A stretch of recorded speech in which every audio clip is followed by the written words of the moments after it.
welcome to the world of internetery. Welcome to the Gentlementor Election Night special. This is Hello, everyone. the first introduction for the first half hour. Please welcome my good friend Mark in Florida, live tonight on the East Coast. I'm here in the Central Time Zone. The inimitable Charlie Sansom should be arriving from England any time now. His flight was delayed. But we're hoping he'll be landing and pulling in from the airport, and we'll be able to begin the great big fun that tonight is going to be all about. That's right, election 2020. Oh, yeah. It feels so good. It does feel good. It does feel good. I Wow. cast my ballot. Oh, I heard you. Yeah. Was I it? cast my ballot. Was it? Oh, stop casting Yes. those ballots. This is terrible. This is the kind of fun you can have when you're still 13, even when you're grown up, and you can just start doing whatever you Hey, want to do. you have to grow old, but you don't have to grow up, right? Isn't that the rule? I think we all agree. Good. Because I'm not going to grow up. So. Well, this is the election is no time to do it. If political That's season, true. if political season has taught me nothing It's else, not. being a grown It's up not at the this time. point in time, this isn't the time. Yeah. Tomorrow, Yeah. we'll all start being grown ups tomorrow when it's time No. to deal with the results. No, no, we still won't be. We still won't be grown up. We're still going to squabble and fight and be resistant to the things we always are. That's because right. we don't like change. Hey, and Because if you're people don't like change, no, that's what I've heard anyway. Shocking. It's just something random.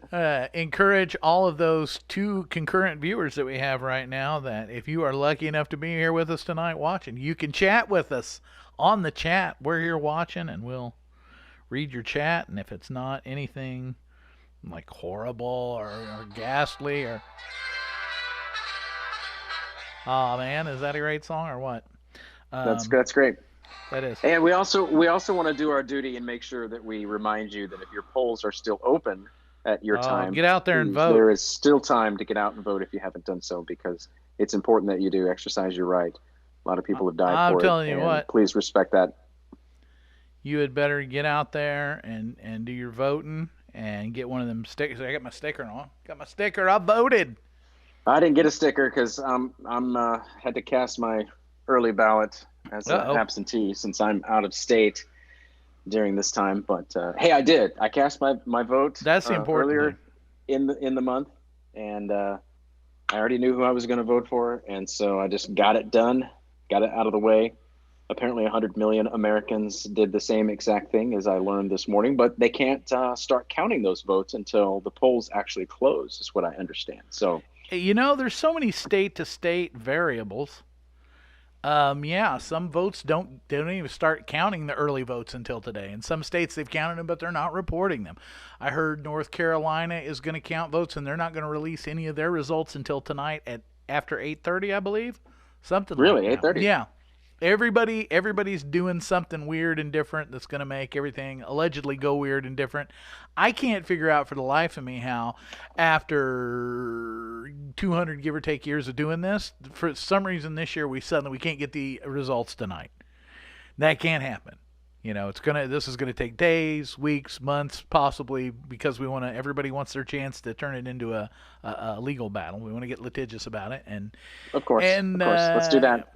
It's a crazy and wonderful time to be alive, and that's crazy, really? Is that all you have to say about it? It's nutty. Pretty low down there on the scale of. It's crazy. It's a crazy, nutty time to be an American voter. But yes, get out there and vote. We don't tell you to like, subscribe, share, comment, any of that. I mean, you can choose to, but we're not going to. We'd love to, but more importantly, we'd love for you to vote. It's beneath us. More than that, the important thing here is that you vote and that you do your thing. And again, not only that you vote, but when the results do finally come out, that everybody kind of remains chill and we don't go stupid about it. And because there's a lot of energy out in the world trying to push for something like that. There is, and that's the one thing that really just aggravates me. What are you doing? I'm going to go back to the channel. You didn't enjoy us in the background? Come on, man.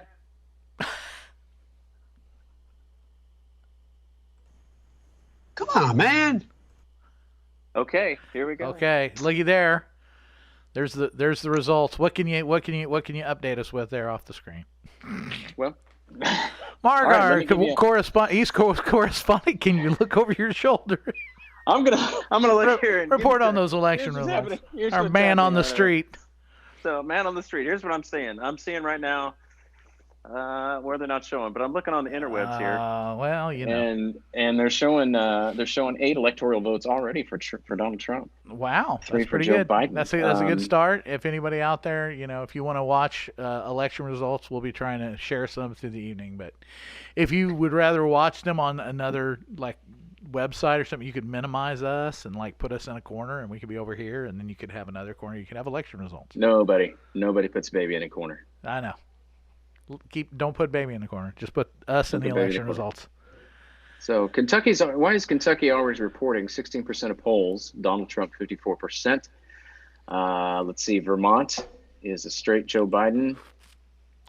But there's still no polls reporting yet, so these are all just speculated, of course. Projection polls. Yeah. But right here in the very beautiful sunshine state of Florida, 29 electoral votes are up for grab naturally in the state, which is very popular. Looks like we're running about 438,000 votes for Trump, 322,000 votes for Joe Biden. So you want me to put this on the screen? Are we ready for that? If you want to, we can. We're just it's you and me talking and waiting on Charlie at this point. So you and I. What do you want to do? I was interested to hear that apparently with the kind of push of the Democrat Party, the left group in the United States toward kind of embracing a socialism of sorts, that it kind of energize the Cuban American base of southern Florida, which is traditionally a Democrat voting bloc, and there's a lot of conjecture about if we're going to see a shift there. I'm curious about that because of the life experience their families have with socialism and communism. A lot of them, once all the socialist agenda stuff started coming out of the bag, they seem to kind of pull back a little bit, maybe. So I'm curious. I have personally never been a socialist or lived in a socialist country. I'm just curious if I would assume that people who have or have had experience with socialism can spot that a little bit easier than we might be able to. You think that's necessarily true? I would say they would spot it. They're probably also a lot more gun shy about it. You know, if it they less like we'll kind of consider like socialist. Can we come back to the gun shy comment? You know, you burn your hand, say for instance, and then like the rest of the day, anytime you get close to something hot, you feel it just a little bit quicker. So my guess would be, the experience that they have has made them a little more reticent or a little less open to, you know, even the discussion of socialist-leaning policies probably would have a tendency to make you kind of feel nervous. You know, that's that domino analogy that was so famous back in the communism fighting days of yore. You know, it's not an unfounded stereotype or idea that, you know, if one country goes, then the next one. Same thing happens with or can happen. It doesn't always. Lots of countries have semi-socialist systems. But purely socialist countries will tend toward communism, Marxism, depending on how you want to define all those things. It just kind of, once you go that way, and that's kind of the pull we've seen in the United States, I think, for like at least the last 4 years, very visibly, is this major shift to the left. That's why we have such a huge part of the Democratic Party that's like, you know, doing the walk-away thing. And I've been a Democrat voter my whole life, but not anymore. You know, it's not that they have shifted, it's that the party kind of left them behind. So that's going to be that's a story we've heard a lot. I guess tonight we get to find out if the effect is as serious as we've been told. Why is it that so many of our younger Americans, our millennials, our Generation Z, people end up being a little bit more left, socialist, leaning a little bit more to the left? Why is that? Why do you think that is? Well, Charlie and I started talking the other day, and kind of, I think there's a commonality in a lot of these momentum shifts we see that way. And I think it kind of goes back to something we've talked about a lot, that it's more an issue of maturity than anything else. And that when you look at, to me, in my view, when I look at a person who is a liberal person versus a person who is conservative, what I notice more often than not being the deciding or the differentiating factor is maturity. And younger people tend to want lots of free things and think the government should pay for lots of things, and there should be, I want lots of stuff given to me, and I want responsibility alleviated. Socialism is the perfect panacea for that. It can't provide that, but that's exactly what it promises. It's going to make everybody more equal, and we're going to take care of all of your needs, and you just give your responsibility, we'll go over to the government, we'll take care of everything. And I liken it to, I remember being a little kid in the cereal aisle at the store, and life is made up of two people. You're either one of the kids in the aisle or you're one of the parents in the aisle. And the kids are doing everything to try to get the cereal they want, up to and including throwing a fit and laying down and crying on the floor. And it's always the parent who's left going, I understand that you want it, but we don't have the money. Someone has to pay for this. It's not just we want this free thing. Wouldn't it be great if everybody had free health care? That would be awesome. Wouldn't it be great if everyone had free college education? Yes, that would be great. Now, here's the problem. We have to pay for it. Now, I'm not saying we can't do it. I'm just saying, if we're going to do these things, then there's some things on the other list of things we're doing that are going to have to come off. We're going to have to shift that money from somewhere. How do we want to go about doing that?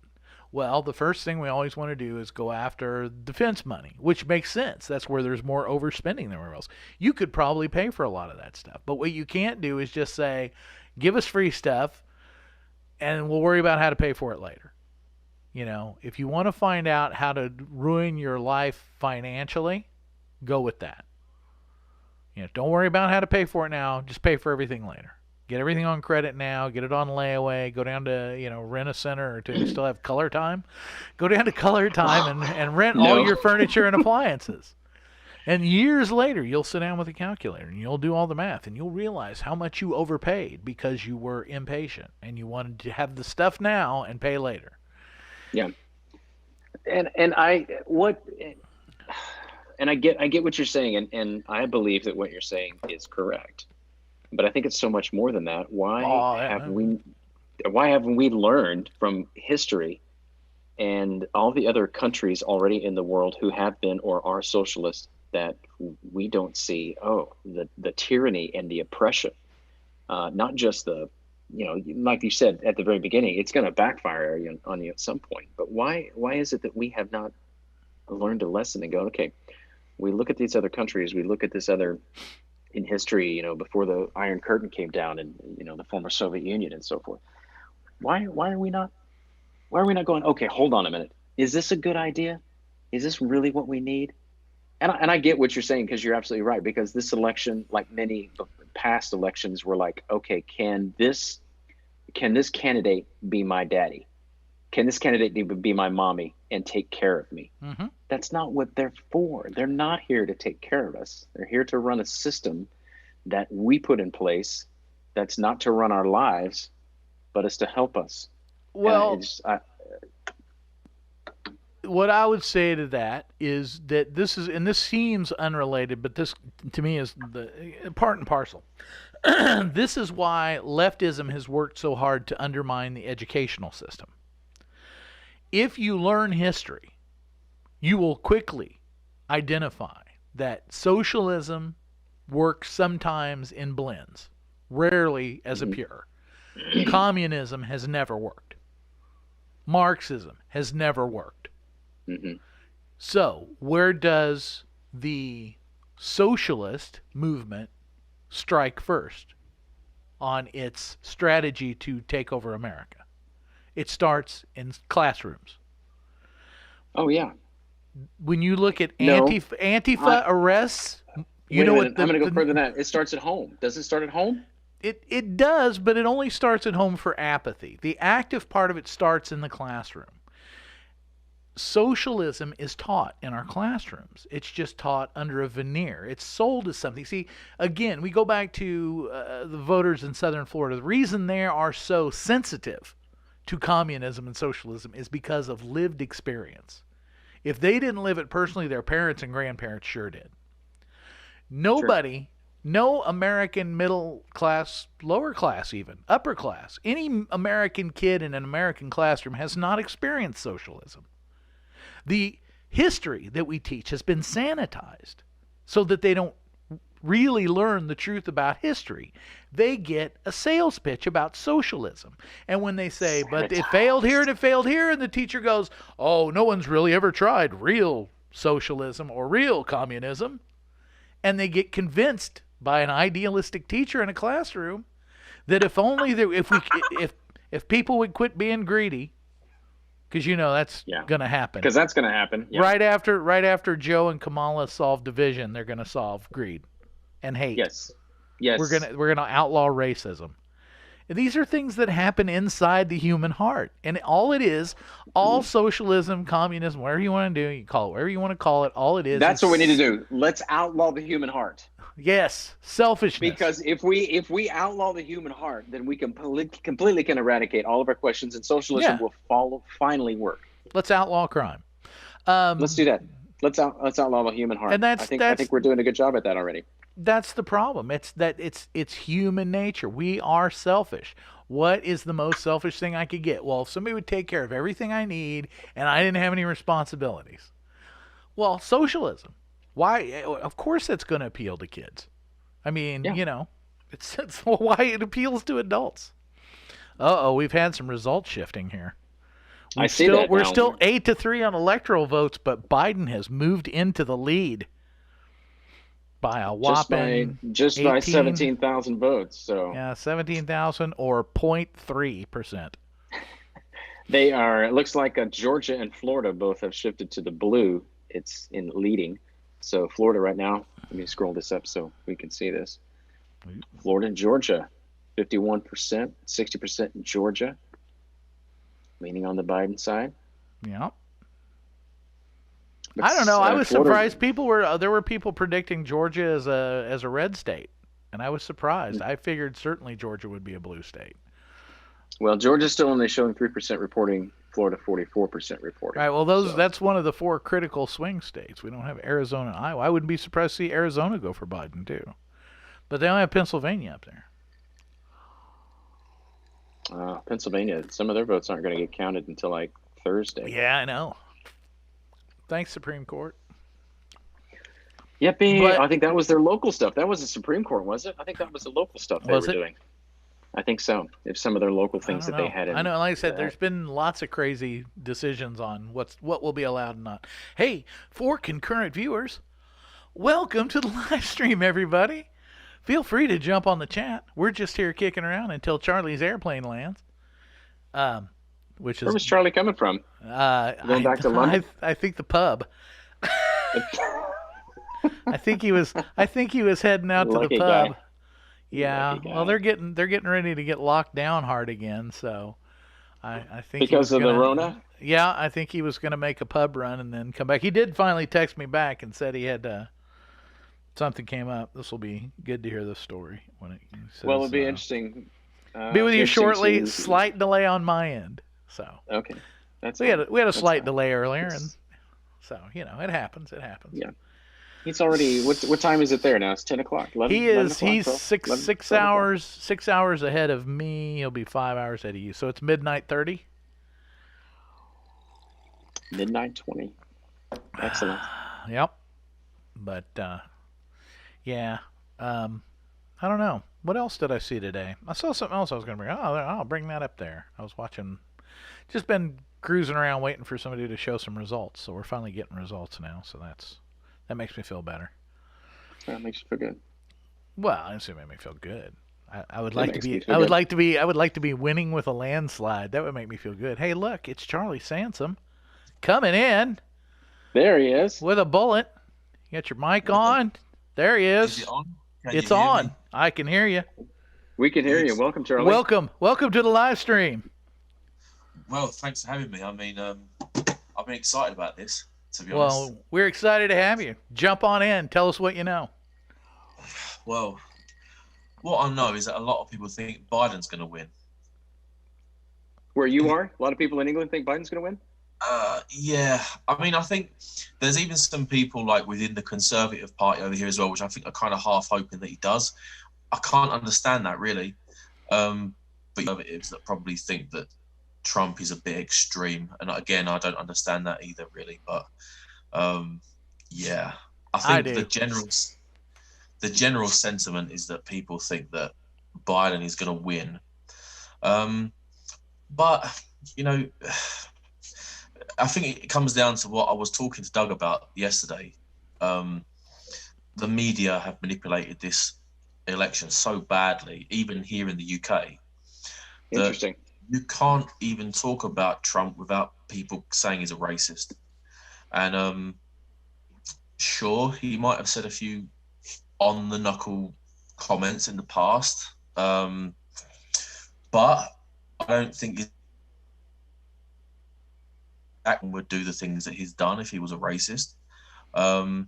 Certainly some of the policies that he's put in place are certainly not for the betterment of white people, and that's odd for a white supremacist.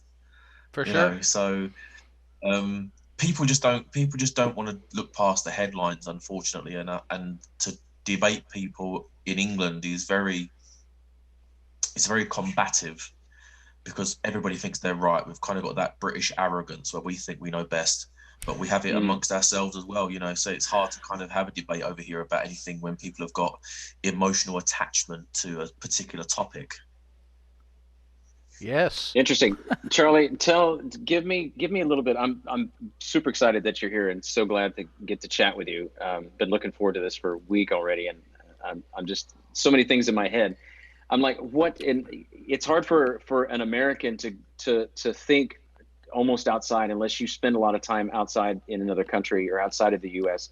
What in England, what is it that the American politics, how does it affect your daily life? How does it affect you on a regular basis, other than just hearing it in the media all the time? How does that kind of give me a rundown on that?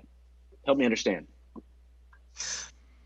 Do you guys remember the George Michael song "Shoot the Dog"? It became a big anti-Iraq war song back in 2000. Well, basically, the American media completely destroyed George Michael because of that song, because it basically portrayed Britain as America's lapdog. He made a satirical kind of video. Okay. Where it had Tony Blair running around chasing after George W. Bush, and is what I said on the phone to you the other day, wasn't it, Doug? When America, sneezes, the UK gets a cold. Right. And we have this bromance, I think, with Americans and American politics, because I think that, especially over the last 20 years, especially since 9/11, whatever America says, Britain does. And I think that's why it's so important to us over here to keep an eye on these kind of things, because, like I said, we kind of work in tandem, but we all know that America are really the boss, but we like to think we're equal. Interesting. That's very interesting. Wow. But you should listen to the song. The song by George Michael is actually very good, but it got panned because it was too political, and at the time there was no appetite for a realistic conversation about what the Iraq War was really all about. And in hindsight, I think we can probably all agree that it wasn't the correct thing for either one of our countries to get involved in. Yeah. But that's the thing with hindsight. It can be a blessing and a curse. Yeah, they must have really hated the song because we never heard it. What was the name of the song? Shoot the Dog. Shoot the Dog? Yeah. Okay. I'm going to look that up later. Yeah. Well, if you find maybe we should put it make it up now. It's not one of it's not a classic song, but it's good. It's a good song. I quite liked it, but then again, I'm weird. Oh, welcome to the club. No. Yeah, really. Hey, speaking of weird, we were talking a little bit ago. We were waiting for you to get here. Eddie Izzard ever make it into Parliament? Yes, that was my next question. Did he ever make it into Did he Parliament? run? No. Yeah, he was talking about running at one point. We didn't know if he had ever run or if he had made it in or not. I don't recall him. I know there was some talk about him doing something. I don't think he ever followed through. Wow. Interesting. He does talk a lot. Well, a lot of celebrities do, don't they? How's your beloved Lady Gaga doing this evening? Yeah. I saw the pickup truck. of yeah, I saw her. What did I miss something with Lady Gaga? Her waving to the crowd. You know. Did I miss something with Lady Gaga? What happened? Apparently Lady Gaga and I guess Beyonce both decided to try to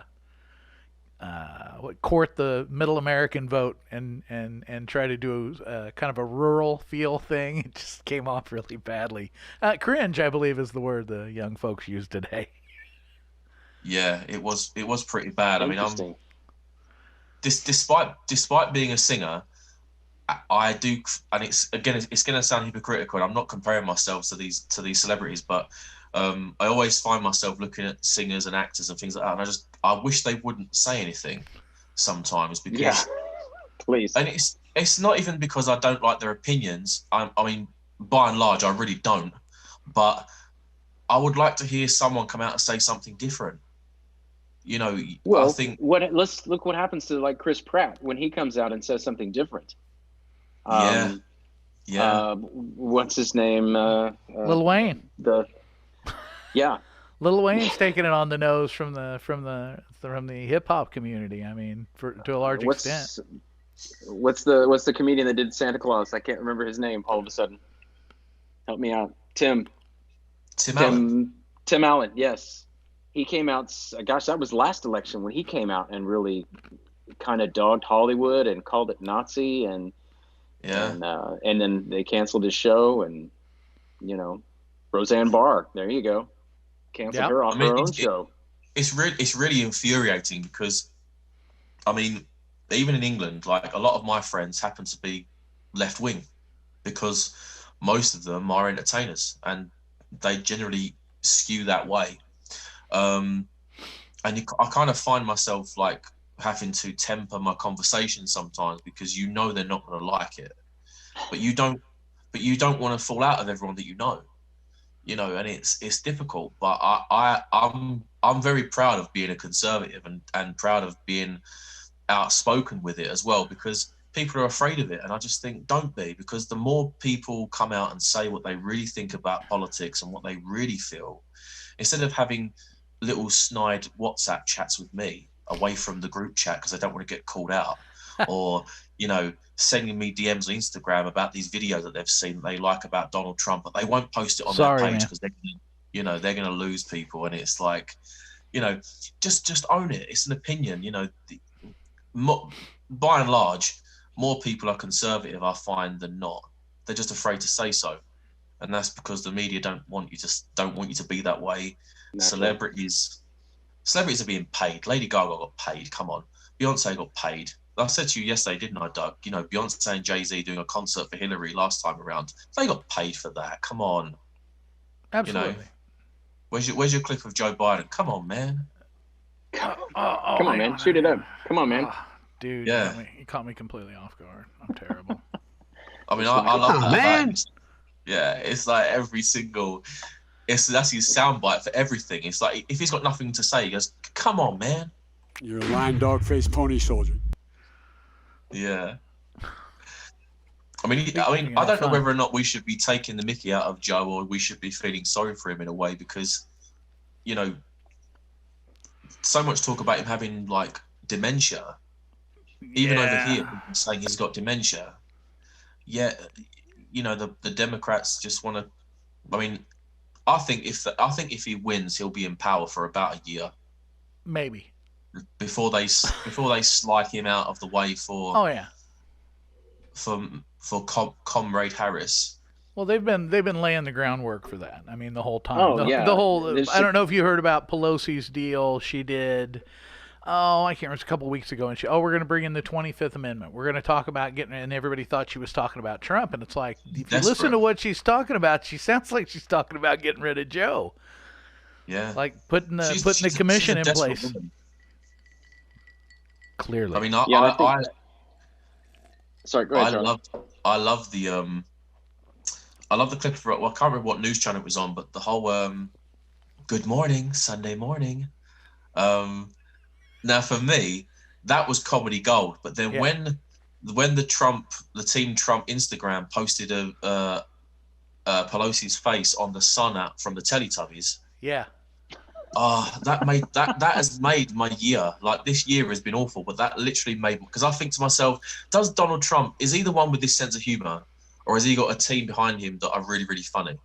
He's I'd like to apparently believe it's got him. one guy who heads up his social media, who is kind of the brain guy who does this, and then he has a team that actually pull it off. But Yeah. he's a clever guy. He knows how the social media and the modern communication thing. But that's what they still say about 2016, is it was an election basically that was won by memes.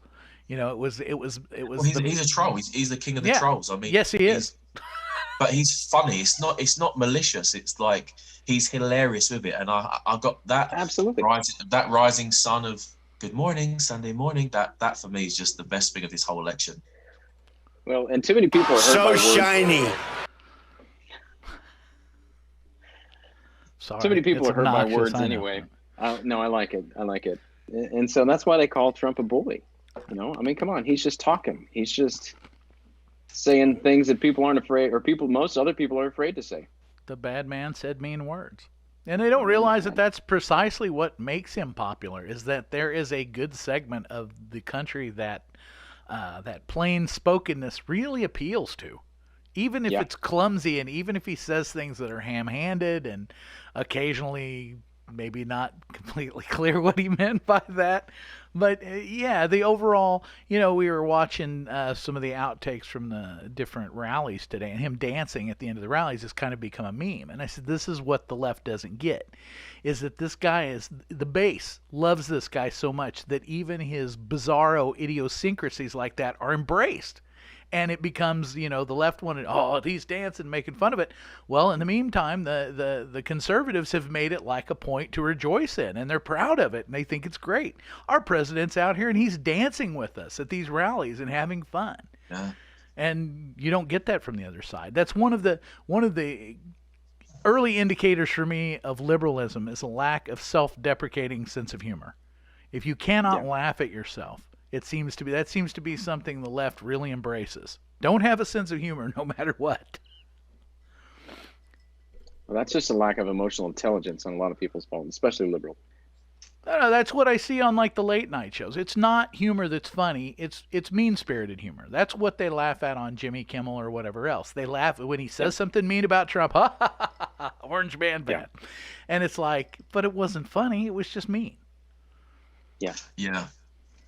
Yeah, I mean, I think in this country we have, like, I think politics is really, really divided up by what you say you're going to do, and do you have the personality to make people believe you're going to do it.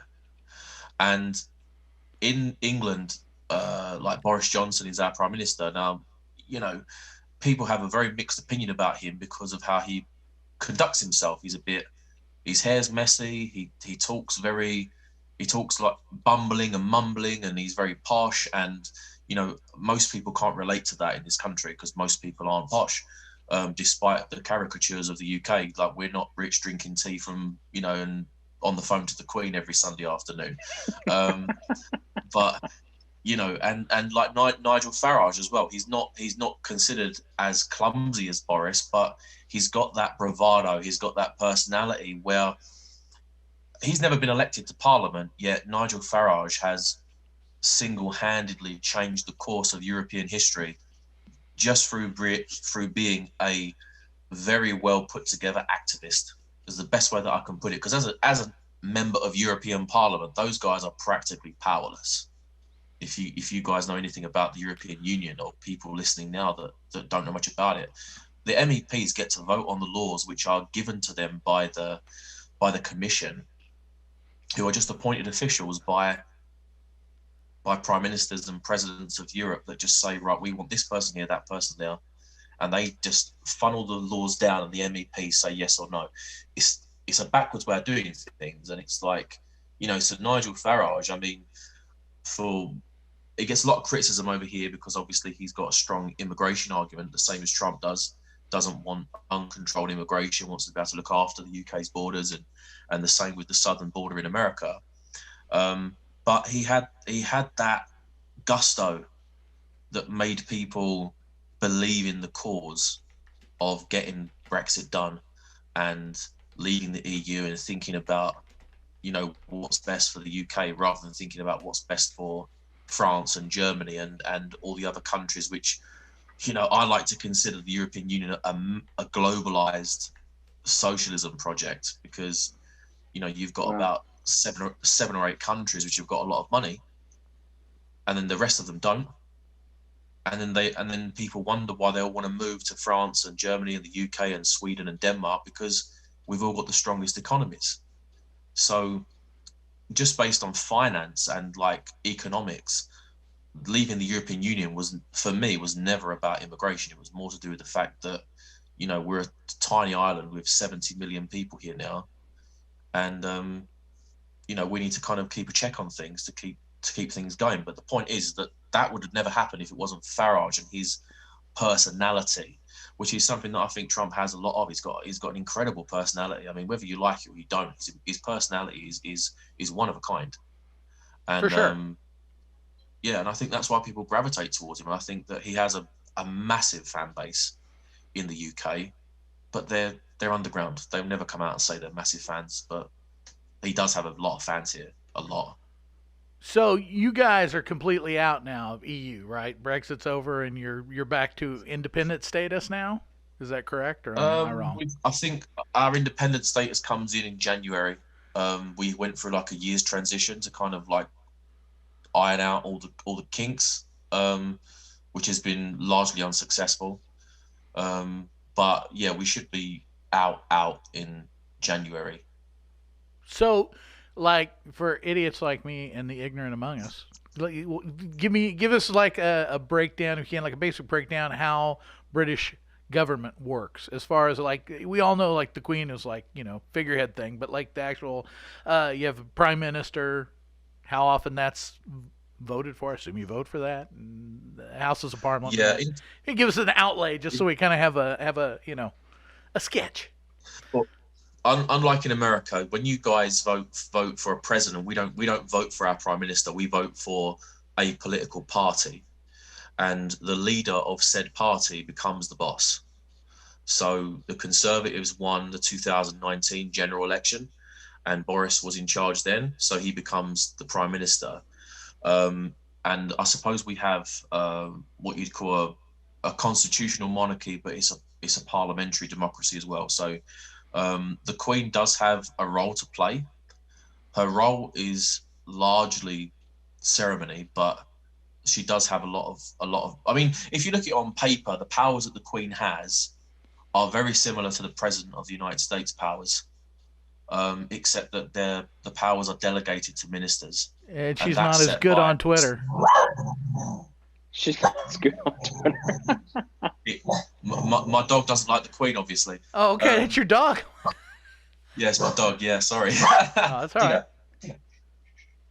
right. He's seen a cat outside. It's like it's 20-1 in the morning here, and he always finds a cat to bark at through the window about this time of night. I don't know why. He's got all day to do that, but he does it this time of night. He knows you're on the internet. That's what my dogs do. So the Queen does have she has dogs. She's got lots of corgis. She's famous for those. Corgi. But she does have a lot of power, but it's delegated to ministers. So it would be unseemly now for the monarchy to play a role in politics directly. But in theory, they could. But it may not be seen to be justified. I mean, the Queen, because the Queen is so popular, she'd probably get away with it. Prince Charles, maybe not so much, but the Queen, I think, could probably, announce World War III and people would just go, God bless the Queen. Sure. She makes it sound so nice. I know. Yeah, I'm being obviously overly sarcastic, but she's very popular, and but when it comes to like the government itself, so the Prime Minister generally chooses his ministers, like I suppose the president over there does. He'll choose his chief of staff and cabinet positions and stuff like that. Yeah, cabinet positions as well. But those are all seen as like ministers of the crown. So everyone still has to have meetings with the Queen and run things by her, and she tells them if she likes it or not. And if they don't have to abide by what she wants, but they just do it as a kind of, it's a very dignified form of government. But you'll do it if you know what's good for you. Yeah, the days of the Tower I think are long gone. But the days of the Tower. Yeah. Have you guys ever been to London? No. Okay. Don't you got family? Here, don't you have an aunt or something in? Yeah. My aunt lives there. My wife's been there, but I haven't. I've been to the continent. I've never been to England. You should definitely come and look around. I'd love to. And now I know so many people there. I'll be your tour guide because I love looking at. I love going around London. I just know two.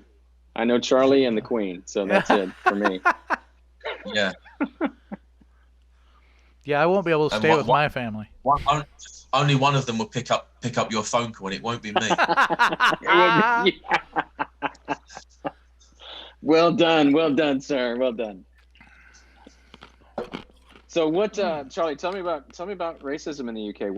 What's happening there? What's going on with what's happening in the US and how that affects you guys there? It's an American sneeze and an English cold. I believe that people in the UK genuinely care about race issues over here. I don't necessarily believe that the assumed guilt that we're given in this country, I say we, the white people in this country, the assumed guilt that we're given for the colonial past of this country, I find really hard to swallow because I'm not saying there isn't issues here because I'm sure there are, and you do hear about bias within the police and black people who are not given the same opportunity as the white man. But I find that again hard to swallow because some of my best friends are black and they've been to university. I haven't. They come from a well-off family. I didn't. They've had more life opportunities than me. I haven't. But I don't cry about it. I'm not complaining about the system. But I try not to be ignorant to the fact that maybe there is an element of the system which is against or maybe doesn't show favor to certain groups of people. But I also don't buy into the systemic racism accusations that get thrown around when the murder of George Floyd happened in your country. Mm-hmm. That become a huge knee-jerk reaction over here. And, I don't have any problem with people being outraged by what happened because I found it disgusting. I thought it was terrible. And who in their right mind would say that was okay? Yeah. But to then make it into we've got a massive race issue in America, riots everywhere. We've got people in London pulling down statues and burning flags and, attacking the police and things like that. It's like, there is a way of getting your point across without doing this. If you really feel this way, this isn't the way to do it. But, Black Lives Matter in general, it's taken a while for people to cotton on that this is not just a slogan. People have taken a while to soak it up and, take it in a little bit, breathe it in and go, yeah, actually, this is all BS. Because where the emotions are coming from, it's not coming from, I don't want to say a genuine place because I know it is genuine, but I mean the motives behind the movement are not genuine. So the emotions of feeling like people are being hurt and being killed, I can empathize with it even if I don't agree with it because I've looked at the statistics. It's not a case of like I don't think you should be angry. It's a case of I've looked at the numbers. and they don't stack up to this kind of outrage. It's not an epidemic. As much as they've tried to portray it as an epidemic, it's really not. No, Right. and It's a difficult to terrible situation. It's a terrible event, but it is not the indicator that they've tried to make it into. No, it's definitely not. And I think in the UK, I think the riots, riots, they're not been that bad, to be fair, but the burning of the flags and the marches and all, and the anger here, I think it is in itself kind of racist, because it's just making everything bad if you're white, and it's like, because Black Lives Matter don't turn up when black people kill black people. I've noticed that, having done my research on the organization, they don't turn up to places like Chicago in America. Right. They're not turning up to places in London like Tower Hamlets or Stratford or anywhere like that where black boys are killing other black boys. They're not marching for those guys. They kick off when it's a white guy that does something, and I find that racist. It's strange. I mean, at least a double standard. At least a double standard. Sure. I remember watching. I don't remember if you. I'm sure everyone here remembers. I don't know if you were familiar. Remember the little. I think she was 8-year-old girl that was killed in Atlanta. And watching the parents at that press conference, they had gotten lost, got on the wrong street, and went to pull in and turn around at the infamous Wendy's restaurant that had been the site of the man being killed and had been burned down. And the response of the crowd, someone in the crowd began shooting into the car and killed this little 8-year-old girl. And the parents standing there with the chief of police, just as you would imagine, just in sheer shock and awe from the experience, and the dad saying, if Black Lives matter, why doesn't she matter? And it's like, in this country, if I were to say that, then I would be a racist for saying that. But it's pretty compelling coming out of that guy's mouth, and there's no response to it. Where are you? Yeah. I mean, the last 5 minutes of this conversation could be construed as racist by someone because I've not agreed with the narrative given out by the media. Of course. It's just one of those things. Right. It's sad because you lose debate this way. Yeah. You don't have the ability to have a constructive conversation because you're being insulted because you might have a different angle. You might want to look at it like that, and straight away you're labelled. And that's why you have so much division when it comes to racism in the UK and in America. I'm assuming it's terrible over there compared to what is here. I mean, I've seen the news, but it's the news, so I don't know how true it is. If we just avoid CNN, I suppose we can get away with it. But see, we know over here, we know really. We know, like, we understand. Like, it's just the left-wing media over here is just as bad. We get fed the same things. We got fed the whole "he told us to drink bleach" headline. Oh yes, classic. Yeah. We got the cut of there were very fine people on both sides. Yeah. We got the cut. We got the introduction to that statement cut off very conveniently. Oh sure. Over here again. Didn't want to. And they continue to retell that same story or try to resell that same story. Right. Yeah. So I'm looking at the numbers here, Charlie, and so 14% in Great Britain are not of white or British white descent. So you got 14%, of an alternate race. 8 to 10% are Asians. And that's this, black Brits are, even a small rate. What about the Asian population? How are they responding to that? What do you hear from them? And first of all, is that true? Is what I'm reading correct? I don't know. Is the answer to that one? The statistics on that one? I don't Okay. know. Okay. I know that it's around that mark, but I don't know the exact demographics as you've given them to me. But the Asian community, I don't hear too much about. I mean, there's not really much of a political fuss over here from that particular community. I mean, generally speaking, No, I mean, I'm trying to find an example off the top of my head, but I can't think of anything where the Asian community over here are really making a big deal about anything at the moment. Because I think the main focus this year has been on two things, and that's been COVID and Black Lives Matter, and I think that's been the focus of this year. And I even think this election is secondary to those things which will probably be the first time ever that it's not a headline story. It will be. So the election is not. You're today's- saying the election is not a headline story?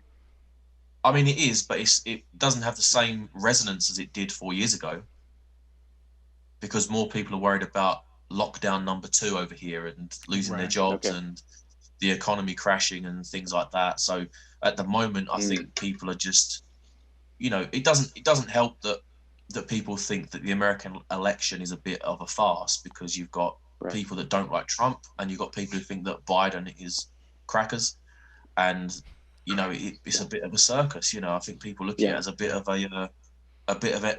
more of entertainment. It's I would always agree. been a little. Hey, there's a question where I'm watching the chat here on the YouTube stream. Charlie, I got a question for you from a viewer. Are you ready? Uh-oh. It says, No. Hey Charlie, I've heard a similarity of Trump and Boris. Your thoughts? Similarities between Trump and Boris. Similarities. They've got the same haircut. Yeah, you seem to think Nigel Farage is probably a better match for Trump. I think Nigel Farage is. I think he's probably more respected by Trump than maybe Boris is. I remember once before Donald Trump got elected, Boris was on camera saying that he couldn't think of anyone worse to come to the UK and come to the presidency than Donald Trump, and then it seems like they've become distant cousins all of a sudden, in a weird kind of way. I mean, politics makes strange bedfellows. I've heard that phrase quite a lot. Indeed. But yeah, I mean, I don't know what similarities there are between them. I think maybe The hair, they've both made the hair. They've both kind of made questionable decisions and maybe questionable remarks. I think the only comparison I'm trying to make is that Boris got in a bit of hot water because he wrote an article comparing the look of Muslim women to letterboxes. And that didn't Because go of the over way well. That didn't go over well. Okay, interesting. It didn't go over well, and I suppose Trump has done the Muslim ban for those 7 nations a few years ago. Right. I'm just thinking that there is a slight similarity there. They've both said or done things a little bit off center to the Muslim community, I suppose. I mean, Boris did get in a lot of trouble for that. To be fair, he got lampooned for that. To be fair. Well, Trump got in a lot of trouble for the Muslim ban, even though the list itself was prepared by Obama. It was something the Obama administration had planned but never enacted. So all he actually did was sign off on it and put it in play. But the interesting thing is that globally, it only affected 9% of Muslims globally, and only like a short list of actual nations. But you know how the news works. Just read the headline. Don't worry about the details. Yeah. I mean, I can understand at the time why he did it. He said they both had COVID-19 as another similarity between Boris. Yeah, they did. Yeah, they did. I mean, people in the UK are so skeptical because it's like, did he really have it, or was it just to make people feel sorry for him? So he got a bit more. You talking about people in the UK were pumped. skeptical of Trump having COVID? No, Boris. Oh, they're skeptical. And Trump for sure. Like, no one believed that over here because he recovered far too quickly, and then he's on camera bragging about it. And I kind of think that, I look at that from a different perspective. I look at that as trying to calm the nation, because even though he's your chief exec, he's also your figurehead as well. He's the face of the nation for as long as he's in power for. Right. So, yeah. He wants to convey strength at all times, because American presidents, that's what they need to do. If you have a weak American president, your position on the world stage diminishes dramatically, because you are seen as the country that leads us all. Of course. So, I think he comes across very arrogant, if I'm honest. But I kind of like that because you can tell that it's not fake. He believes in himself. You know, you can tell he's not putting this on. You know, and I know he comes across a little bit abrasive, but I quite like that. I quite like it. Not an appealing character to me. Yeah, but it's it's so interesting because he was sort of a not really a television icon, but he was an icon, a baron of industry or everything for years, and then he became a TV icon. And during those years, he was, people hated the show, and yes, he was obnoxious, but that's exactly what made him famous. That's what drew people to him. That's what kept him on the air. And of course, many people have noted that, the same rap guys that complain about him and hate him now were talking about how they wanted his money and wealth. And there's famous pictures of Trump with Al Sharpton and Jesse Jackson and all these other people. He won won an award from the NAACP at one point, and then he gets elected, and now he is Satan. And it's like, okay, something changed. And it's like, why did that happen? I think the powers that be decided that it was the wrong choice. I mean, the one that winds me up more than anyone else, and I love this guy. I think he's great. He's Snoop Dogg. Yeah. I think he's fantastic. He's one of my favorite rappers. I love most of his stuff, and he was on the Celebrity Roast on Comedy Central. And the joke that he made, which I thought his jokes were very, very good, to be fair. And he did really crucify Donald in one of them, where he said, I heard that Donald wants to move on into the White House. Well, it wouldn't be the first time he's moved a black family out of their home. Now, I found that really on the knuckle, but it was hilarious because, there's some historical relevance, and the Obamas were black, so they're going to be shifted out, whether it be him or someone else. It was a very good joke. And you could tell there was some deference there. There was some very kind moments in it where, I'm not going to say some of the other jokes on here because they're very, very blue. But yes. I'll watch my P's and Q's. Don't worry. Keep it family friendly. Yeah, family friendly. So that's the worst. That was the worst joke I could possibly say, or the cleanest joke I could say. Sorry. No, and I think of that too. Like, Trump has shown a remarkable, again, the self-deprecating thing. Look at, he did a whole episode of Saturday Night Live where they let him, they ribbed him and teased him and made fun of him, and he went on Jimmy Fallon and let Jimmy Fallon mess up his hair, and he laughed about it and joked about it. He always is willing to go along with the gag. And that's I think that appeals to people, that he has that side of his personality. With all of the kind of baron of industry and self-assuredness and arrogance, he also can laugh at himself. And I think it's humanity. So it is. We are closer to our humanity than we realize. Our humanity is always very close to us. I don't know if you've heard about that. I've heard about that. So here's a little update in case you've been checking out. Looks like we're back on top. Florida went back to red. 7.1 million. Yeah, Florida went back to red. Georgia just switched back to blue. They were back to red and now back to blue.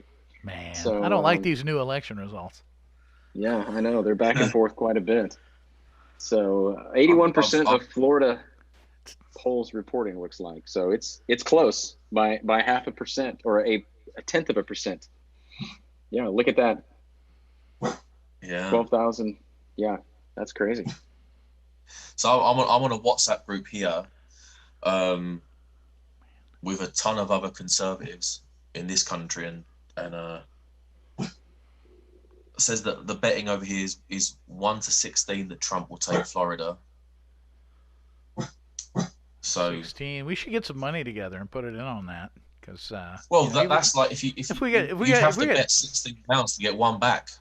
Oh, it's that way. Okay. See, I'm not good with odds. Yes. That's why I don't gamble. I thought it was the other way. Like $1 was worth 16 if you won. Yeah, I don't gamble. When I DJ in casinos over here, I think I'm the only person that leaves with money. Probably. So, I've got another question in the chat for you, Charlie. And Hit me. this is a multi-part question. Uh-oh. Okay, is there a main differential between being a European conservative and an American conservative, or are they essentially the same platform? Is there a big difference that you see between American conservatives and British conservatives, or what do you think? Not right now, no. I think that right now the Conservatives in this country are focused on low taxation. We all want low taxes. However, that probably won't last very long. When this epidemic comes to pass, we'll all be taxed out of our eyeballs, I reckon, to pay for it all. We believe in border control. We believe in the nation state. We want limited government. I think that the ideals are essentially the same. I think that the foundation in which to prosper, I think, is what we hold dear as well. Like we kind of, in America, it's kind of like, it's praised to be successful. It's praised to have loads of money. Whereas in England, it's a bit like you want to talk it down a little bit. Don't be so brash with your money, But I think everyone just kind of wants to move forward, and I think that's the same with the American conservatives as well. I think again the left wing is the same on both sides of the pond. I mean, we have our suspected communists over here as well. Until he got ousted in Jeremy Corbyn. I don't know if you've heard of him before, but he was the last Labour leader in this country. So he was rumoured to be a communist, and we do have a group in this country called Momentum, which are a political pressure group, and they have infiltrated the Labour Party to the point where it's extremely left wing. So like you guys worried about Bernie Sanders being very, very left wing, and you got Kamala Harris, who appears to be a communist based on her most recent video that I saw this morning. Yeah, wasn't that it, Andy? It's like they all hide it. They hide in plain sight, because if they actually announced that they were on a ticket based on really serious socialism and at worst communism, they'd never get voted in. But they believe that it's the way forward, and I think by and large we're pretty much on the same keel. But I feel like America is a bit more extreme than in the UK. In terms of, you have conservatism over there, which is ultra conservative. You've got left wing over there, which is ultra left wing. Like your problems with Antifa are probably 10 times worse than what I think we've got here. It is here, but it's not crazy like it is what I see in your country. And I think that hopefully, you'll be able to get it under control, because you can't have that much civil unrest before people start dying, which they already have. Sure. And you're going to get more people get in more trouble, and more blood will get spilled, and more families will get destroyed, and that's the last thing that anyone wants.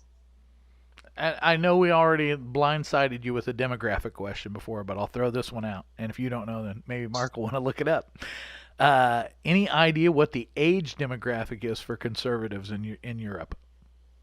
Any idea? You want to make something up? In the UK, I'm gonna hasten a guess, and I'm gonna say 40s and above. 40s and above are conservative. Fairly, mostly. That's a guess. That's a guesstimate. Okay. Most young people are left wing in this country. I was watching the start of your broadcast as I was traveling back home, and you touched on it, Doug, didn't you, about the maturity side of things when it comes to left wing and right wing, or liberal and conservative. And it's true. In this country, you've got 80% of the lecturers in universities are left wing professors. And if probably the same here.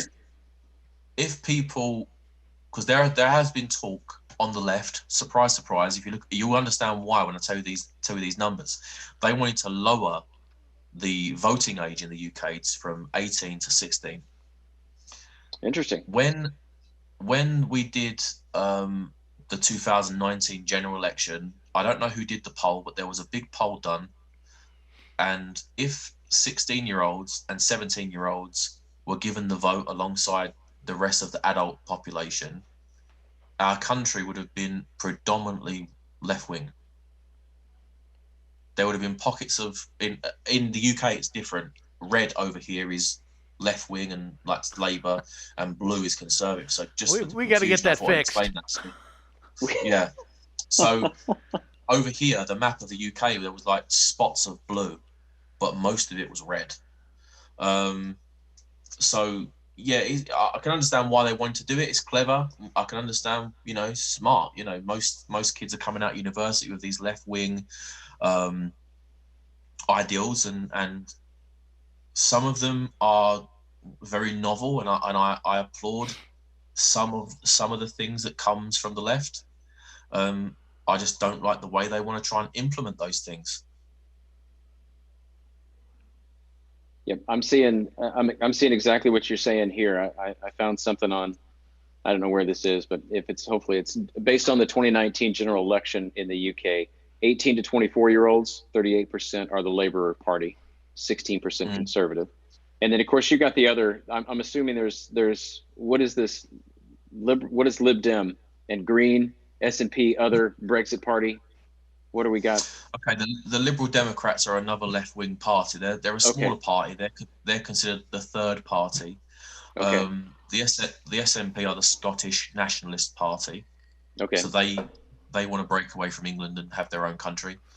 Freedom. You see, the irony of that with the Scottish independence argument is that it was a Scottish king that unified Scotland and England. When which queen was it that died? Elizabeth I. Yes, when I remember reading something about that. Yes. Yeah, she had no children, so the crown passed to her Scottish cousin, who was James VI of Scotland at the time, become James I of England, and so Scotland unified our two countries, and they've got the audacity to want to break free. Yeah. Come on, man. We need independence from them. And I see what you're saying. Right about 40 to 49 is where it turns from 25% Labor to 32% Conservative. So that's where, and then it continues to slant that way as you get 60, 69, 70. They're 58, 45% Conservative. So yeah, that's I see what you're saying. So it looks very similar to what I think we would see here in the United States as well. And I have to ask a question because I have to ask all questions that make no difference at all. What's a Tory? Okay. You guys don't even have a Tory party anymore. It doesn't exist, does it? The Tory party is a Conservative party. Is it? It's a nickname for a Conservative. Okay. Yeah. Well, there, I learned something. Thank you so much. Yeah. I didn't know. All right, look at what we're seeing here. We're seeing 85% or 85 electoral votes going to Joe Biden right now, 55% Donald Trump. Texas is showing blue. Come on, man. Yeah, What Georgia keeps flip-flopping. Georgia keeps flipping. Yeah. Texas is now blue. Kansas just went red. Georgia's went back to red. North Carolina's red now. It's like I said, it's designed to confuse. Right. You're not supposed to know. They want us to get to the end of the night and not be able to know who the president is, and possibly the end of the week. Are you guys However nervous? long it takes. Are you worried? What was that? Try not to worry. Are you worried? No, I'm not worried. No. Yeah. I mean, are you not worried about the outcome? Or you just confident in Trump winning? I'm not worried about the outcome. I'm not so sure I've got a lot of confidence in Trump winning necessarily. I think it's going to be a very close race, but I'm just really not worried. I mean, I'll probably start to get concerned, after a few weeks, and especially after the inauguration, if we see a change. I don't know. I'll see, how that affects me. But at this moment, I'm just not. I'm more worried about what happens tomorrow, what happens later tonight. We've already got reports of people boarding up their businesses. Yep. Macy's boarding up in New York City. Yeah, there were reports of mob activities going on in Kansas City and St. Louis last night. Yeah, so I've got friends that are police officers, and I'm just like, I'm praying that they're going to be safe, because I know that they're going to be handling things tonight that that are outside the norm. They've already been handling you things, know, and yeah, we've been 10 months of having this whole thing cranked up to a fever pitch. So yeah, that's more of a concern to me than who wins or loses. I don't know right. who's going to win or lose. I hope my guy wins, but if he doesn't, we'll have to deal with that. But yeah, I'm Yeah, more we all concerned hope about what yeah. will my fellow citizens do in response is more of a Exactly. concern. That's exactly, and that's something we talked about a few weeks ago, Charlie. I'm more afraid of the party who loses. I'm more afraid of my fellow Americans than I am of my own government, and whoever is leading that. That's just after what I've seen over the past 10 months. I don't know. I don't know what to think.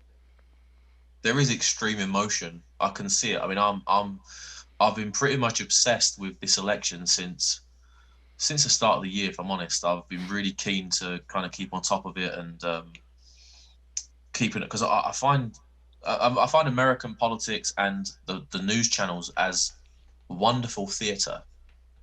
It's really incredible, because we don't get the sensationalism that you guys have in this That is country. We so don't get funny. if, let's say, for example, like we had a general election and the Labour Party won tomorrow, people might huff and grumble and have a few negative things to say, but we're not taking to the streets and boarding up shops. It's just, all right, well, I suppose the Queen will just make this one kiss her hand, and that'll be that. That's the process. They get invited to Buckingham Palace, they bow before the Queen. She asks them to form a government, and that's it. Done. There's no outrage. There's no protest. It's just, all right, they won. I mean, Brexit was a bit different. No one on the left could handle the result of that. They're still crying about it now. But protest wise, I mean, our version of protest is, drawing up a few placards, standing outside Downing Street and shouting, and that's about as bad as it generally gets. Sometimes you get a few ruckuses and a few people playing up, but by and large, you don't have to worry about riots. So I So you're find not it seeing really, riot, you're not seeing looting, you're not seeing people throwing People bricks taking into over windows. sections of major cities. Yeah, sections and completely isolating the an entire last time section of the city. the last time we had riots in this country was 2011 in London, because the police. I want to get my facts right, just in case I don't want to speak ill of the guy that got killed, because I don't know his name off the top of my head. But there was a young guy that got shot by the police. I believe. I'm going to double check this actually. But that's the last time that we had riots in this country, where people, they went and robbed shops and smashed windows and burned down buildings. And, there was a point where I believed, the police were incapable of handling this, and the government should have maybe sent in the army to deal with it, because it become a serious thing. But again, I think, if memory serves me correctly, which I think it does, Mark Dugan, the death of Mark Dugan Mark in Duggan. August. Yeah, I think Mark Duggan in yeah. 2011, shot dead by police on the 4th of August. And I think the reason why it becomes such a big deal was because he was a black guy. And I'm not saying that he's the getting ready to ask that. Yeah. And I clicked on it. Yeah, and I see that. I believe the young man was black. I mean, I don't know the history of this particular topic, but that's the last time I remember there being riots over here. Yeah. Did you go out for any of the lockdown protests over the last couple of weeks, or? No, come on. I gotta ask. I was gonna do the Joe Biden. Come on, man. Come on, man.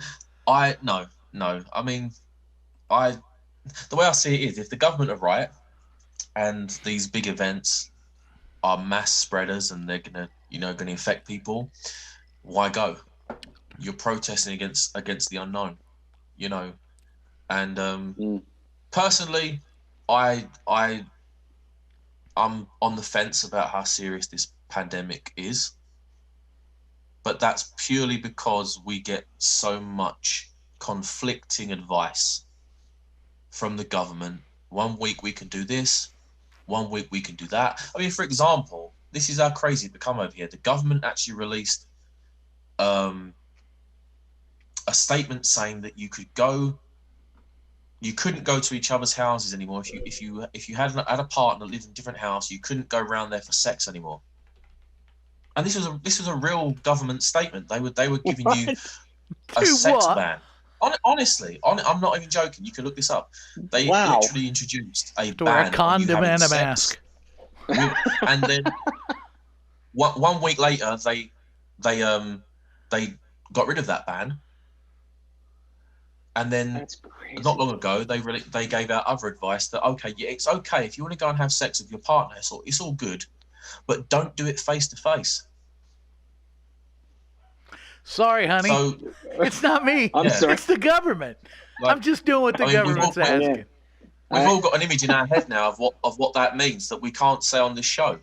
So, but the government are advising you to act I mean, come on, Boris Johnson is going to give you sex advice. Come on. I'm going to pass. You know, like, it's like nothing against Boris, but like, I just don't think it's the government's place to give you that kind of advice. You know, it's like, yeah. And when you see how poorly they run everything else, do you really want to take their advice? Yeah, I mean, it's quite comical. I mean, the whole sex thing for me made me laugh because it was, how are you going to enforce that? You know, you're going to do a new branch of the Met Police.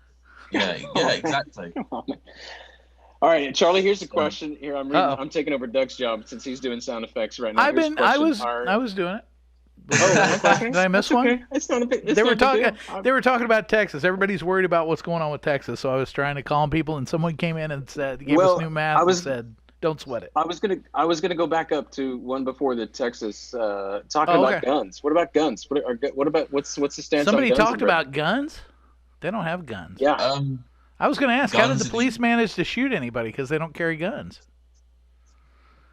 Well, certain police officers do. Oh, okay. But by and large, guns are frowned upon. We don't. They're illegal, obviously. I take it that Doug knew that, but you know, for those that don't, we don't have the right to bear arms here. So what police officers are allowed and why? Gun show. Why are only certain police officers allowed to use guns and carry guns, and then why? What gives you that right? Police officers have to go through rigorous training to use a firearm. Okay.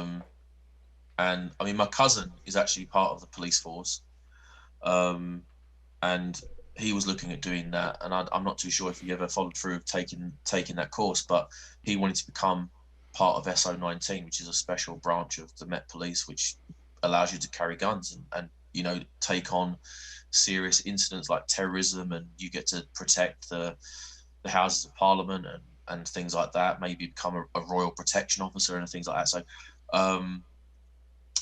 I think as the UK, especially in London, as crime has gone up, especially when it comes to violent crime, like knife crime is a pretty big deal in London. Okay, interesting. The government have given the police tasers, so it's a non-lethal form of, you know, knocking somebody out. But even some people don't agree with tasers. You know, I think that most, especially the lefties in this country, would rather the police are giving out bags of sweets and saying there, be a good boy. And they're thinking that's going to work. You know, I think that if you've got someone coming at you with a knife, the police have the right to apprehend that person in whichever way they see fit. I don't agree with them taking somebody's life, but if you've got somebody coming at you with a gun or coming at you with a knife, I mean, it's them or us. You know, it's the criminal or it's the innocent. You know, you have to make a decision, and I think we're very soft in this country when it comes to crime. At least we have been for a long time. We've been very soft on crime, because there's too much political correctness. There's too much bureaucracy and red tape and paperwork, and it's just not it's not effective to have that, Did you catch? We had been talking about the whole communism, socialism. You said you'd been listening to some of the early part, and you had mentioned Kamala's latest video escapade. Her latest. Had you heard any of that, Mark? About No, her, I have not. Explanation that what's really important is that people are given. We're all born equal, and we have equal starting rate. But what's important is that we should all finish equally. We should all wind up at the same place. Like, how is that for a soft sell of communism?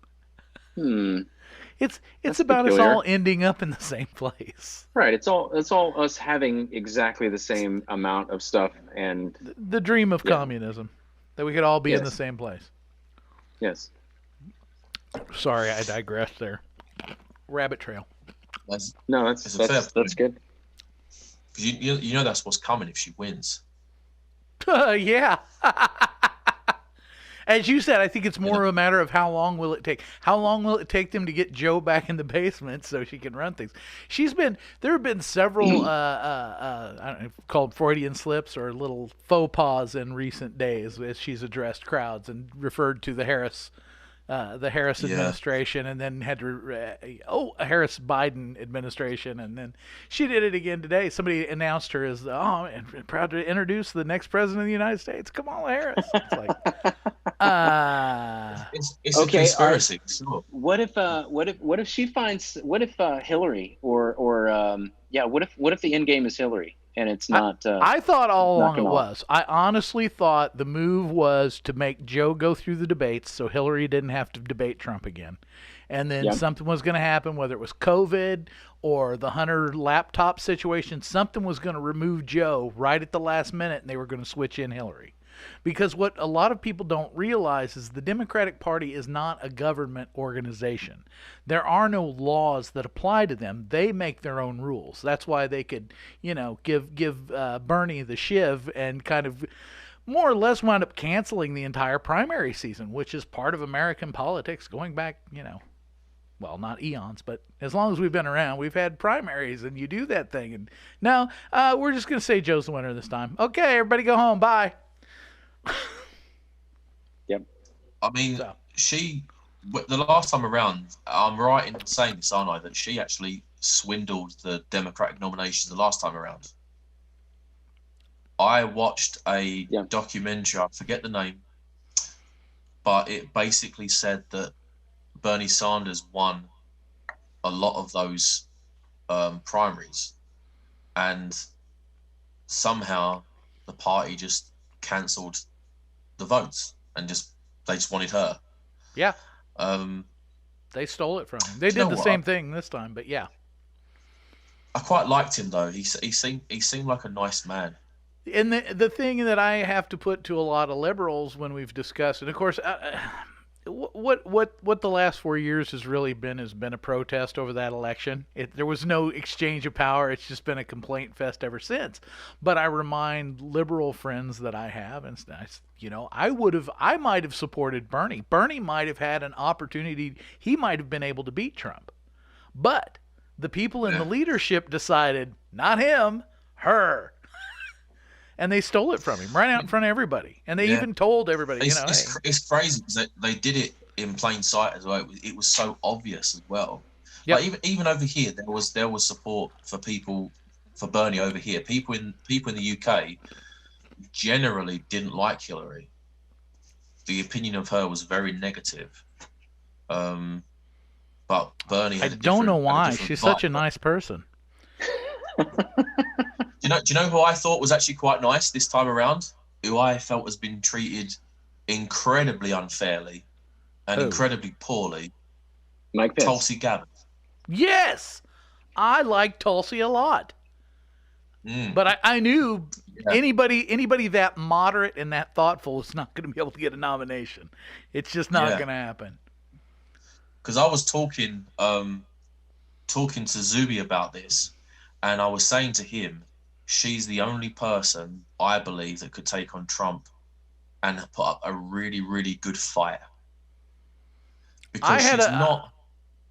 Sorry, go ahead. Yeah, I was just going to say she's just not as crazy as some of the other people that were on offer. You know, Right. I mean, not. She spoke a lot of sense. She had a great mind. She took Harris to town when she mentioned about the evidence suppression, that where she imprisoned guys for smoking weed, and she laughed about smoking weed when she was at university or college. I think that she would have won a lot of male voters, to be honest, because I think you know she's very attractive, which I think helps, and she could back it up with good sound policy ideas, and I think she had her head screwed on. And I kind of wish that she had been given the opportunity to stand against Trump, because I feel like it would have been a fairer fight. This isn't a fair fight, because the media didn't like Tulsi Gabbard either, so that would have been great. The media hates everybody. In this, if she was a Democratic nominee, then the media would have been thinking, oh well, I suppose we better talk about Bill again and that little girl in the Oval Office all them years ago. You know, we've got nothing else to talk about now. So, you know, because they're going to support. They hated her. They hate Trump. They didn't like her at all. So, but that's because she was sensible. Yeah, right. You notice that the moment that someone comes out with a sensible opinion or a sensible policy idea, they come up with some dirt that they're crazy, or they're crooked, or they're racist, or they're this or they're that, and it's sad.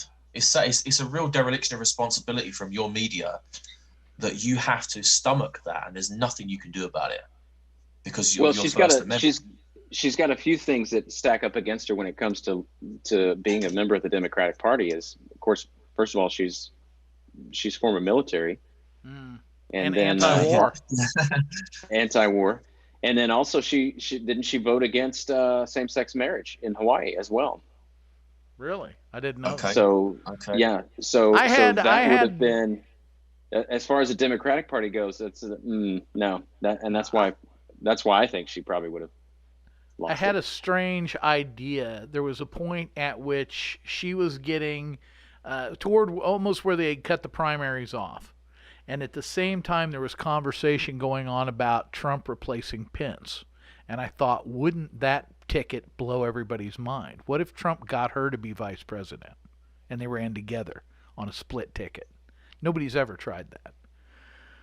Obviously, it's not going to happen at this point, but that was my idea. I wanted to sell Trump and go, hey, what do you think about this? I think that would have worked. There's been a movement, the Weinstein brothers and some other people who have been talking about trying to start another party, and they wanted to call it the Unity Party 2020, and it was going to be a mix of kind of intellectual conservatives and liberals working together to have kind of it sounded to me kind of like maybe based on the Israeli model of coalition government, kind of an idea where you would have a conservative and a liberal, one as president and one as vice president for half a term, and then they would switch roles. And last week, Twitter blocked them. Removed their account. How about that? That's just for discussing having another option. Just to. But I thought Jack Dorsey didn't censor people. Oh, he doesn't, and they can't affect the outcomes of elections either. I was glad to hear that. No. And you know, when a dude like Jack tells you it's true, you can believe him. Of course, I believe it. Yeah, right. I just wish there could be someone at those hearings with maybe a tack hammer, and just every time they lie, somebody could just come by and just hit somebody on the end of their finger. I don't want a permanent injury, just something to remind you shouldn't lie. It's bad form. Yeah. That was ugly. Did you watch any of those hearings, Charlie? The Twitter? Yes, I did. What'd you think? Yeah. I think Ted Cruz is fantastic, to be fair. I mean, I've seen him go at people before. I think much more of him and his role in Congress than I ever did as a presidential candidate, for sure. Yeah, he endears himself to you if you watch him in Congress. Yeah, I like him. I think he's got good intentions. And he's got there's something about him which makes me think he's got a good heart. I don't know too much about him, but that's the vibe I get from him. He comes across as a very genuine person. Maybe he's not. I don't know, but maybe you could tell me more about him. I mean, I think Where politicians are concerned, your guess is as good as mine. I know he was a student of Alan Dershowitz, and Dershowitz said he was the best student he ever had. And I don't know how to take that either, because Dershowitz is a brilliant guy, but Dershowitz is also one of the key players in getting OJ off. So, he's a lawyer. You got to take it with a grain of salt, I guess. Hey, Mark, can you hit those Texas results up closer? People in the chat are kind of having panic attacks about what's going on in Texas. It's still close. Yeah. The difference in Texas is what, 14,000, 13,000? I'm not good with math. Tell me what's the difference there? Yeah, that's about 13,000 votes. I wouldn't. It's early days as yet. I think I wouldn't. There's people signing off already. They think we've lost because Texas is still light blue. Don't worry, everything's going to be fine. Yeah, it's still light blue. We're 46% reporting, so. That's not even half. I couldn't imagine Texas going that way. It's hard to believe, but there's been a lot of talk about it this year, and they said with their porous border, they certainly have an influx of, let's call them interested parties from other countries. Well, and then you got the mass exodus from California going to That's Austin. The other thing. Yeah. So that's half of helping. California moved to Austin, Texas. Yeah, that's helping Texas become a little purple. Could you imagine that? If you had 10% of Hollywood move to Texas, that would ruin that state overnight, wouldn't it? It would make a dent for sure. Like I said, somebody had a meme the other day that said a new law. We're proposing a new law that people that move from California to Texas can't vote for the first year. The first election. It was a joke. Or the first, no, you're right. I mean, part of why they're leaving California might be a little bit of the way the state is because, of politics, and they're going to go to Texas and just turn it into the same thing. It's just so hard. I was talking to Charlie the other day about just kind of Americanism in general, and that Texas is kind of our bastion of. They're the people that are especially good at Americanizing things. It would be so weird. What if we lose Texas and Texas goes completely liberal? That would be so weird. That would be such a strange dynamic. Well, and of course, it would be easy to spot because the first thing that go probably in Texas is going to be, carrying firearms, open carry in Texas. Because and Charlie, I don't know what you know about Texas, but you're welcome to holster your weapon anywhere in Texas. Pretty much, you can carry it. Yeah. So I mean, it's. I hate to say, I don't want to say it's the Wild West, but it's the picture of the Old West as it was. We're walking around with spurs. How do you two feel about guns? I like it's I think it's our right as Americans to bear arms, and I that's what this country was based upon. One of the things that we're based upon is to bear arms, and that's a right. That's one of our very fundamentalist rights that are being threatened right now, and it's got a lot of people concerned. But we have a lot of younger people that are just like. Weren't we, Doug? We were talking about that the other day about. The way that America was formed as kind of like the country of rebellion. You kind of support the underdog. As we were talking about how our beloved crazy King George III, decided to go a bit crazy over tea. And we were talking about that, weren't we? And it's like, I can understand why you have that as your Second Amendment. I can understand why you'd have that because, who wants a British king coming over and telling you that you have to buy tea at extortionate rates of money. I know I'm being a bit facetious, but, the fallacy of gun control, wasn't it? So the fallacy of gun control is, well, it's all right to have, if you want to have a gun to hunt with or whatever. It's like that's not what the Second Amendment's about. The Second Amendment is about tyranny and being able to face a tyrant and go, oh no, you don't. So it's kind of a different thing. But I'm glad you have a heart for it. So I that's why we drink coffee. Do you think that maybe it's time to move on from guns? Perhaps. What are you talking about? Look, I'm English. I don't obviously have no idea what I'm talking about. Like, you mean we get bombs? We get bombs now instead of just guns? Yeah, you get grenades. I mean, silly. On birth. You know what? Up until I was probably 40 or so, I didn't think, I thought it was ridiculous. I had an older brother who was like what we would call a gun nut. He had an actual federal firearms license, so he could have fully automatic weapons and things people can't buy in public. He was convinced we needed to prepare for the government to come overthrow us. In the last year, the COVID thing, the riots and stuff have kind of radicalized me to a certain level. Not to the point that I think they're coming to get my guns, but I'm like, now I could see where they could. Now I can see that the mechanism, if they decided to do it, would roll out pretty quickly, and you wouldn't have any time to decide then. Even now in America, because of the unrest we've had for the last 6-8 months, guns and ammunition are extremely hard to find. And if you can find them, the prices are now through the roof. So it's what's happened has become a compelling argument unto itself for a lot of people. That liberals are buying guns now and ammunition and stocking up. And, you know, it used to just be like a certain segment of conservatism. And now it's becoming broadband. So I don't know. Well, you got places now that'll sell you a gun, but they won't sell you ammo. Sure. So you can get a gun, but you may not be able to get ammo for it. I wish there was a better way, but there's so many things. Racism, sexism, all the phobias, the bad things you shouldn't think about other people. So many of those things find their root within just the human condition. And so many of those root things can't be stamped out. We were joking earlier about, let's get rid of racism. And it's like, everybody wants to get rid of racism, but how do you do that? How do you get rid of something that starts inside the human heart? How do you dig in there? I mean, you can make it illegal and you can say it's wrong and you can ban this and ban that, but you can't get rid of that root thing. You know, that thing in us that makes us distrust the other. Part of that's even biological, which a lot of people will hate to hear in this day and age. And I'm not saying racism is good or it's okay.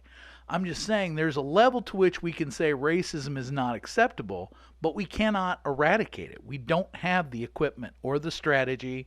You know, Kamala and Joe may want to get rid of racism and division, but they don't have the equipment. How do we do that? Because so much of this stuff is rooted in that messed up humanity, that selfishness and the desire to get me mine and don't worry about the other guy. And it's like, I don't know, you know, I want to live in a world where we don't need guns. I would love that. And we don't really need them on a day-to-day basis, but there is this kind of prescient threat that exists that somebody with an evil heart's going to get in control. And they're not going to play by the rules anymore. And then what do? If I'm unarmed, I can't defend not only myself. For me, it goes beyond me. I've had this conversation with a lot of my liberal friends. Like, if somebody threatened me, I probably would not be inclined to pull a gun and shoot someone. But if I'm in a group of people and they're threatening the lives of a whole group of people, then it kind of becomes incumbent upon me. You know, somebody's got to be able to be the, call it peacemaker, you know, settle the score, level the playing field. I guess you can call it that. There's no perfect answer for any of it. But yeah, I mean, I would love to live in a world without any of those evils, but we live in a world where all those evils are present, and it's just a matter of will you encounter them or not? And that's a crapshoot. Nobody knows.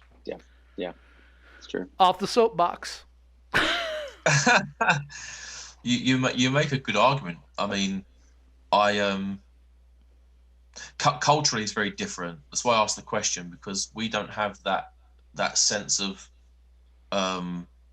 we don't fear tyranny in the same way that you guys do. But I do wonder whether or not it's paranoia, maybe. Oh, sure. But again, you had mentioned before the press being somewhat complicit in this, especially in the last year. They have driven the paranoia. You know, they have driven the division. Yeah, they have.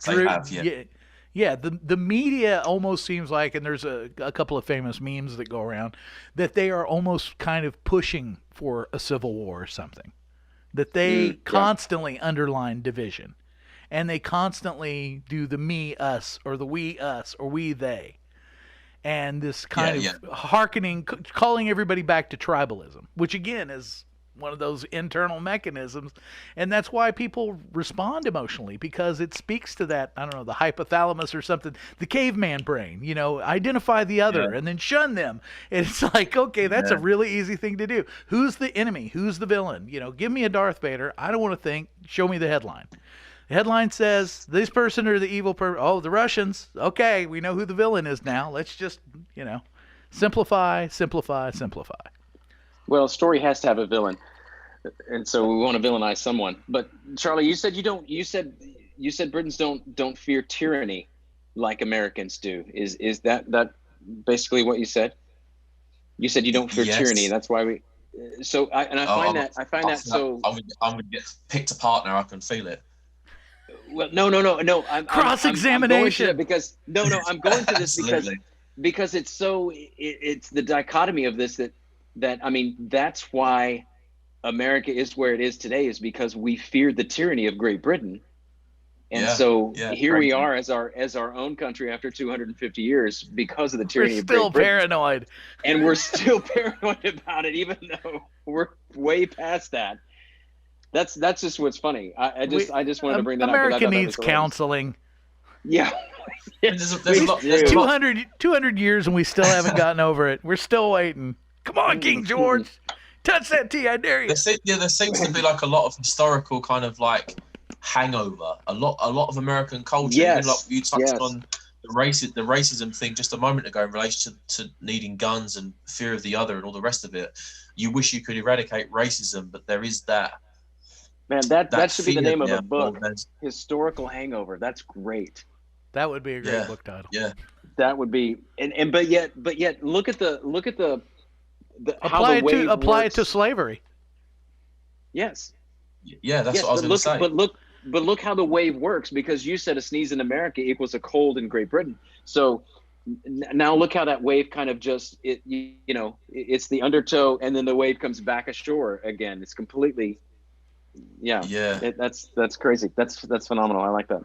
I mean, we kind of don't hold on to, like I said earlier on, the media do try to make Britain as a country always want to take responsibility for the sins of our fathers, if I can coin that phrase respectfully. And I feel like in America, you guys seem to really hold on to the sins of the father. What happened with your independence from Great Britain was such a long time ago now that surely that paranoia shouldn't be there anymore. The same way, and again, I say this with the utmost respect, that there shouldn't be this us versus them when it comes to black people and white people in America. Right. Yeah. Because there is that historical hangover. And me personally, I absolutely adore Black American culture. I find it extremely fascinating to watch. I love the music, I love the films, I love the TV. I especially love gangster films. I was saying it to you the other day, wasn't I, Doug, that I love all the Godfather films and that kind of genre. It's very American. It's very American. You do get some like crime films in this country. Like you get films about the Craig twins. I'm sure you guys have heard of those. Yeah. And seen those. You get films. I don't know if you've heard about the Essex Boys. There was some murders in the mid '90s of some drug dealers in Essex. They've made a whole series of films about that particular crime scene. I've seen a couple extensive documentaries about British organized crime. So it could have been one particular film I'd say for you to watch is a British film called Rise of the Foot Soldier. Okay, I'll look into it. Which is I suppose our gang film, if you want to call it that, our kind of like crime film. Not our one, but kind of that's our kind of genre. That's how we would do that kind of genre over here. But I love it. I love American culture, and I find it really, really sad that because I'm a white man with an opinion about anything sensitive, I'm a bigot or a racist or something or other. So, and it's like you don't understand. You don't understand how much I love your culture. Doesn't matter to me if you're black or brown or green or yellow or Nancy Pelosi and the Teletubbies son. You know, it's just I don't know. I just find it really disheartening in a way, because I don't look at people through the prism of you're different to me, other than by what you think. Yeah, Unfortunately, I find that if you are a certain pigmentation, you're expected to think a certain way, and again, I find that very sad as well. You know, for sure, and terribly racist. Lest we forget to mention that. I was trying to think of something I was going to say. I had an idea there for a minute, and it skipped me. Yeah, I feel the same way. And what's been really difficult for me, there are many people in my life, there are people in my family who are of different races, and it has become this issue that you are not supposed to talk about. And yet there's this idea that, oh, well, we need to have a conversation about this.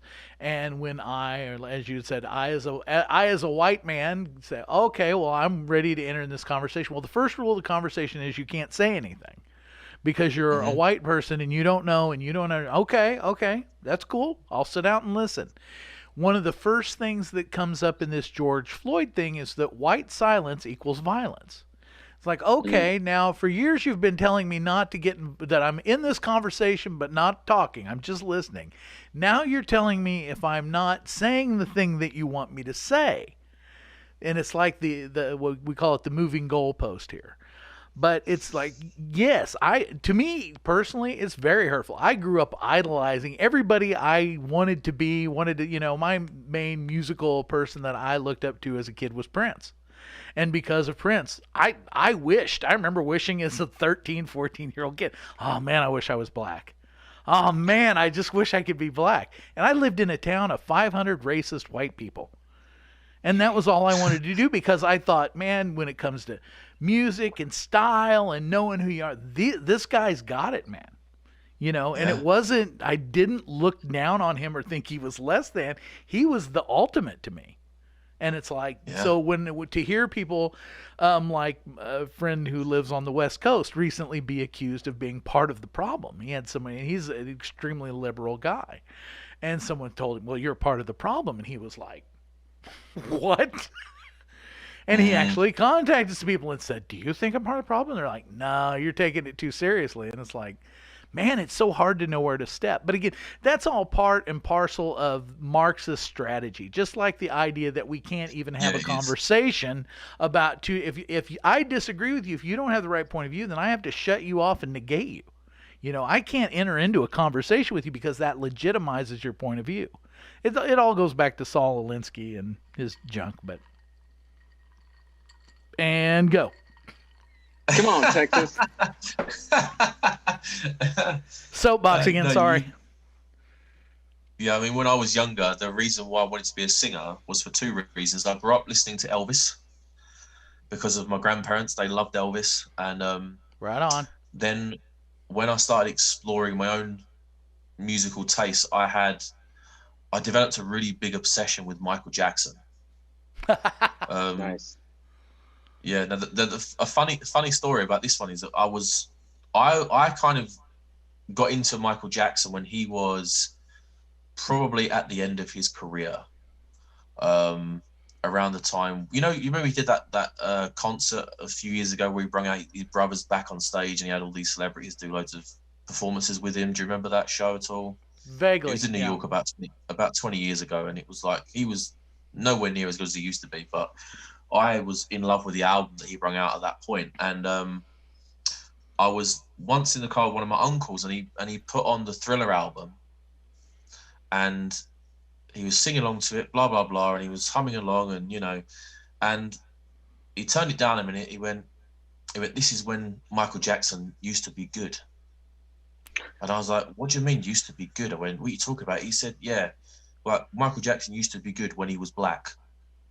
Now, way back. Right. So bear in mind, at this point, I'm like 13, 14 years old, and I'm thinking to myself, Michael Jackson's not black. And I said that to him. I said to him, Uncle, I said, Michael Jackson's a white man. They went, no. He used to be a black man. And I said, no, I've got pictures of him. I've seen him. He's a white man. And he's like, no, he changed his appearance. He had plastic surgery, and he showed me pictures of Michael Jackson around 1982, 83. And I'm looking at pictures of Michael Jackson in 2001 and 2002. And I'm thinking to myself, this is a completely different person. Mm. But for a kid, this was the most amazing thing in the world to me, because I thought, what did he do? You know, but the thing is, it goes back to your thing about Prince. It didn't matter that Michael Jackson was very, very quirky, to put it politely. He fascinated me to the point where it wouldn't have mattered if he was black or white. You know, I'm not even trying to make a pun there, but it wouldn't have mattered if he was black or white. Or a song. Sing a song. Like, because it was the talent that kind of drew me in. So it's like with you with Prince, like, it wasn't about the fact that he was a black guy, it was the fact that he was the man. Right. You know, and for me as a kid, Michael Jackson was the man. Elvis was the man. You know, and another singer from America, which the best voice of all time as far as I'm concerned. Now watch yourself. Careful. What? No, come on. Okay, live stream's over. What? What? I missed it. What did he say? Who did he say? Luther Vandross. He said Luther. And Luther's, I'm not saying anything. I'm not anti-Luther at all. That voice is velvet and butter and all I'm going to say. The only thing I'm going to say, I'm just going to say two words. Otis Redding. And that's all I'm going to say. No, come on. Okay, live stream. Who's the man today? Snoop? I'm nowhere near the man today. Nowhere near. I don't know who I'd say is the man now. There's so many genres. You'd have to pick a genre to pick who was like at the top of it. As long as it's not mumble rap, I'm okay without that. I can't understand that. I would go with that. You know, I'd agree with that. In the days of Elvis, I mean, Elvis was the man. Yeah. Today, who's the man or the woman? Who is that today that transcends the genres and is the music man? Is there anybody? Maybe there isn't one. Maybe Timberlake, but he doesn't have the stature. I mean, he can cross-pollinate across different styles, but he doesn't have the stature of any of those people. Yeah. Talking Justin? Yeah. Okay. I'm saying he's not, stature-wise, he's not there. He can cross genres. Oh, okay. I mean, he can bounce across different styles. But Taylor can cross genres. Swift. Yeah. She goes from country to pop, right? Carrie Underwood. Can I just say one thing? Are you going to mute me? It's funny you use that Come on, man. That clip there of Biden. Yeah, because I was just about to say, based on that, I hope Biden wins. Oh. Wow. Man, this whole thing's gotten ugly. This has gotten ugly. I'm joking. I'm joking. All right. We're all having fun. We're all having fun. Take back the Taylor comment. I don't know. Justin Timberlake is talented, but he's not. He doesn't have the stature. I don't know. He doesn't have that.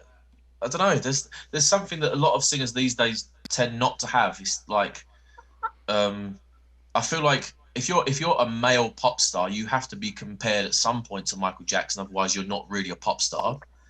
Right. That tends to happen to Usher. That happened to Usher, Chris Brown, Neo. Justin Timberlake has been compared. Let me say this, and he's not quite as popular as he was a few years ago. But as far as having the I'm the man vibe, like totally aside from musical ability, just the vibe of I'm the man, I would put forth Mike Bublé.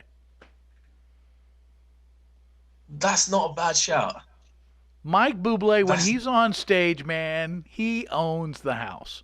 Everybody in that room is on him. And that's something nobody's had since like Sinatra, where when he's on stage, he is the focus of every person in the room. That's a really good shout. I'll take it. That. I'll take it.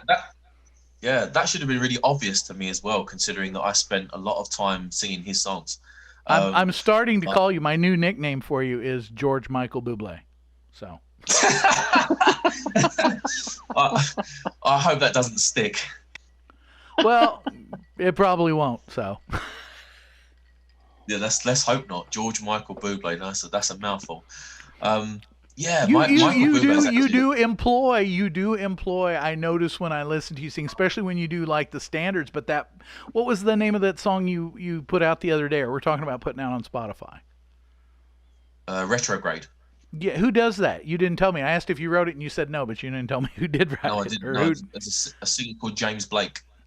Okay, when I listen to you sing stuff, and that's not a standard, but the other stuff you've done that's standards, I hear that's the two things I hear in your voice. You have a Bublé tonality, but you have a George Michael attack. Yeah, I think when I was growing up, I studied it sounds quite arrogant to say that I taught myself how to sing, but I suppose I really did, you know. Later, after we're off, I'm going to tell everybody I taught you. So you can say that. I'll give you props for that. One of my best vocal students. It's probably more believable than saying that I taught myself, but I basically imitated my favorite singers, and George Michael was my mum's favorite singer when I was a kid, and Luther Vandross was another one, but he was well too good for me. He was well out of my range, and I'm not saying that I'm as good as George Michael, but I wanted to imitate these guys because I figured if I could adapt my voice, not to sound like theirs, but to control it in the same way, I might have half a chance of making a career out of it. And that was really what I wanted. I wanted to be on a stage somewhere. I wanted to be singing for people. I wanted people to love me, just love me. That's what we all want. Let's go with George Michael Jackson Bublé. How about that? Ooh. This is going to turn into. I'm going to become a meme by the time I wake up tomorrow. Like you are. That's our goal. Is to make you. This is not good. I cannot be canon fodder for your show. All right, let me throw this one out. Billie Eilish. Not a fan. Not a fan? Not me either. Yeah. Really? Is she only a fan with the younger generation? Or I mean, is she only Jason all younger? Jason Isbell likes her. Yeah, I'm not sure. I mean, they're younger. They're a younger generation. Come on, man. Take that, Jason. She's kind of alternative, isn't she? Her music is kind of abstract. I'm not really digging it. My kind of like go-to is R&B. I love R&B music. So, and when I DJ, that's typically what I want to try and do, like R&B, hip hop. Here's another thing too. You DJ soul and stuff. So let me ask your opinion on this. This is a dynamic I've been noticing. We're on Billie Eilish here, and I would throw Sia into this crowd too. Dreary party girl music. Is it a thing, or am I seeing something that's not there? It seems like when I was a kid and we sang party songs and girls sang party songs, it was pretty upbeat and everything was happy and we're going to go out and we're going to have a good time. Now there's all this like Sia and Billie Eilish and all these girls singing these kind of dreary, droll party songs. Like I'm at the party and I'm drinking, but I'm not having fun. Yeah. Do you see that trend? I don't know if it's Amy Winehouse kicked that off or who started that. But it's like, hey, if you're not going to have fun, why don't you stay at home so everybody else can? But yeah, I mean, it's part of the backlash of being an old guy. I mean, I never play that kind of stuff anyway because I look for grooves. Like when I want to go and do a party or anything, or if I want to go and do a festival or do whatever, I look for music with grooves. Like I want something with a really good bass line, something which has got a really good kick to it. It's I mean, you can't dance to that kind of music anyway, so it defeats the point of being a DJ in that regard. But here we go. So you can't dance to Billie Eilish? I mean, I'm sure you can, but I wouldn't. I couldn't, just because it seems like all the videos she has spiders crawling on her somewhere, and I can't get behind that. You've watched the videos? You're a bigger My fan than daughters. thought. I have daughters. I have to. You know. Oh, You know. that's You know. the right, excuse. right. We're not buying that, you know. I'm not buying But- it. They hey, don't live in this house. They don't live in your house. I'm glad to say that I am not the only father of children in this room. And one of the things, hopefully, that you will learn from the experiences you've had with your own parents is that when your children throw something in front of you, in order to try to like shock you as the parent, the best response is to play cool and go, "Huh, that's interesting." Yep. You're absolutely right. But all I'm thinking is, right. why are these girls so sad? And if they're not having fun at the party, why not stay home and let spiders crawl on you? Yeah. What is with the spiders? I don't know what the spiders is. Billie Eilish, she's got a video where there's like spiders and they're coming out of her hair and her mascara and stuff. It's creepy. What is she on? I don't TikTok make or these something? videos. No, like music. Where do they play music? Is she Do using they a- still have is she music using- videos? Is she? We used to have She's going to be MTV. your next guest. Yeah, hopefully that'd be fun, wouldn't it? So I was watching an MTV documentary I guess it was last week, about why the videos just completely they're gone. They I didn't mean, make we don't any money, see- probably. Well, they talked about us moving into a less sexist society because a lot of the videos were all, you know, Hey, here's a long-haired funny band thing. members. Hey, has anybody noticed this? All of Anybody these notice that women, all we these quit women, objectifying women in videos. we're not supposed to objectify women, and now that's what, like, isn't that what OnlyFans or fans only or whatever? Isn't that what that is? Mhm. Objectifying yourself Yeah. for profit? I guess that's empowering. Yeah. I don't know. It's an upside down world, folks. I'm not from It here. is. I appeared on a podcast a couple of years ago. One of my friends, he's a pianist, and he was trying to launch a podcast a while ago, and he was talking about the objectification of women in music. And I smiled when you said that about they want to make the videos less. What did you say? Less sexist? Did you say? Yeah. What's wrong with I don't being think it was sexy? What's wrong with being Not sexy, sexy. mate? Not sexy. Sexist. Well, it's kind of the same thing because when people watch music videos by Beyonce or Rihanna or I don't know which But Lady they're Gaga, doing. I get where you're going, but they're doing it Nicki themselves. Minaj, you know, I mean, It's even those not- two recently, Cardi B and Megan Thee Stallion with that WAP song. I mean, Right. when you right. talk about don't objectify women, these girls are in these videos themselves. Right, they're but they're dancing doing it. the They're dance. doing it themselves. They're doing it themselves. They're not Van Halen jumping around and hot for teacher and looking at her in the bikini walking around on the. It's they're doing it themselves. So Keep that's talking to me, okay, man. You're right? speaking my language. That's okay. That's okay. Yeah, I find that sex has always sold in music. It just had to get sexier Sure. to sell more when you can't sell CDs anymore. Right. You know, so when we go back to Elvis, he was in a lot of bother because he shook his hips, right? That was seen as, That was I mean, sexy. that was sexually provocative because he moved his hips. Right. Now, Oh, you're not. now you've got Janet Jackson, you know, popping one out on stage. We're not having that. And, you know, I mean, No, it's Well, never a bad thing to see, but it's just I don't know about never. You know, things have gone from being really small in terms of sexualization to now it's basically softcore porn with really bright colors in the background. That's what Yeah. it's become now. Well, No, you, no, you're you, absolutely you, right. you said the thing about not being you can't sell CDs. You know, Britney Spears didn't pop hers out until like the second or third album didn't sell.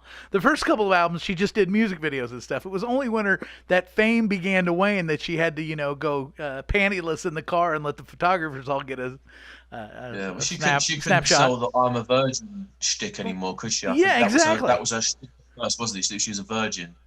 Right. So I suppose something had to give eventually. But But, it's an increasingly long list of Same- ex-celebrities, ex-musicians who have joined that list Yeah. of, You know, people you can Like, also see on can you tell Pornhub. me an R&B singer that you know that doesn't take his shirt off? Just name one that doesn't take their shirt off. I don't Songz, watch the rest of CeeLo R&B. Green. CeeLo Green. I didn't think this question through very well, but the point I'm making is that you do get male guys with ripped bodies that sing R&B, take their clothes off, and no one says a word. No one says a word. You're right. Chris Brown, You're right. shirt off. Usher, shirt off. Tank, shirt off. Trey Songz, shirt off. You know. And what is going on with this map right now? Because it's turning red, but Biden keeps getting the higher number. I'm sorry, that just caught my attention at the corner of my eye. I'm sorry, Charlie. I apologize. I sidetracked you. Go ahead. Over here, it's saying that Biden's got 80 and Trump's got 48. Well, ours is showing 119 for Joe Biden and 92 for Trump. But man, there's a lot of red on the map to have him that far ahead. Let's see BBC must be behind. See, you guys should be ahead because you're ahead of us time-wise. You're actually from the future, so I was hoping you'd be able to tell us who won tonight. I don't think it works that way, Doug. It doesn't work that way. I'm kind of hoping that's joke logic there, Doug, and not for It real. is. That's the only logic I use. The real logic, I don't know if you guys noticed a couple years ago, the real logic quit working. So I'm going with joke logic. That's all I got. So Yeah, Fox News is saying 129 Biden and 94 Trump as far as electoral votes. A lot of people worried about this blue Texas. I'm worried about blue Missouri. Yeah. That's kinda worried about problematic it to me. That's more problematic to me, but we'll get by, whatever. That's the thing. Over here, we want things blue. In the final analysis, it really doesn't make a whole lot of difference who the president is. That the Congress really wields the bulk of the power. I mean, aside from executive orders, you know, things that happen here have to happen through Congress for the most part. So Yeah. there is that. But yeah, I would really rather my dude win, mostly because I want to see this the Durham thing go through. I don't want Durham to stop. I want Durham to go through, and I want to find out what the results are. And I know that if he doesn't win, that's all going to get thrown in the rubbish heap, and we'll never hear what the real story was. But we're way ahead in the popular vote.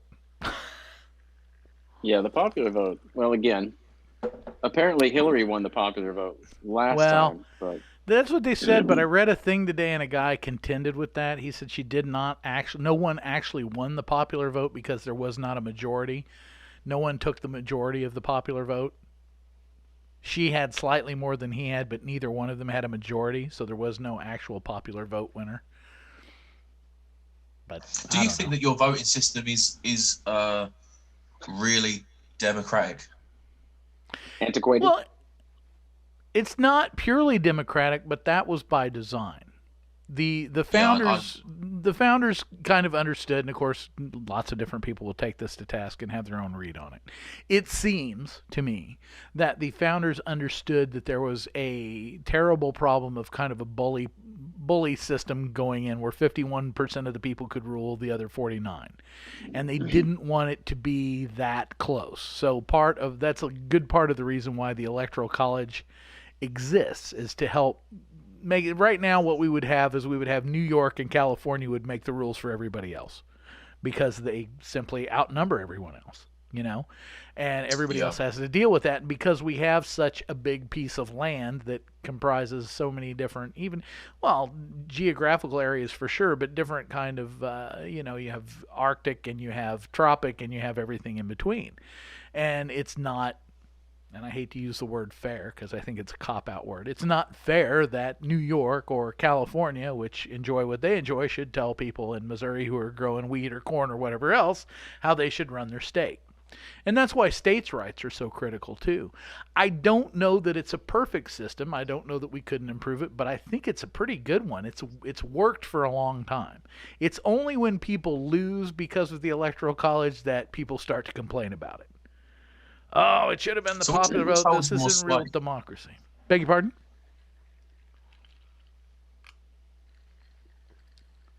Or the popular vote? Say that again. You cut off. I said, which holds more sway, the Electoral College or the popular vote? Well, in terms of holding office, the Electoral College is the ultimate determination of that. The states get to decide how they deal with it. And basically, if you look at what the founders wanted, what the founders desired was that electoral districts. So each state is broken up into electoral districts. That the electoral system is built so that each of those districts has an equal say. So you're not supposed to be welded into your state. Well, what's happened in the ensuing years is that now a lot of states, whoever the popular vote goes to, they get the electoral votes too. And in some states, electoral votes aren't guaranteed to you because of the popular. And then I think it's Nebraska and Maine can be divvied up in any direction. So Yeah, they can divvy up their electoral votes. Yeah. like I said, it's certainly not a perfect system, but I don't know where there is a perfect system. I feel like it's a pretty good one. It balances things. We're not, as much as liberal media and stuff wants to beat the drum of, oh, we got to save our democracy. We're not a democracy. At base, we are a republic. We use a democratic method to select certain leaders. There was a big question at the founding as to whether the people would even be allowed to vote. Originally, they wanted it to be a congressional decision who was president. So they didn't even trust the population to be educated enough or to have enough information to make that decision. So I don't know, man. So we are where we are. They kind of wanted to have. Yeah, in a way, it kind of feels like they wanted to have a British system. Well, that's where they were. Congress gets to choose the president. It's a bit like when, like I said, when our elections come around, the leader of the winning party becomes the boss, the prime minister. So in a way, Right. that is some sort of congressional kind of selection, if you get what I'm saying.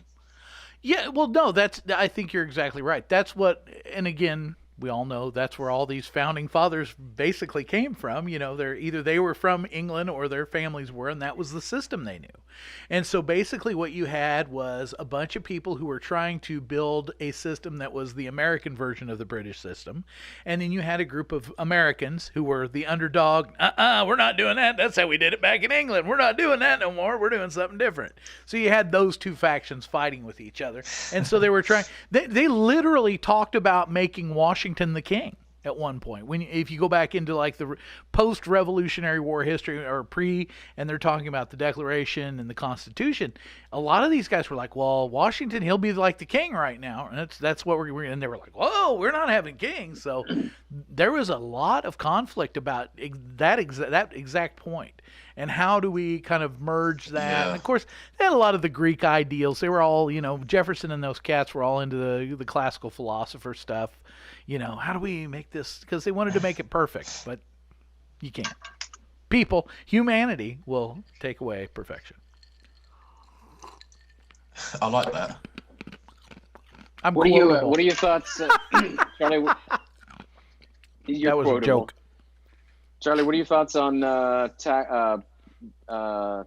Donald Trump's tax returns? Well, I think if anyone thinks that he only paid 750 quid dollars in taxes, I think it's mad. Hey, you didn't do that conversion right. I don't know what the exchange rate is, Right. but I know that didn't No, no, I think I think anyone that believes that he only paid $750, is that better for you, Doug? Dollars. Ooh, I like your Is American completely accent. mad. That's So yeah, it's pretty non-regional. good, that, isn't It was. it? Yeah, that's what we think. You'll sound like dollars. We think you'll sound like a version of Kim Kardashian. That's what we think. Charlie, you do it so much better than most people do, though. You do. You really I can't even say it like get that. the way the R should sound.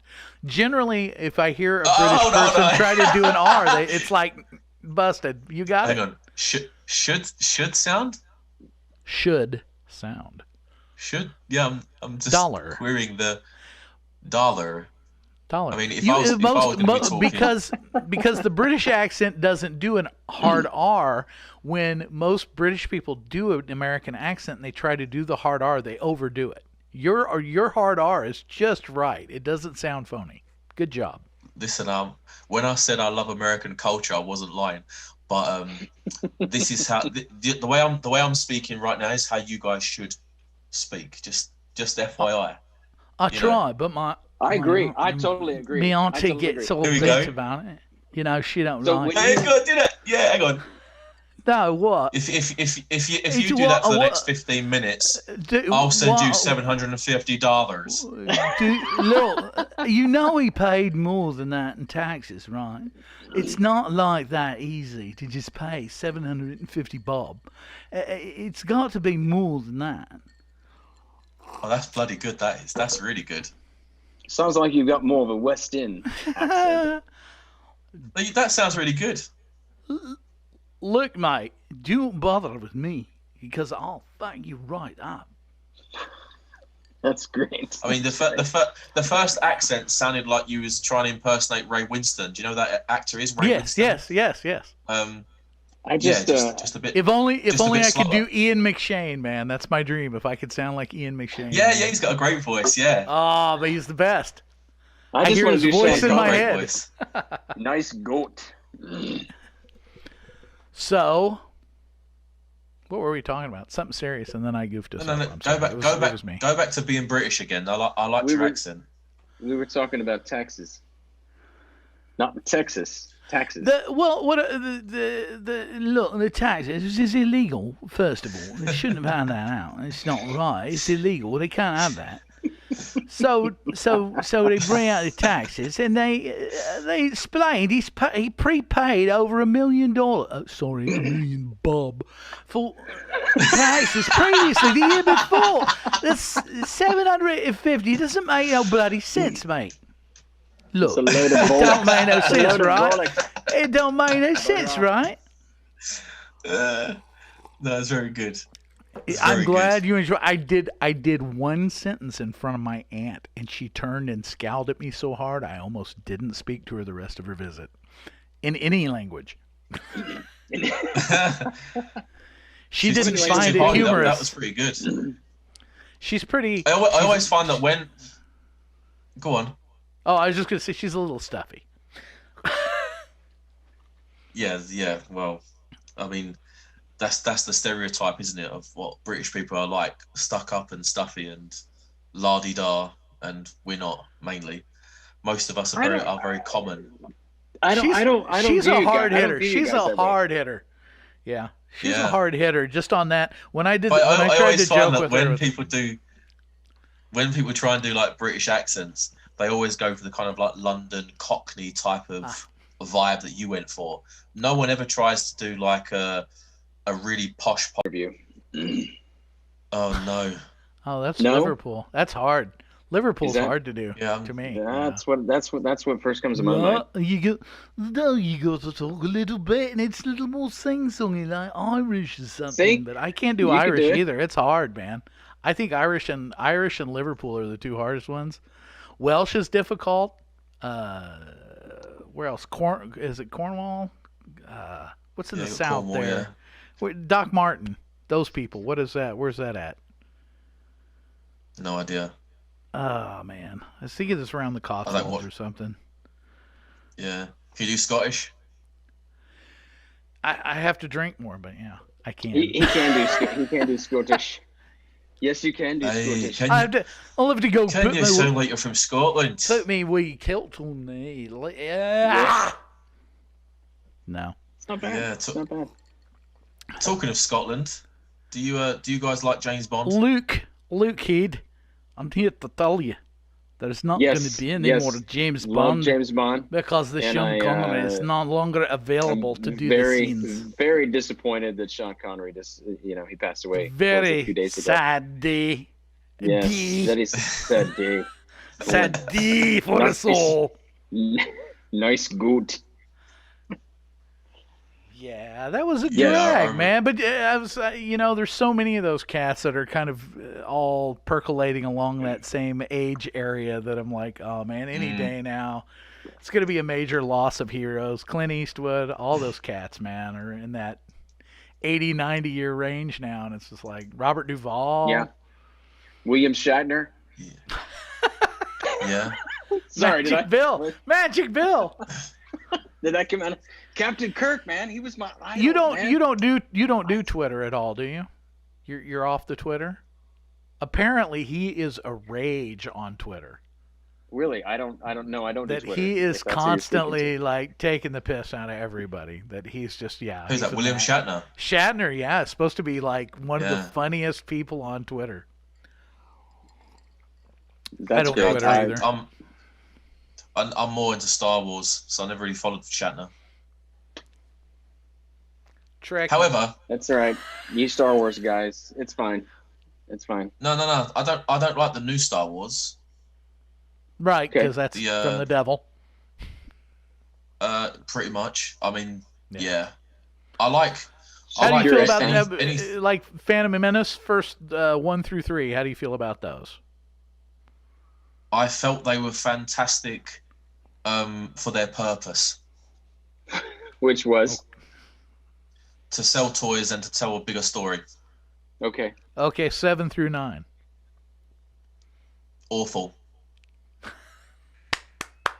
Because it was see, the thing is, with George Lucas, I kind of like knowing how Darth Vader became Darth Vader.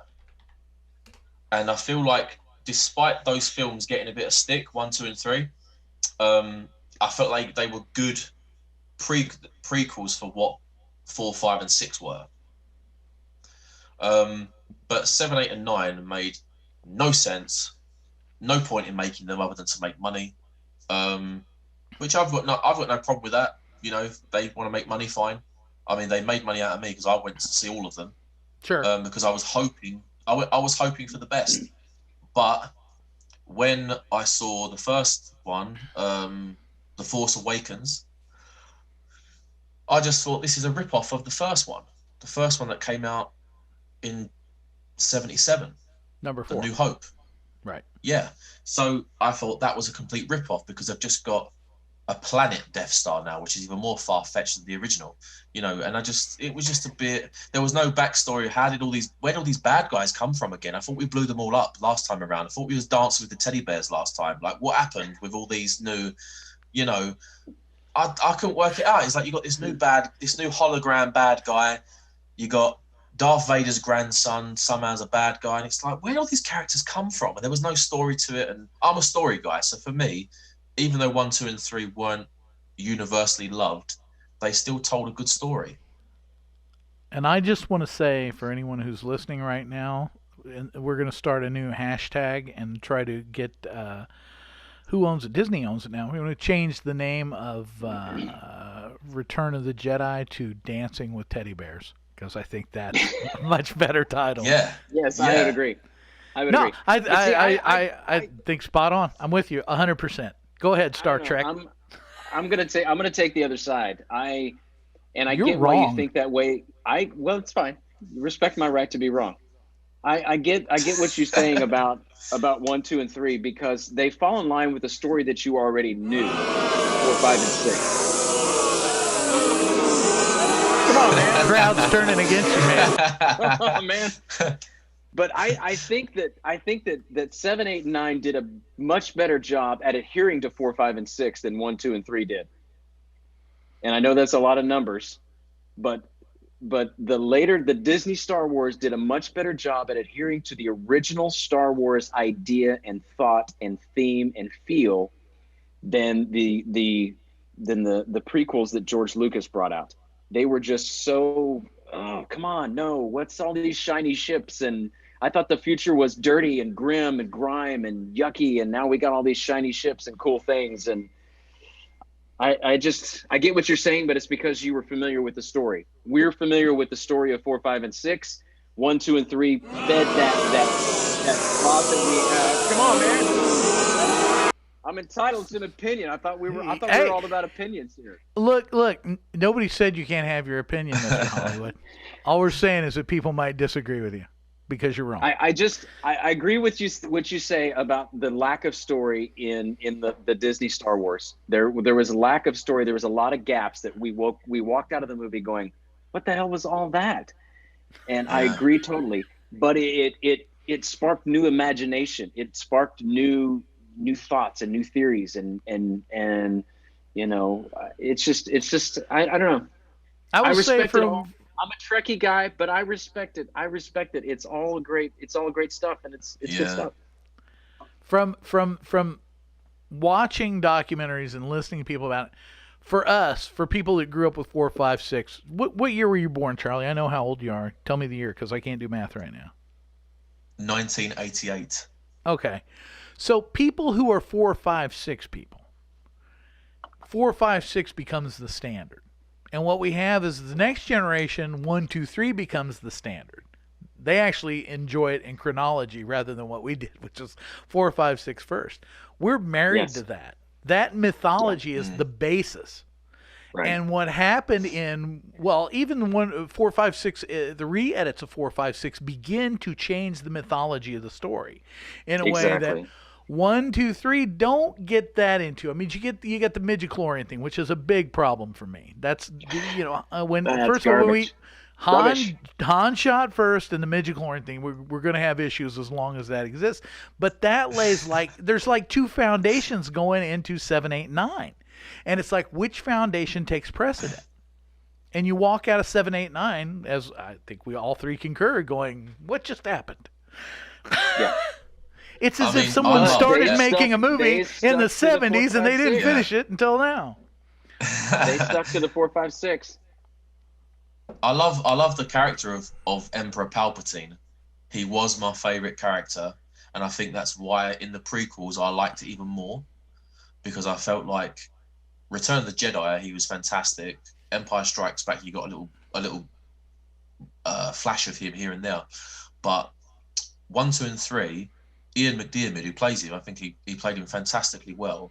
But I think, even though you said about the generational thing, like, I suppose in 1999, when Episode 1 came out, I would have been 10 or 11. So I get what you're saying about the generational thing, but in the UK, I don't know if they did this in America, but they re-released all the Star Wars films again in 1997. And they kind of did, those, so they added these special effects, and you got, instead of it being like a machine Jabba the Hutt, you've got this CGI Jabba the Hutt. You remember how they kind of right. Well, that was Lucas's first move in wiping out the original trilogy. Yeah. Now you can't buy the original trilogy. I'm sorry, we had 0 in the comments, and we started talking Star Wars, and now we have fomented, and it's completely side war now. People are totally going. Now crazy. People have opinions. President, Star Wars. Look here, you sons of bitches. One. This is the winner. This is what you need to. That's talk about this all the time. Just Star Wars. Star Wars live stream. Who cares? President Palpatine. But the originals were the best by far. They were the best by far. And we went a couple of weeks ago. We went and saw, because of COVID, they brought out the originals again in the theater. We went and saw Empire Strikes Back, and I'm not 13 anymore, so I recognize that the acting is actually pretty bad, but the story and the filmmaking is great. Man, that's a story. Right. Yeah. And if you notice, any Star Wars film that wasn't directed by George Lucas was actually a lot better. Yeah. Because you criticised 1, 2, and 3 for being a bit spaceshipy and a bit extra, and they were all directed by him. The original 3 weren't. Right. I'm going to read this series of comments here. I feel they hold. This is a Star Wars related. I feel they told a good original story from 1, 2, 3 unauthentically and poorly. 7, 8, 9 didn't have a script to follow, but told it more authentically than they did in 1, 2, and 3. Who wrote this comment, Mark? No, no. Close. They ruined this good story of 1, 2, and 3 from lack of accuracy. 7, 8, and 9 told a bad script more authentically. So 1, 2, and 3 are a bad version of a good story, and 7, 8, 9 are a good version of a bad story, more authentic version of a bad story. Yeah, I don't know. That's deeper into The it acting, than I the am. acting was better. 7, 8, and 9 actors were better. The acting in I'll just be honest, 4, 5, and 6, the acting is pretty bad. I mean, I love Prince. Yeah. Purple Rain is not greatly acted. It's not something. Oh man, you feel like it really. It's like, is this a school to play? Prince This again. seems like a school play. Well, me and comparing things, but that's how I felt watching Empire Strikes Back. Like I said, it's a great film with a great story, but when you get down to the performances, I mean, Harrison Ford rocks. He's awesome. Most of the Mark Hamill stuff is a little stunted. It feels a little like a high school play. I ain't hating on Mark Hamill. Yeah. I'm just saying. That was my impression. No, I agree. It's funny though, because we can have this conversation about Star Wars, but you two guys probably wouldn't have the same conversation with me about Star Trek, would you? No. How far would it go? You want to You try? wouldn't We go can very go. far. We'll go. I can go farther than you wouldn't go think. Hang on. What do I know about Star Trek? I know Beam Me Up, Where- Scotty. Where no man has gone William before. Shatner.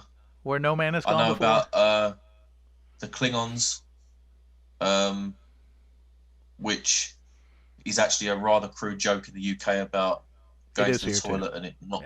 Yeah. Okay, so fair enough. About what? It's international. What is it? Klingon. There's some Back up, jokes, back up. yes. Klingon is what? I'll let You'll you have to explain, Doug. you'll have to explain it to Mark. No, don't. You can't pass the buck. Klingons. Don't pass the turd on to me. I mean, buck. What happened? Something happened.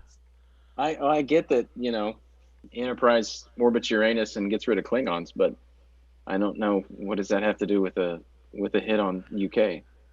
No, it wasn't about UK. It was about that they do it too. They have the same joke. Oh, Yeah, well, I wasn't sure toilet if it, humor. I wasn't sure if it was just sorry, like we had. I didn't or realize. yeah. I didn't realize it was that. To tell you It's the like- truth, it's- I've never given Star Trek much chance at all. I should probably watch it to give it a go. It's What's like going Star on? Wars is the universal language, but that's, I don't know. I don't want to be. Star Trek is like, it's the next level of education. Sell we me. move on up to Give me like five. Give me the 5 key unique selling points of Star Trek, and I promise you, I will watch whichever film you want me to watch. Well, I tell you what, Star Trek is about us. It's about us on planet Earth. Star Wars is a fantastical fantasy story that happened in a galaxy far, far away. Star Trek is about humanity on planet Earth and how we move to connect with other planets and how we evolved as a civilization from Earth, moving on to towards civilization, whatever. How we moved on. So that's what Star Trek is. It's about with us. What's happening? Are you? Well, no, I got an error message on this new control panel, and it said that we got locked out, and now it's showing our original thing, and I was just checking to see if we were still running. I'm sorry. I didn't want to interrupt what you're doing. No, Technical stuff. You tell your story, homeboy. Star Trek is about us, where Star Wars is a cool fantasy of, this And happened a long Battlestar time ago. Galactica is about Mormons. Okay. Come The again. room went silent on that. Which one? You gonna go back to the '80s Battlestar Galactica or the new one? Well, the original. Battlestar Galactica The original. is a space version of Mormonism. No, it literally is. That's not even like me making that up. That's for real. You I've were got no unaware idea. of that? Oh, okay. Where did you read that at? So I didn't read it. It's the truth. I don't have to read facts. I just make them up. Oh man, I'm going back because I used to watch the old Battlestar Galactica. Really? Isn't that, It goes back aren't to you're Mormonism? Yeah, you're supposed to be looking things up, not me. I'm busy. I used to taking watch the technical things. Stargate SG-1. Do you ever see Ooh, that? yeah, Stargate yeah, SG-1? yeah. Good movie. Yeah, I used to quite like that. I even like the TV series they made off that as well. I didn't watch this TV series. What about on Amazon? They've got a program called The Expanse. No, haven't No, watched that's it. not bad. It's pretty good. It's not too bad. Okay. The entire. Oh, I shouldn't have hit that. So which film, Mark? Which film am I going to watch? Pick a Star Trek movie. I mean, I know they're like TV before Not films, the movies. Don't watch the I movies. don't. Watch the old I TV don't show. I don't really want to watch a series. To be fair, You don't want to watch any of it. Star Trek. it's like do you want to read the Game of Thrones book or watch Game of Thrones? Like, I want to watch you know, Game of Thrones. I don't want to read the book. Yeah, it's got Exactly. boobs in it if you watch it. I want to see some dragons and some incest. Yeah, There you of go. course. Yeah, the finer things. It's hard to just pick a movie and not fit into Star Trek lore because, I would skip the first movie. Star Trek II: The Wrath of Khan was good, but it was based on one of the episodes from the original 1960 Star Trek with Ricardo Montalban in it. Give me 2 seconds to interrupt you. Okay. The entire premise of Battlestar Galactica is lifted from the Book of Mormon, a small group led by a prophet fleeing the destruction of Jerusalem or colonies, traveling to a mythical promised land. Battlestar Galactica was heavily based on similarities in the plot of the Mormon Church, and several of the church's doctrines were incorporated into the series. So there you go. I wasn't making it up. Go ahead with what you were saying about Star Trek. And I just, before Charlie asked me that question, I was looking at this and literally it said Glenn Larson was a Latter-day Saint. So yeah, Bingo you're bango. absolutely right. You go with it. You're good. Say it again, because it's always true. It's all right. I like Battlestar Galactica. It was good. We're back on George Michael lyrics. Those George Michael lyrics keep popping up. George Michael. Sorry, I still have that. Shoot the dog already. I'm gonna turn that on. Yeah. So I don't know, Charlie. As far as which Star Trek. I love good sci-fi. Good sci-fi is hard to find because some of it is really badly done. Oh sure. And that's why sometimes when I put on a show, Not especially a Doctor Who fan? Absolutely not. You're not a Doctor Who fan? No. I'm not 11 years old. Bro, you are totally breaking all the British stereotypes we have. This is the thing. We don't care about Doctor Who. We're not into that. I mean, there are people that are into Doctor Who, but all the people I know who are into mine. Doctor Who are like preteen girls. Literally, seriously. That's not an insult. Everybody I know who's into Doctor Who is like a 13, 14-year-old girl. I mean, I've never even got the fascination with it. I mean, I've seen a few clips of it, and I get the general premise of a teleporting telephone box. I mean, come on. Exterminate! Yeah, it's ridiculous. It's like you're being chased by a knockoff R2-D2 with spikes. No. It's just terrible. Oh, Charlie, really I know bad. what I wanted to talk to you about. Go on. There was a Johnny Rotten. I can sense a joke coming on. Not at all. Completely in earnest. Johnny Rotten. It's funny you haven't known Doug that long yet, and yet you know that it took one this visit. tone of voice. You can go. He's got one of those faces. He's just got that tone and that voice and that face. It's a face. It precedes a joke, isn't it? I've got a question. It's that face, isn't it, mate? Hey, he looks like a funny geezer. He's a setup, isn't it? You got the punchline, right? So, what I wanted to, Johnny Rotten. Have you followed? I'm assuming you've heard some of the controversy. Not recently. Has anything new about him recently? My old friend and hero Johnny Rotten came out a couple weeks ago wearing a MAGA shirt. And when people did he now? and people thought he was just trying to take the piss out of everybody, and he came out and said, supporting Trump is about as punk as you can get. Words to that effect, I paraphrase. But yeah, basically stating that conservatism is the new punk. Yeah, the photographs and everything. He's got a point. Serious point. Heavy point. All right, so I'm Yeah, he's looking got up a really who's good this point. John John Lydon? Lydon. Yep, John Lydon, okay. famously as Johnny Rotten, lead singer of the From Sex the Sex Pistols, Pistols. photographed a couple weeks ago wearing a "Make America Great Again" shirt. And yeah, they thought he was, because for those of us who actually remember, I'm not going to say it, but punk rock was about taking on the establishment. It was not about a political view per se. It was about whoever's in charge. Oh yeah, flip them the finger, show them the bird. One of those. Yeah, because And it's like that's what it's about. And for the longest time, especially over the ensuing years, in the last year especially, a lot of the erstwhile punk icons that I follow have trended, well, all rock and roll icons, as we've discussed, have kind of trended liberal. And all of a sudden, I'm like, and they're going, oh, yeah, we're liberal. And all the punks that used to be punks and all the heavy metal guys, guys like Nikki Sixx that used to be Motley Crue. And, he's speaking out for the establishment. And I'm like, everything I remember about rock and roll when I was a kid was anti-establishment. Why are all the rockers speaking up for the establishment? And all of a sudden, Johnny shows up with his Make America Great Again shirt. And I'm like, okay, I'm not crazy. We were anti-establishment. This is why Trump is hated, by the way. If anybody wants to know, why is Trump hated? Because he's anti-establishment. So he shows up and says, yeah, this is the new punk rock. And so everybody who thought they were punk rock is losing their minds. So I was just wondering if you had any...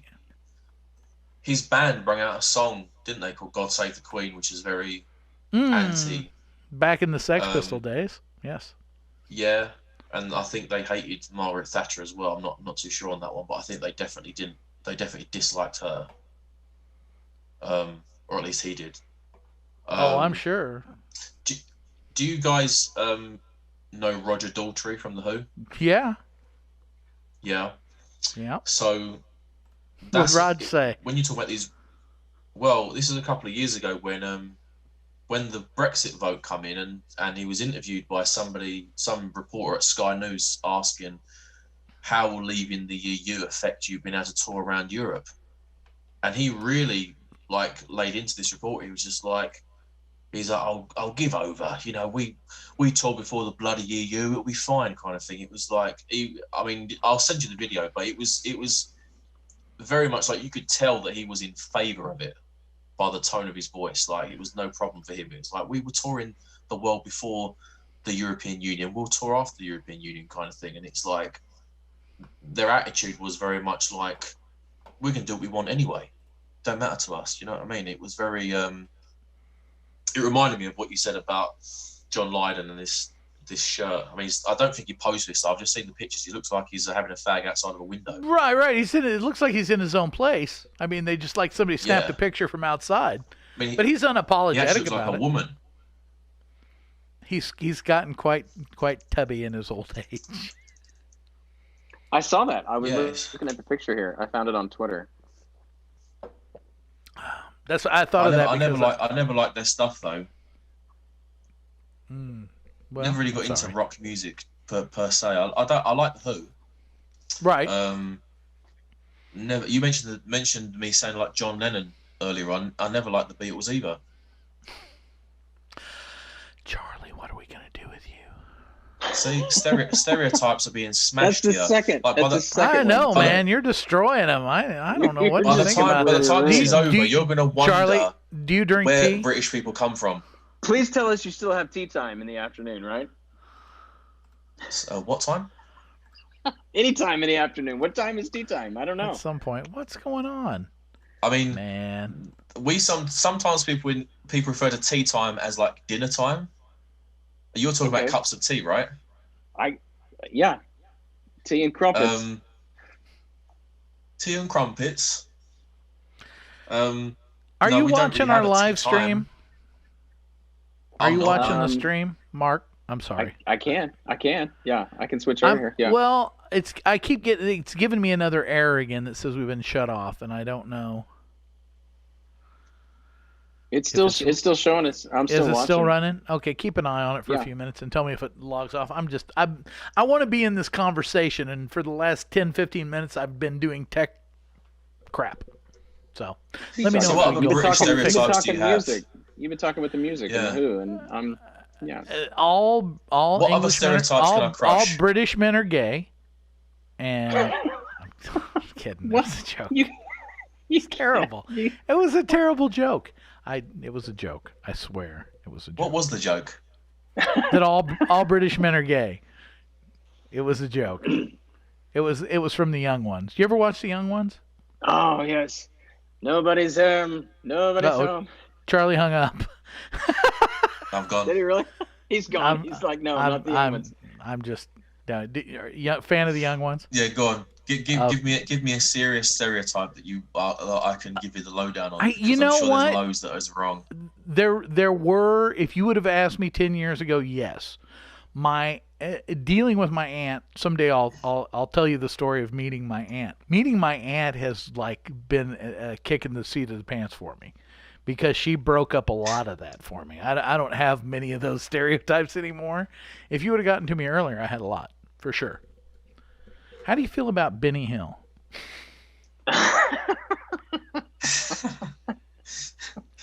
I don't feel much. Really? I like the theme tune. Here's an interesting story. No, it's not really that interesting. I frequently wonder if maybe I didn't watch a little too much Benny Hill when I was younger, because that's kind of seems like what I want to be as a career. I don't know that I hold many What of is the his British career stereotypes. exactly? What stereotypes do you hold, Mark? I don't hold stereotypes about people, because that's wrong. No, I do. I do. I'm the one that was talking about tea time. That's a stereotype, right? Oh yeah, tea time with the Yeah, tea. we do drink tea, but it's They do drink tea, and they're serious about it. I'm I not do like speaking tea for and Charlie. milk, I'm speaking and for milk. my I like- aunt. I like milk in my tea as well. It ain't a So- game. Yeah, we've got so many different brands of tea as well. It's incredible. And you have to have the right And one. for me, I'll be honest. What's your brand? What's your If you make- brand? If you whatever's in the cupboard. But if you had your druthers, what's your brand? I'm That's the so way I feel about bourbon. yeah, I'm so easily pleased. It's just like I wouldn't be bothered if you gave me a Walmart brand tea bag. I'm trying to find like a supermarket equivalent for you guys. That would work. Twillings is Twillings. And- Twillings is that Twinings. that's pretty common. Twinings. Yeah. Twinings. Yeah. Yeah. That ain't we've got my aunt's brand. We've got PG Tips, Tetley, Yorkshire tea. What's the red one called? There's a few. There's a few. And yeah, I'm not bothered about any of them really. Just if it comes hot with sugar and milk, I'm good. As long as it's That's it. brewed properly and it's got the sugar and milk. Exactly. Yeah. Honestly, I mean, some people are really passionate about their tea. Like I had, like my previous father-in-law, he was really adamant about his tea, and I'm like, dude, it's tea. Like you're gonna be dead soon. It's tea. You know, like don't worry about it. You know? When my That's great. aunt came to visit, she actually carried a brick of tea bags with her, and she ran out within the first week, and I had to go find a market. I had to find an international market locally that happened to have the right brand of tea, and we had to drive for an hour to where that market was, exchange currency, and get money to take her to that market to get those tea bags. And God help me, she is a Luddite, so she won't be watching this, so I'm safe to say so, but Well, I I'm mean, that way. I've I'm that got way to be with honest. coffee. she was. I was about to say serious. that. I'd have just made your aunt coffee and spun the tea. Right. Yeah. Yeah, I'm totally that I way wouldn't with have. coffee. I wouldn't have traveled for an hour to buy tea bags. No way. I wouldn't have either, but she's. You must really love her. I do love her dearly. She is an elderly, persnickety person. I am sure you have, as cosmopolitan as you may be, you have elderly people in your life. And for them, certain things have to be certain ways, and it's just they're so rigid. and you just got to go with it. And it's just easier to go along and get along. Is that a compliment? See, you called him cosmopolitan. Yeah. See, no, we don't see elderly people in the UK. We just put them in homes. I thought you were an Orthodox priest from Greece. That was awful. I say that to say this. I hate the fact that we have care homes. Cosmopolitan. I don't even like it. I don't like it. Dude, we can have a whole conversation about that. My aunt was a nursing home inspector. Are we talking about drinks or nursing homes? I don't know. Screw this election. Who needs it?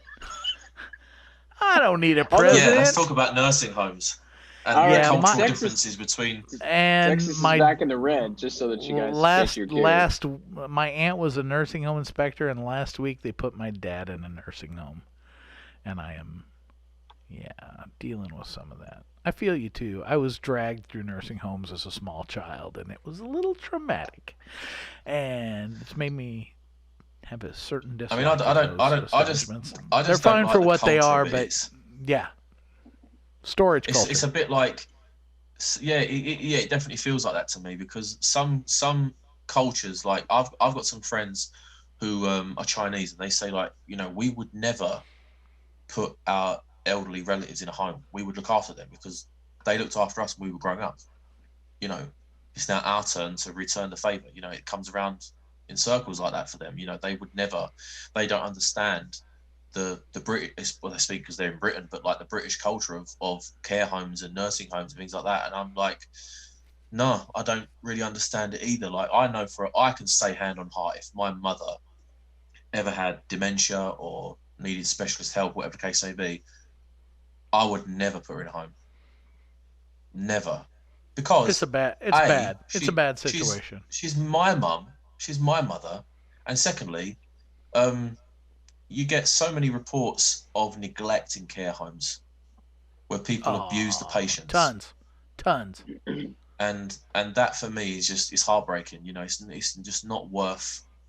It's not worth the heartbreak, because that eventually, if you've got a relative in a care home, chances are they're in the twilight years of their life. Why box them away? Right. It's very ideal. Might be pragmatic for some people, but if you've watched any episodes of our recent podcasts, we have actually touched on this a lot because of my situation and things that have been going on there with that.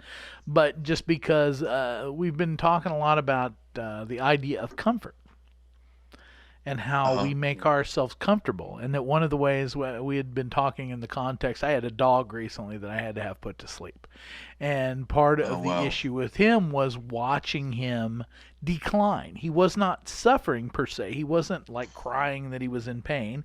He just was not able to do the things that he used to be able to do, like stand up and walk. And so it became a thing where is this about his comfort and where is it really about my comfort? That it's easier for me not to have to watch. So I want to, push him aside into the, take him to the vet, put him to sleep, put him in the nursing home, whatever the thing is, so I don't have to watch that suffering, because that's uncomfortable to me. Your thoughts? So I understand what is it about our society that we teach raising children, even in our schools, here in America, in my school, I remember we taught, there was a class on how to care for an egg. Did you ever have that, Doug, where you remember that in I school? Didn't personally. I've seen people do that. Right. I know what you're talking about. We had to care for an egg as like a baby. And so you take it around, you had to not break it, you had to care for it, whatever, it had to not go bad, blah, blah, blah. And that's caring for a baby. And then as technology advanced, we have actual real dolls that can tell you if you've shaken the baby, or if you're changing it, or if you're caring for it. Robot babies. Anyway, we train that in our society to take care of babies, but we don't train to take care of our elderly parents when they grow older. That's not something that we train our society to do. So therefore we consider that, wait a minute, that's uncomfortable. I'm not going to do it. Let's just stick them in a home and they can take care of them. I'll come visit them when it's convenient for me. That just goes back to society, the way we train, the way we teach, the way we've grown up. Asian cultures are that way, that they take care of their elderly. They take care of each other from birth to death, period, no matter what. We're not that way. We take care of you from birth until you're inconvenient for me, and then I'm done with you. Right on. Do you think that's like a natural thing? You know how like in the animal kingdom, animals are raised and then they're pushed out of the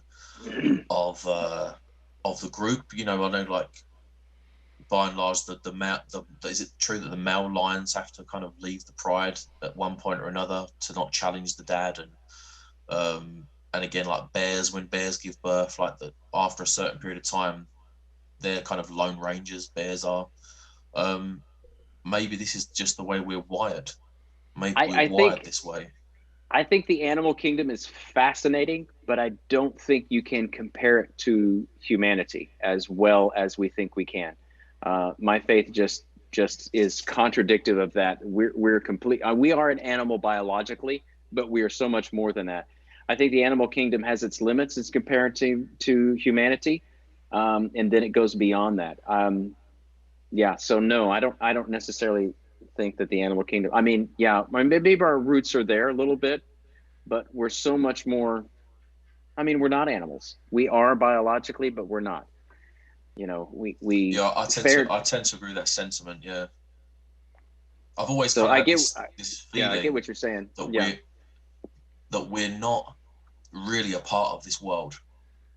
Right. Have you had that feeling before? Like you kind of feel like we're so similar to the animal kingdom, but we're so far removed as well.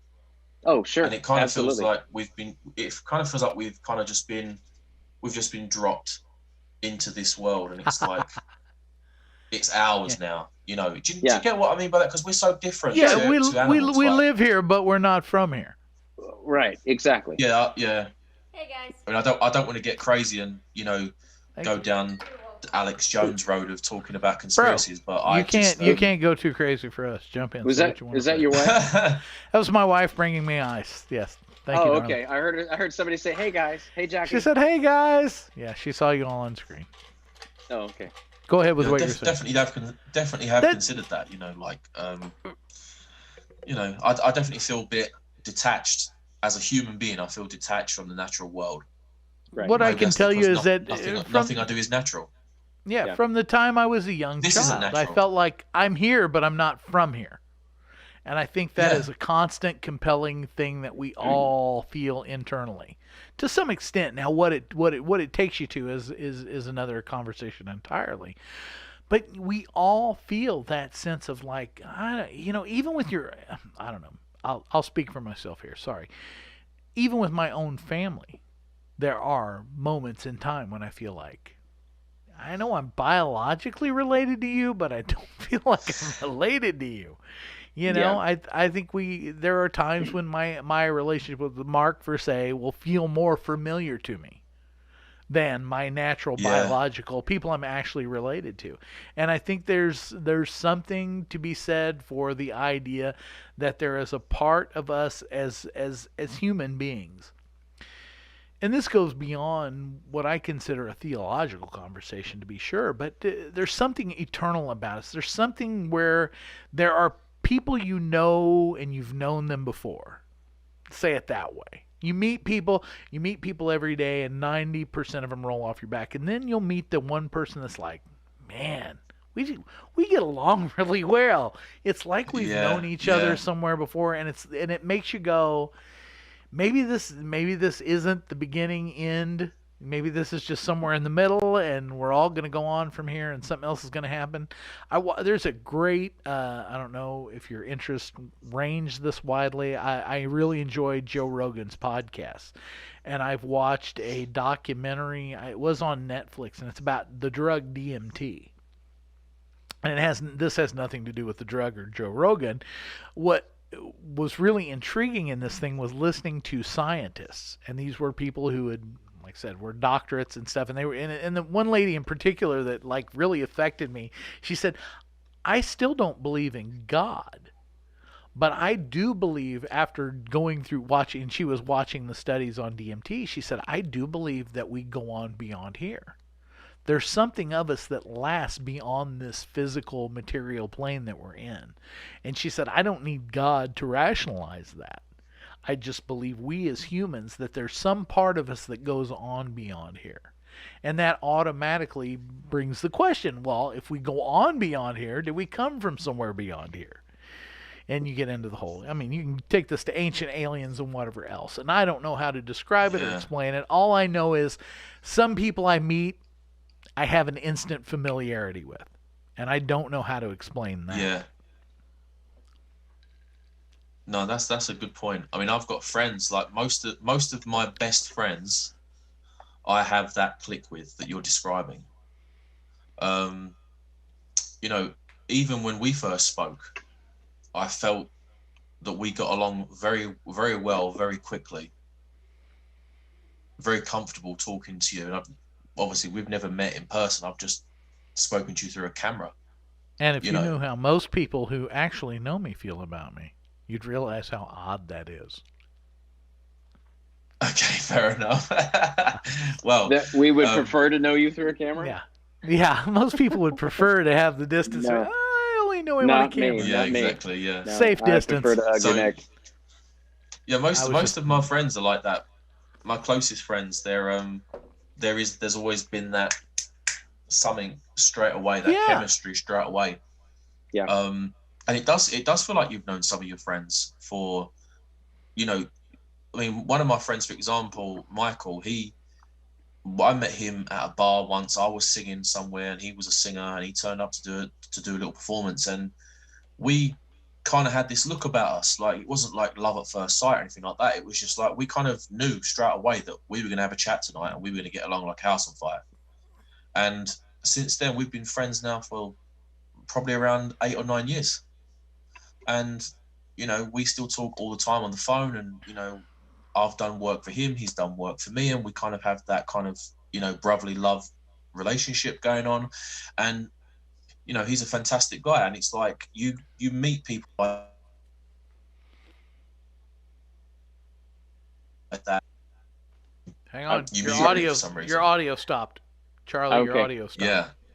Well, no idea. It said the host muted me. Sorry, that was my fault. My bad.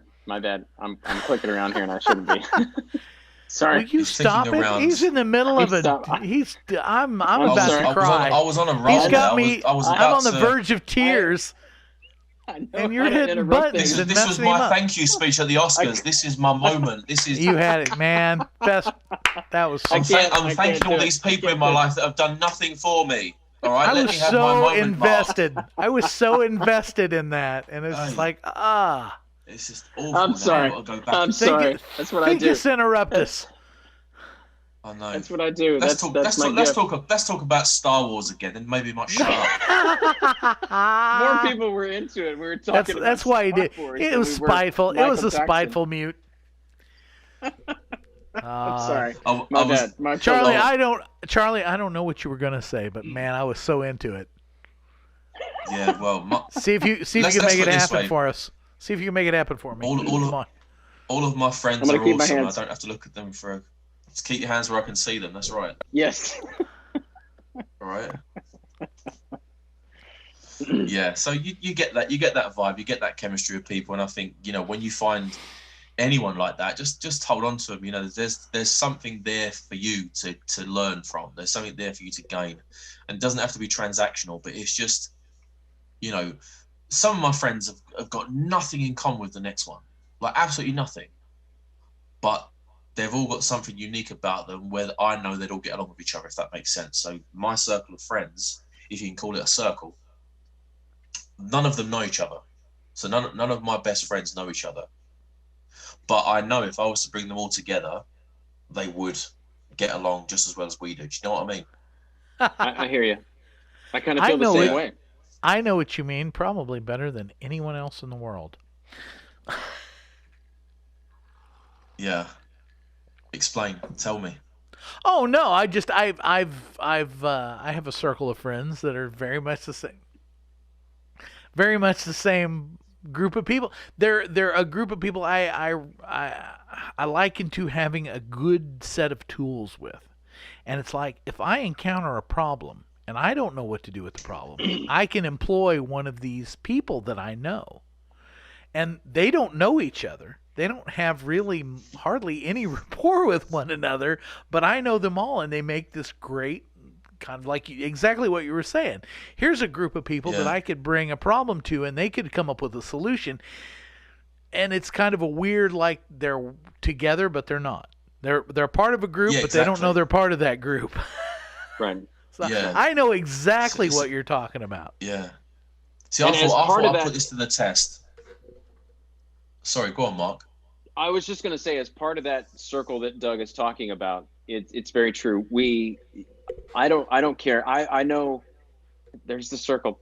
I know Andy, part of your circle, and he and I connect. And I know if I came together with any other part of Doug's circle, that Doug is the common denominator in that circle. And I don't care. Gosh, I don't know. I'm getting emotional now. I don't care what kind of people they are. I don't care what kind of beliefs they have. The very fact that they love the same guy that I love, that's all that I need. Indicates fact that something's they- wrong with them. Something's the very terribly fact wrong. That they are giving part of themselves to love Doug, that's what makes me go, I love you. I love you too. And I'm going to be your friend. I don't care what kind of differences we have, what kind of similarities we have. It doesn't matter, because that guy's he's the common denominator, and he's kind of the glue that holds us together, even though we're not together, so to speak. So I get what you're saying. Totally. So it was my birthday last month, and Happy birthday. I thought I'd put this. Thank you. I thought I'd put this theory to the test, but in typical Charlie style, I invited people out too late. So I don't really celebrate my birthday. I don't really enjoy it. I don't know why. I just don't like it. But I thought, do you know what? I've been stuck indoors all year. I've been locked down. Boris has screwed me. I'm gonna have to do something. So I thought I'd invite all these guys, all my friends out for a drink, some dinner, go somewhere nice. But I asked them on the Monday to go on the Saturday. Now most of my friends are very entrepreneurial. They've kind of got their own things going on. They're very family orientated, that kind of vibe. So they're grown men. They're not boys. They're grown men. And Right. oh, I can't go and golf. I'm flying out to Turkey. I've got to go to dinner with a wife. And so in the end, it was like my whole theory. I could not live it really, which was a shame, because I was kind of hoping I could have done, because I thought everyone's in lockdown. Everyone's going to be free. Do you know what I mean? It's going to be easy.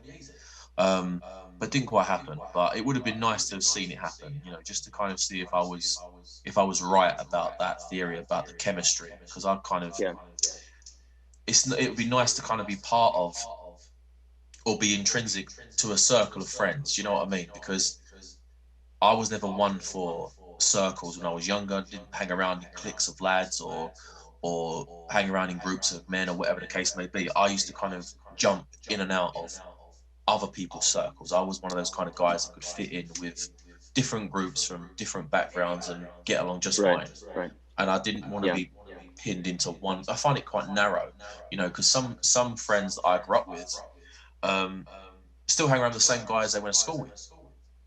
And there's nothing wrong with that.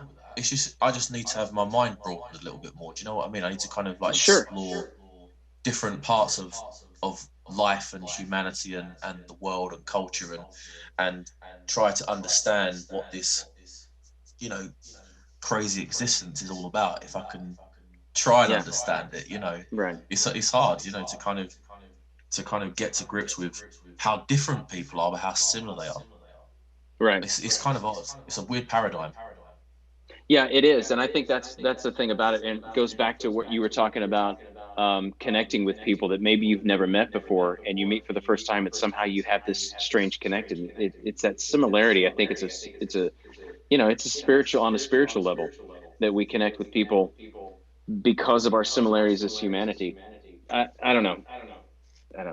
I get to thinking and talking. I'm just like, I don't know. It's just, it's very bizarre. So your birthday, did you have people come out? Did you have people connect with you on your birthday or come out and go out to have drinks on your birthday? I went out with one of my friends. Not Okay. yeah. Everyone else is busy, but it's my own fault. I always leave things to the last minute because I don't really want the fuss, if I'm honest. Yeah. So yeah, it's my own fault. I'm very laid back in that regard. When it comes to social things, I'm very much like, do you fancy a drink? When? Yeah. 10 minutes. You know, you want to go down a pub? Half an hour. You know, Right. I'm very much like that. I don't really like to make social plans. You know, not that I'm against it. I'm just a bit more. I'm just too chilled out for it. You know what I mean? Pencil it in. Right. No, I'll just. I like you know, that just too. go out. Yeah. I like that too. I make plans with, you know, some guys I try to stay in contact with and talk to and glean from, some guys that I like. You know, I respect your time, so I want to grab some time on the calendar, you know, 4 weeks from now, and so I want to make sure we have coffee together. I want to make sure we have lunch together because I want to glean from you. But there are people that are just like, they call me up. It's like, hey, you want to have a beer in 10 minutes? You know, you meet me down at the brewery. Yeah, I want to go. I'll be there. You know, there's totally that I absolutely love, and I think there's a dynamic about that just makes you go, that's what I'm here for. That's why I want to connect with people and want to connect with men and say, yeah, I'll go have a beer with you in 10 minutes. I'll go have a whiskey with you. Let's go. Welcome back, Doug. This whole thing. We will make America great again. Great again. This whole thing here. What up? Sorry, Like talking had to to see you the guys facility tonight. This feels normal to me. Do you know what I mean? This doesn't feel abnormal to me. Where some people might think this is a bit strange. You're talking to two guys in America on a podcast on YouTube and you know. Yeah. But I like this. This is kind of what gets me going because it's like this is a completely different social situation. Absolutely. And I feel very comfortable talking to you both. Whereas some people might think, oh, I'm not going to do that. That's that.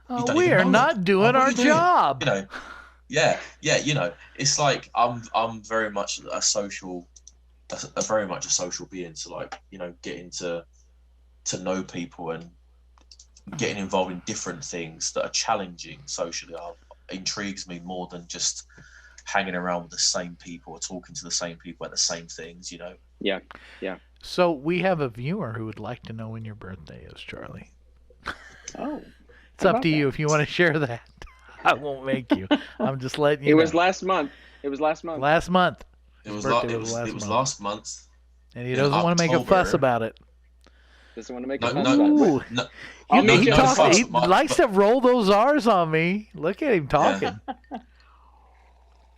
But I don't want any fuss. But I do. But you can send me money via PayPal. Via the That's what I'm talking about. Yeah. You got to go fund me outside. Go fund me. Cash me outside. That's it. Fund me. The same person as Christian has wrote, British people don't fix their teeth. What? I think he was like referring to the stereotypes people thing that we was talking about a while ago. I quit reading. I quit reading those comments. Look, these are quite straight, you know. You have I think the British teeth thing, man. That's so like 1970s. I mean, you know. Some people do have bad teeth, but you know. Monty Python were the last out of that. I don't think anybody's made any ground with it since then. Well, come on, yeah. Mike Myers. Okay, Mike Myers, but yeah, Mike Myers. He's Canadian. Are they not fake teeth? Yeah, they are. Or they fake teeth? They're fake teeth, but still, he made a thing out of that. Yeah. Come on. Yeah, that's true. Yeah, see, my teeth are straight. No braces. No trips to the dentist unless they want to pull a tooth out. Which is generally. I grew up in middle America, and they had just as bad as teeth as anybody.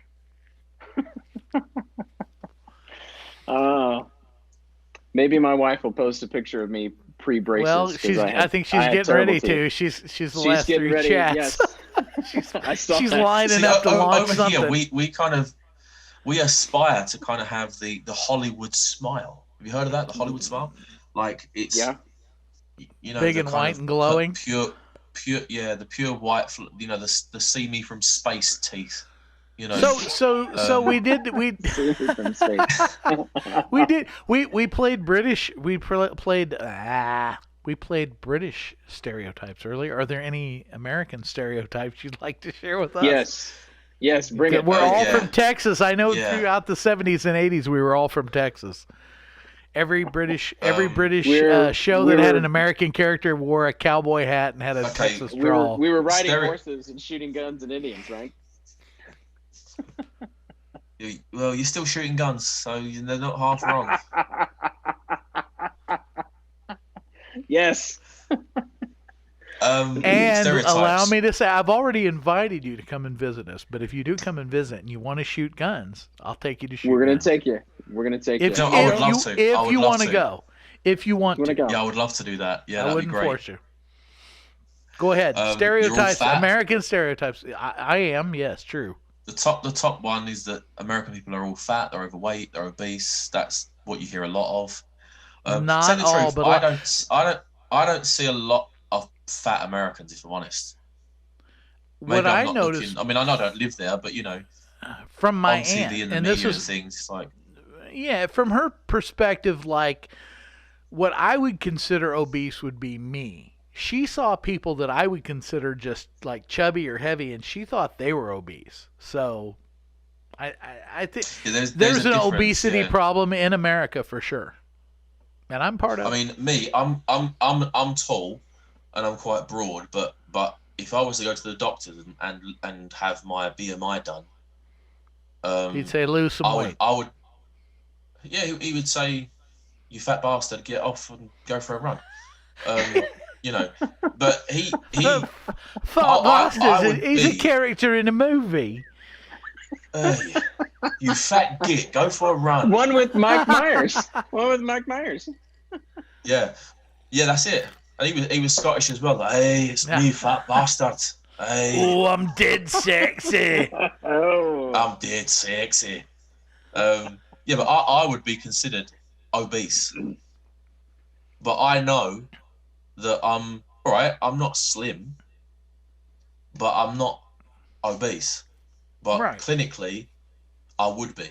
If I was a doctor, would say I'm on the scale. I'm somewhere in the red. But Right on.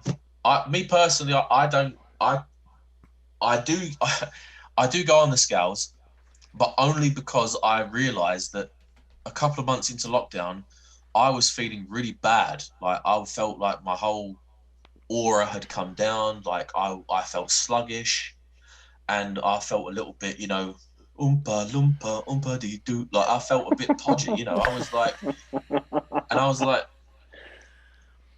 and I went on Amazon. And I bought a set of scales, and I thought I'm just gonna see.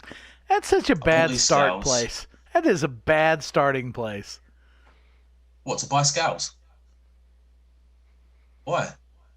Well, because I knew I it's was immediately fat going to once in tell half you that that. you're losing the race. I'm sorry. Well, yeah, that's the point. I Facetious. needed know. to see something numerical to say, sort your life out. Yeah.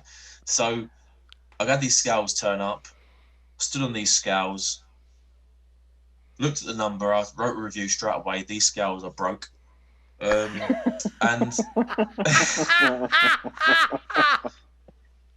1 star. And that was it. I was like, I need to lose weight. Yeah. And I lost 2 stone, which is about 30 pounds, now round about 30 pounds in 2 Wow. months. Wow. What'd you then call I've it? kind 2 of stones? 2 stones. 2 stones is, 1 stone is 14 pounds. Okay. Yeah, we kind of, I'm not up to all the. we like to be awkward over here. Over here, we like to hang on to our stones. Don't lose I your didn't know stones. I didn't know if you were passing a stone or what. I didn't know how that was. Yeah. That's Hold on, Yeah, hold I- on to your stones. Just don't lose your Yeah. marbles. Just There don't you go. lose your marbles, right? Right. that's the bullet. I think we absolutely do have an obesity problem in America, and I think that's probably right. Will but you shut up? No, I'm just. Okay, being- I'm I'm fat. just- I'm working on it. Okay. I'm just saying. You and what Charlie's Christian seeing and over everybody there, can just he's give me a seeing- break. he is seeing what America puts our best foot forward, or what might appear to be our best foot forward. That our foot weighs 80 pounds? That our our foot only weighs 80 pounds because we have Twitter. really big bones.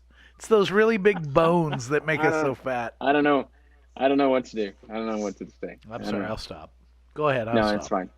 No, I'm just saying. You know, if you're looking on social media, if you're looking at American media, yeah, if you're watching the local news in Missouri, you're seeing the average American. If you're watching the local news in Texas, I don't. Am I the only one that's gonna get booed here? Come on, man. That wasn't a boo. That was a gasp. Oh, okay. When you say "come on, man," it actually sounds like Joe Biden when you do it. Oh, great. That's the best I can do. Come on, man. And I don't actually think you're trying to sound like him. That's the weirdest thing. Come on, man. Who's that, Funny. Mark? No, that's me playing sounds off the soundboard. Yeah. I've been goofing. I know, I was joking. Oh, okay. Then I feel stupid. Come on, man. Okay, and another stereotype is that America loves war. Okay. And see, here you go. I can explain our entire political, if you'll excuse me, and allow me to go into my conspiracy mode, sir. You have historical hangover from us. That's what it is. Well, it's partially that, but here's the real division we're looking at and what's going on in American politics. Now, it's not about left versus right. It's not about black versus white. What it's about American citizens versus an embedded establishment. And they have taken control of our government. I won't go into all of how that happened. But at any rate, what happened was there is a ruling class, an elite class, an embedded, empowered class that has taken over our government. And I don't remember where I was going with this, but it was poignant in my mind as I imagined it when I was preparing for it. America, war. They are the ones who love war. The people who actually are in control, the people who resist Donald Trump, are the military-industrial complex. They are a warlike people, and they love war because at some point, probably around World War II, they learned that war, or a constant state of war, boosts the economy because we can continue to produce bombs and missiles and airplanes, all the hardware we need for war. So we have a military-industrial complex, which is made up of partially people in the Pentagon and politics, and it's made partially of contractors, Grumman, Martin, Lockheed, Excuse me, Lockheed Martin. Lockheed Martin, Boeing, the other one. There's dozens of companies involved in this, but there are all these companies and all these politicians and the intelligence, CIA, and they form this coalition called, which we refer to as the Military-Industrial Alliance. And what they want to do is keep wars going continually so they can keep war production going continually, so they can keep boosting economy, which mainly amounts to their own pockets. It puts money in their pockets. The more they sell, the more they produce, all that kind of stuff. So there's the nutshell version. So that's how we get this idea that America's warlike people. That's why I love people like Tulsi Gabbard and people like Donald Trump. A lot of people don't know, especially in America, where he's the president, that about 2 months ago he tried to end our involvement in Afghanistan. He tried to pull all the troops out. And do you know who voted against him? It was Republicans and Democrats voted him down.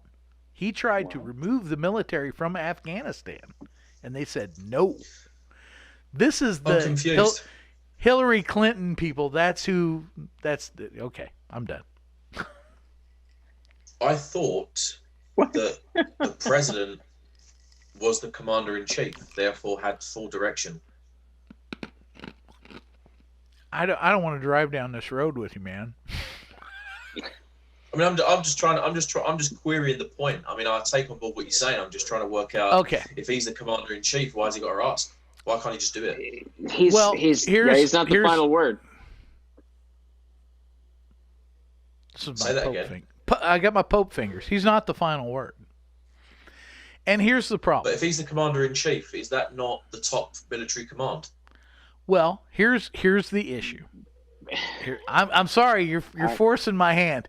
I'm trying not to drive down this road, listen. Charlie. I don't want to go here. This is, man, this Right. you said how comfortable you were with me. Now I'm going to take you to the other end of comfortable with me, to the uncomfortable with me. And this is where I have to talk about conspiracy theories. And Yes. not necessarily because I feel them, but I will tell you here's what the kids on the street say. At the end of World War II, there was a thing the CIA did over here in America. It's called Operation Paperclip. I don't know if you're familiar with it. You can verify it. You can go look it up. It exists. It's not a fake thing. Operation Paperclip was our intelligence community wanted rocket technology. And so they brought You guys come up with some really shit names, you know that? Just to cut in very quickly. I didn't invent it. Paperclip. That's CIA came up. What was the other? What was the one that's been bandied around now for coronavirus testing? Operation Warp Speed. This just sounds like a really shit kids cartoon. Dude, what can I tell you? You know, I'll own it. Go on, sorry. We're Americans. Everything's about like, can we sell this? Can we sell this? It needs a better name. Can we keep it quiet? Can we put this in Okay. lunchbox? So back at the end of World War II, Operation Paperclip was well, it wasn't the CIA yet. It was the NSA and various intelligence companies groups brought German rocket scientists to America. The same guys that were helping Germany make rockets and missiles, they brought them here to help us form something we wanted to do called NASA. Conspiracy Land version goes like this. These guys came and infiltrated our government. And so Nazism didn't die at the end of World War II. It became transplanted as a subset of Americanism. It was hidden in rocket science and in NASA. And eventually it has come out. And what we have is, and you can go back to Eisenhower, his speech he gave right before he left office. There's also a couple of Kennedy speeches where Kennedy talks about secret societies and breaking up the CIA.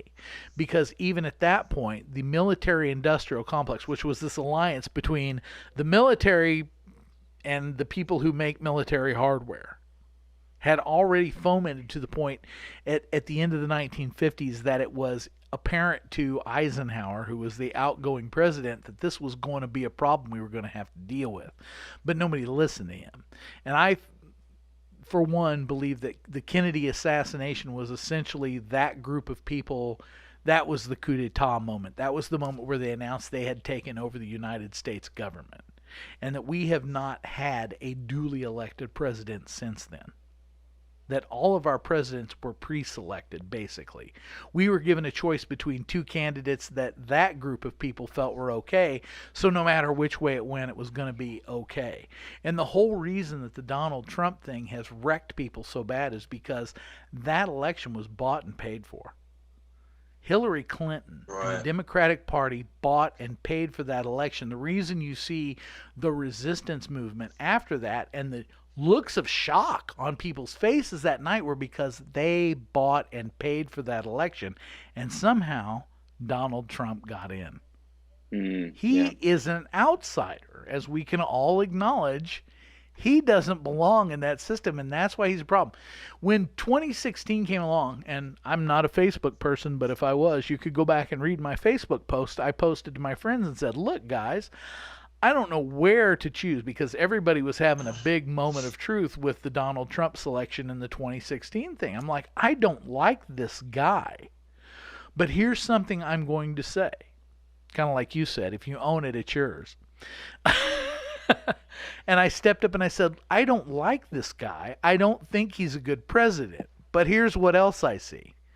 All the Democrats hate him, and a lot of the Republicans hate him.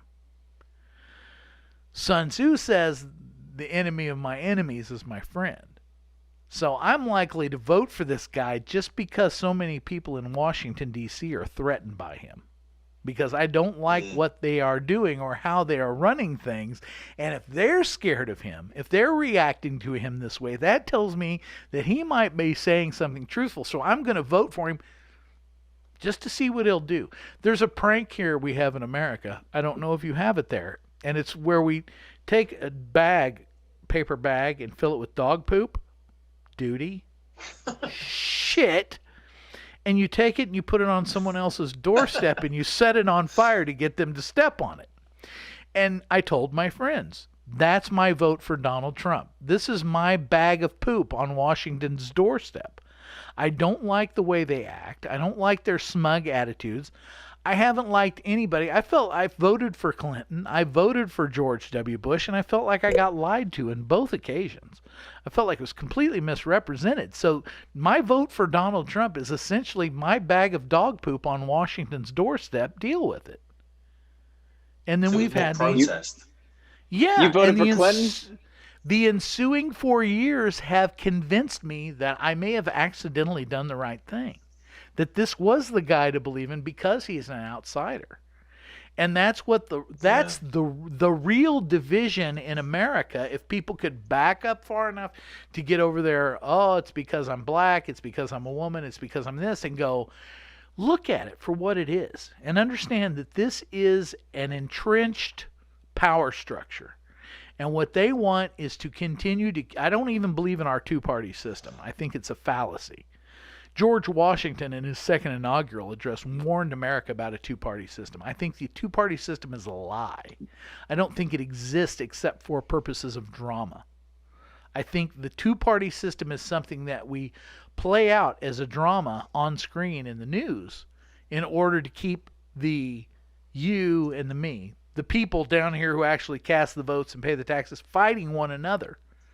And keep us stirred up against one another so that the people at the top can keep running away with our money. And that's what I think the whole system's about.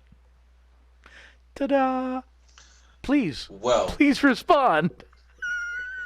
Did I give you enough to go on there? That probably wasn't enough, was it? that wasn't. I mean, you could have gone on, and I would have respected more on that as well, because I can. Most people don't want me to. I like the cynicism. I feel like every politician and every government should be treated with cynicism, because do you want cynicism? They all start as lawyers. Yeah.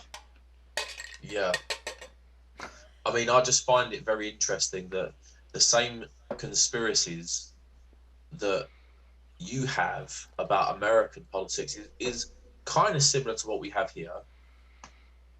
Most of our prime ministers have all gone to the same school. Actually, all of them have, I believe. They've all gone to Eton or Oxford or Cambridge, but most of the time they've gone to Eton first. That's the college, and then they go on to the university afterwards. Right. Now, these kind of places attract certain types of people. You have royalty that goes there, sure, lords and ladies that go there, their children that go there, dukes and all the rest of it. You know how we've got this crazy class system over here where everyone's got a title except for me. Why have I not got a title yet, Doug? Dude, if you want one, let me know. I'll send something over. I want to be Sir Charles, right? Sir Charles, Lord of the Midwest, Lord of the flyover states in America. Sir Charles, Lord of Essex, that'll do. And Lord of Sexy. These people, Lord of fucking Sexy. And they all go to the same school. They're all going to the same places. Right. So therefore, how are you ever going to get a different crop of leader? And I said this last year or the year before when I appeared on Zuby's show. I've mentioned him once already today. But on his podcast, he asked me about, because even though he's very politically inclined, he doesn't know how the British political system actually works. And I said to him, a lot of it is you're chosen, you go through selection process, but people that rise to the top generally come from the same kind of places. And that, for me, kind of screams of duplicity, because as a common man, I have no wealthy background. I don't come from aristocracy. I don't come from a noble family. I'm not a lord or a sir or anything like that. I'm just a regular guy from England you know, with lovely straight teeth. And right, Beautiful But- straight teeth. but I would, if I even though I do have political aspirations, would I ever become prime minister based on the precedent that's already been set? No, not a chance. Yeah. Because I haven't gone to a fancy school. I haven't gone to university. You know, even if I had gone to university, it wouldn't have been fancy. So how would I have rubbed shoulders with the people that are really going to decide things for us later on down the line? So your conspiracy theory about the preordained presidency is probably not too far from the truth. You know, and it's the same over here. Like Boris went to the same school as David Cameron, who was the prime minister before him. I don't know where Theresa May went, but I'm pretty sure she went to Oxford. You've got Tony Blair. He went to a la-di-da school, I believe. You know, they've all gone. And I assume you know that like that system was transplanted here. We have Yale, Harvard instead of Oxford, Cambridge, and the same thing happens with we have Skull and Bones Club, which is part of that. Which is well, first of all, the two universities are renowned as recruiting centers for the CIA.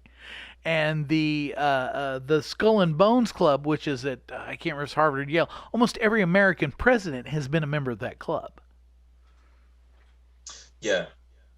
See, there is a picture of certain cabinet ministers that all went. There was this. Yeah, I think it's frowned upon. I don't exactly know why, but there was a group called the Bullingdon Boys Club, or the Bullingdon Club. And it was where all the toffs went. You know, David Cameron went there. George Osborne, who was our chancellor at one point, went there. Please explain toffs for our listeners. Like, I know what you're talking rich about. People who are out of touch with the rest of us, common folk. Oh, You know, One of our viewers has so that would be American one of our equivalent viewers has Hollywood. said you do have lovely straight teeth. So I just wanted to let you know. Well, Christian, come find me after the show. It's going to be a long drive, but well worth it for those I'm not straight driving. teeth. Sorry, I'm not interrupted driving. you. If you want, that's all right. It's too late for you to drive. Go ahead. I'm sorry, I interrupted you, as I frequently do. Now, but yeah, I mean, Toffs this is at the universities. Toffs, a lot of I people mean, go into the same schools. Yeah, you can. Pre-chosen And you know president. what, right? I'm not even against it, like in principle, because as with a lot of things in life, it's really who you know. Oh yeah. Unless you break down a door and you force your way into a room and you force your way into a situation, everything that you do is down to who you know. Exactly. You know, when I wanted to get involved in politics over here, I just banged the door down. It wasn't. I mean, I did have a few people interested in bringing me aboard, but it was more a case of I had to really bang the door down to kind of make a name for myself. And I'm not saying I'm a big deal. I'm not a big deal. I'm talking about on like my local. You're a big level. deal to me, Charlie. You're a big deal to me. Well, thanks, babe. So even like on a local level, like I'm small fry, but I'm breaking down the door because I want to make a difference somehow. And that sounds cliche, and it sounds like everything any budding politician would say. I want to make a difference. I want to help. At this end of civilization, it's hard to say anything that doesn't sound a little bit cliche. Yeah, you're right. It's all been done before, man. Before. If you mean it, that's what matters. As you said before, it's about what you do, not what you say. Right. That's what's absolutely gonna, call it is how well you adhere to your word. Are you actually gonna do what you say? Are you actually gonna help people? Are you gonna help the common man? Or the uncommon man. Or the uncommon man. I kind of felt like I was being asked directly then, like this was my interview, No. He does that, doesn't he? He makes you feel like you're like you're signing up for something. I'm just here to talk. Okay, all right, I'm done. Whatever. I'm watching the I news. need your vote, Mark. I need your I'll vote, give you my Mark. vote. I will give you my vote. I need will give it. you my Yeah. vote. What's I will what's give you going my on with the vote. election results? Are you learning anything on the Fox News that we're No. not seeing? You got this map No, up that- for us, but I don't like it. I do don't have the care map for this up, map but you've they're- selected. The futures, changed. the market futures are up. If that's anything to you, the Dow is up, the S&P is up, the Nasdaq is up. So that's It that's don't good. hurt, but that's not the election. No, it's not. But that's going to be that's going to be a consequence of the election. I mean, for I sure. dig that map you've got up. I mean, there's lots of red there. That looks good. We got Texas is back in pink, Florida's pink, Pennsylvania's pink. That should be a win. I mean, if those you would stick. think so. I mean, we're at 109 and 100. What's it say there? 131 and 109. This Fox News is saying 129 and 115. Yeah, that's But what the doesn't matter. popular We've got more vote. We've got more of the popular vote. We've got more of the percentage, but not electoral. I don't know what's up Right, with that. but we're still Charlie the popular disappeared. vote is still about Where'd you go, still man? about So 2%. I 2% I was above. having a closer look at the screen because I couldn't. Oh, okay. I was trying to look at the finer statistics on the video. What's the BBC showing right now? Are you Do you watching? know, I'm BBC? actually You may just be watching- watching ours. I'm watching the live stream actually to watch your one because I figured that This the is BBC associated, one was way out of time when I checked. but before. there's any channel I flip to. I mean, this is Associated Press that's on the view screen or on the live stream right now. Fox is showing Biden at 133, Trump 115. You go over to CNN, and it's showing Biden's won already. President Biden. no, they're not. I'm waiting to see what they're saying. CNN. Now they're says, saying bow, they're saying bow that, down they're and saying worship that Kamala. They're saying that Joe Biden is winning that's Arizona. Sorry, that's Arizona. My fault. Minnesota. So typically, are the coastal states more liberal than than Central America? Oh yeah, way. Yeah. Yeah. Yeah, most definitely. Yeah, when you're looking at Washington, Oregon, California, Nevada, Arizona, those are all, well, and Colorado are all pretty much liberal states. New Mexico has gone liberal a lot too. So you've got that coast, and then when you go East Coast, you can see everything in New England all the way down to Virginia is pretty much that. Everything That's has, why everything has a political slant. Yeah, well, they call us flyover states. Like if you're not Yeah. East Coast or West Coast in America, you're called a flyover state. Like you're not. There's no value there. We just fly over you. Yeah. No, what I mean by everything's got a political slant. We is feed that you. You're saying that New Mexico has turned. Did you say New Mexico has turned blue? No, New Yeah. Mexico's been blue. They're traditionally blue state. I lived in New Mexico for a couple of years, and they're traditionally So a blue Arizona. state. Arizona. Are all these are border states though, right? Yeah, Arizona has this year for some reason been called a what do they call it when it's a swing state? Swing now, state? Arizona, yeah, it's one of the critical swing states. Which I always think of Arizona as being a blue state. Usually, yeah, border states tend to be blue, especially that Texas, New Mexico. As you go up the West Coast, that all tends to be blue. Yeah. So, or Now- Democrat. Do you think? Liberal. Do Okay, you think CNN that's down to? Now, CNN is Go on. saying they're doing a projection based on the 2016 results. They're saying 306 to Trump and 232 to Biden. Well, so that seems dangerous. that's What were CNN. you saying, for Sean? you. Is that down to? The political slanting of this, like, because it's like, do you guys actually have an immigration problem in America, or is it just political hoopla? I think I hate to say, as being someone who doesn't live in a border state, I used to, like I said, we lived in New Mexico. I think there's an immigration problem, especially in Texas and California, which is why there's an issue with it, because it slants their electoral weight. Because I don't know about Arizona and New Mexico so much, but I know California openly advocates for illegal aliens to vote. I mean, even Obama back during, I can't remember if it was 2016 or the one before that, advocated, hey, don't worry about it. If you go in and you're illegal, nobody's going to know.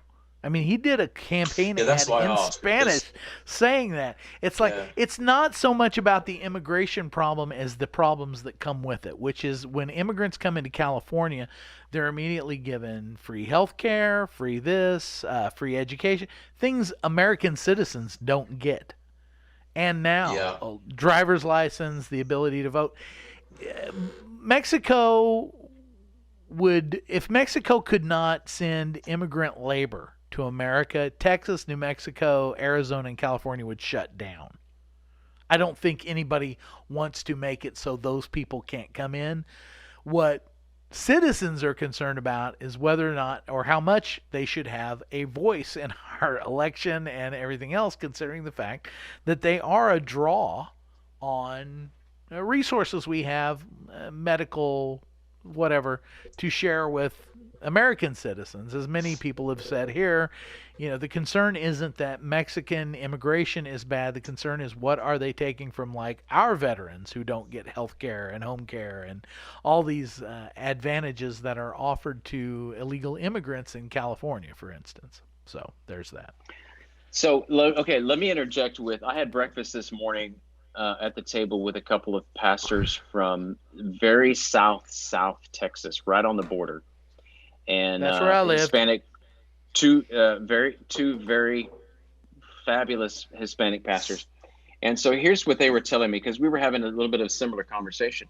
And he said, most of our Hispanic people that cross the border, living in Texas, living in New Mexico, they don't want to be illegal.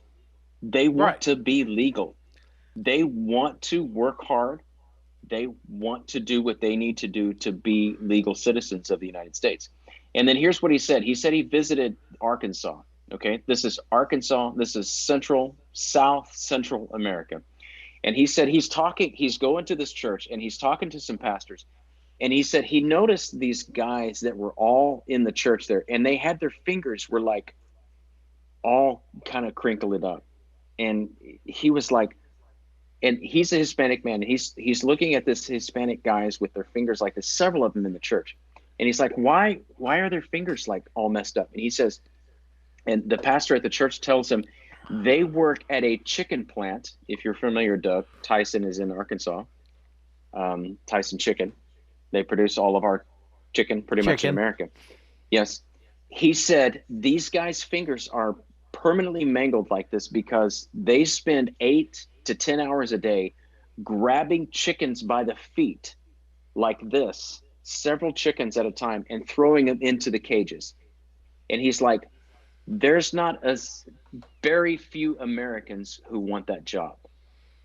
And yet these Hispanic men are caring for their families. They're caring for their families in Mexico, their mothers back in Mexico. They are taking care of their families in America by doing these jobs that we don't want to.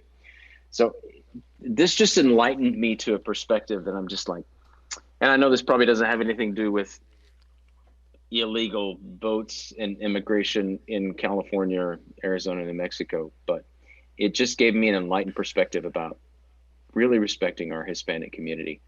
Well, I think that is absolutely true and admirable. I really dig the fact that Trump has not been the kind of guy to go, we're just going to close the border and that's just it.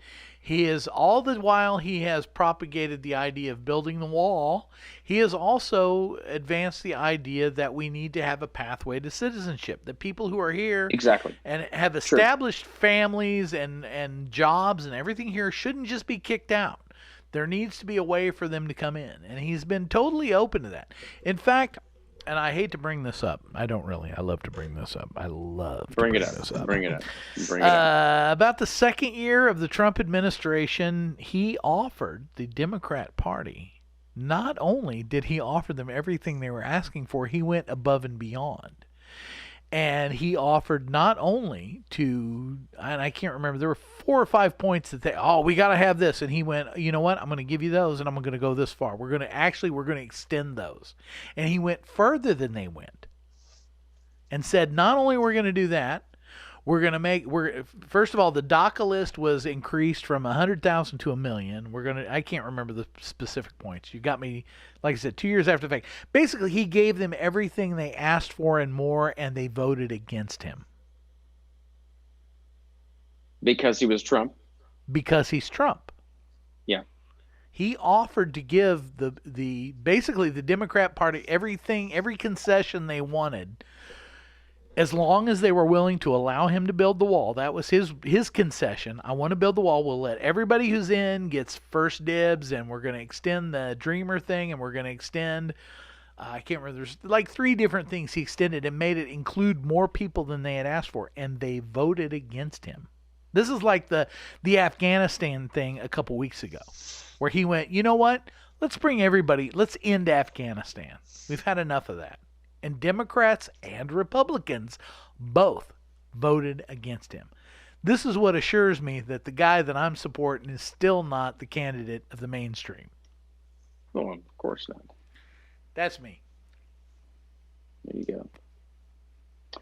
So, Charlie, it's 4:00 over there. How you doing? Charlie's replaced himself with a photograph, hoping we won't notice. I'm a cardboard cutout. Yeah. It's going on 4 a.m. over there. How you doing? You're quiet, man.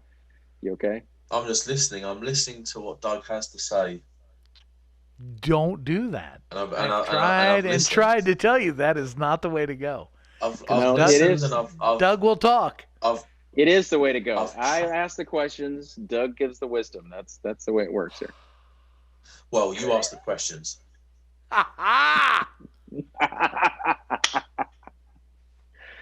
Sweet. I'm safe. Throw in. What do you think? Any thoughts on what we're babbling about? None whatsoever. I'm a complete. You've. My brain has turned to mush now because of that ramble. I have that effect on so many people. Yes, I have that effect.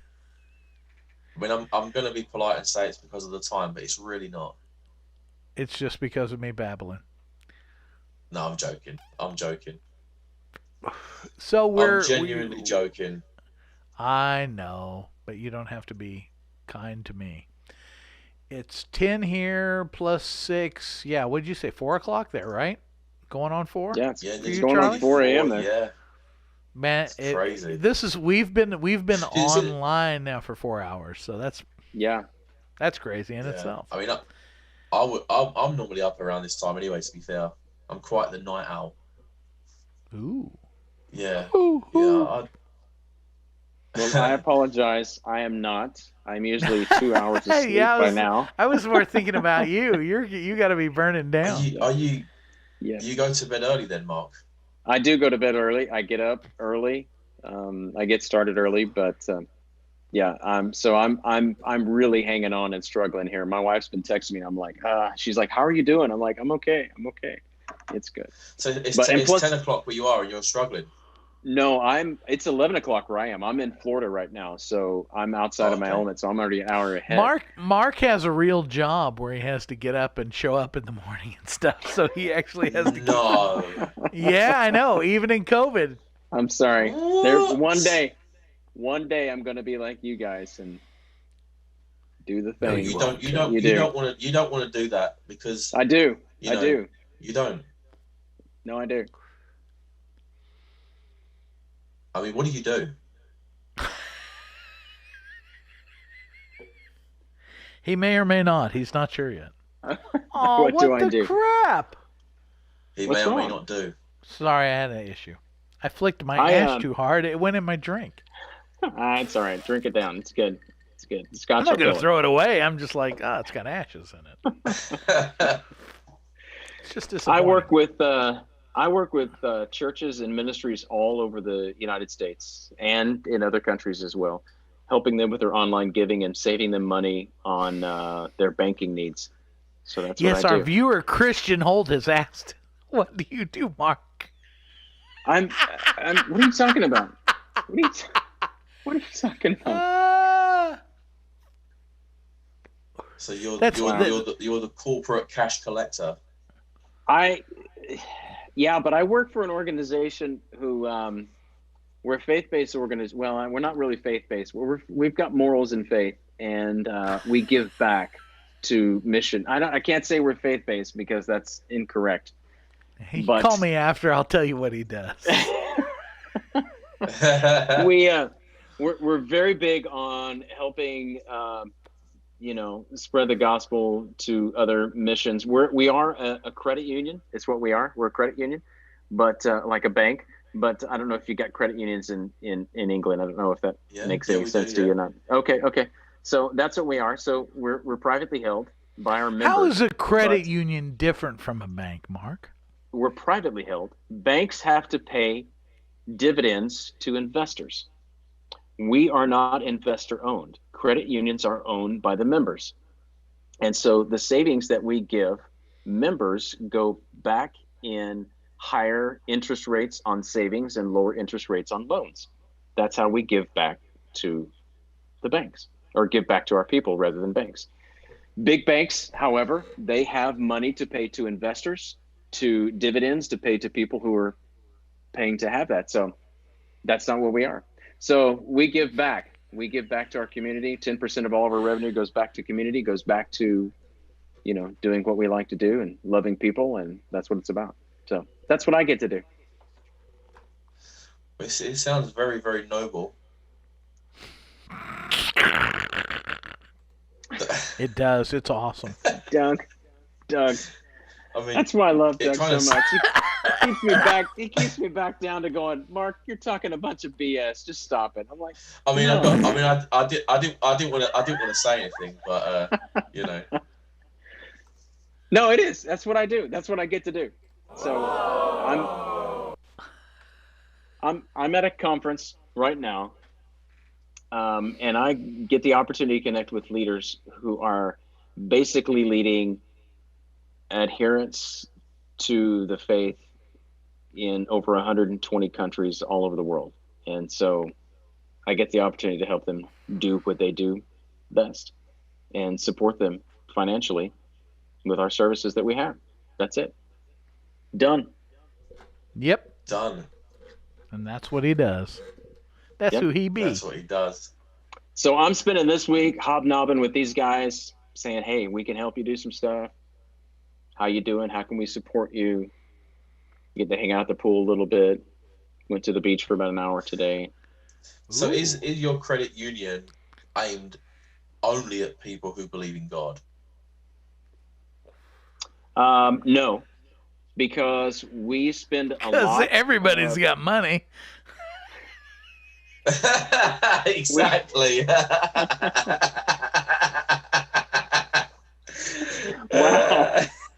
Wow. They say non-denominational, but we've all seen their eyes light up at 10s and 20s. Sorry, I'm off the rails. It's after 10. It's all right. I'm off the rails. I know. That's not quite. I know where you're going. No, we don't. We put a lot of our money into humanitarian aid. So when, we're looking to help people who are troubled by hurricanes, tsunamis, different places of the world, we're not just looking to those who are adherents to our faith or adherents to our fellowship. I got a tsunami. Can you send me a check? I thought he burned himself then. I'm going to have to send that through our committee, Doug. He didn't even hear me. I heard you. I heard your committee comment. I didn't need to hear it to know, but I heard it. I mean, in the UK, we do get floods every year, so holler at your boy. All right, we can help. Is that spelled BOI? No. I noticed people have taken to spelling boy BOI. Fluids. I don't know what that is. Is that just an added level of hip that I don't have? BOI. That's the OG. Boy? I don't know. That's the OG that you're not. I think it's just added illiteracy. I think that might be the word. Ooh. Bravo! Another good one. Added It's illiteracy. like value added. Added illiteracy. Value added stuck-upness from this Brit from across the pond, yeah?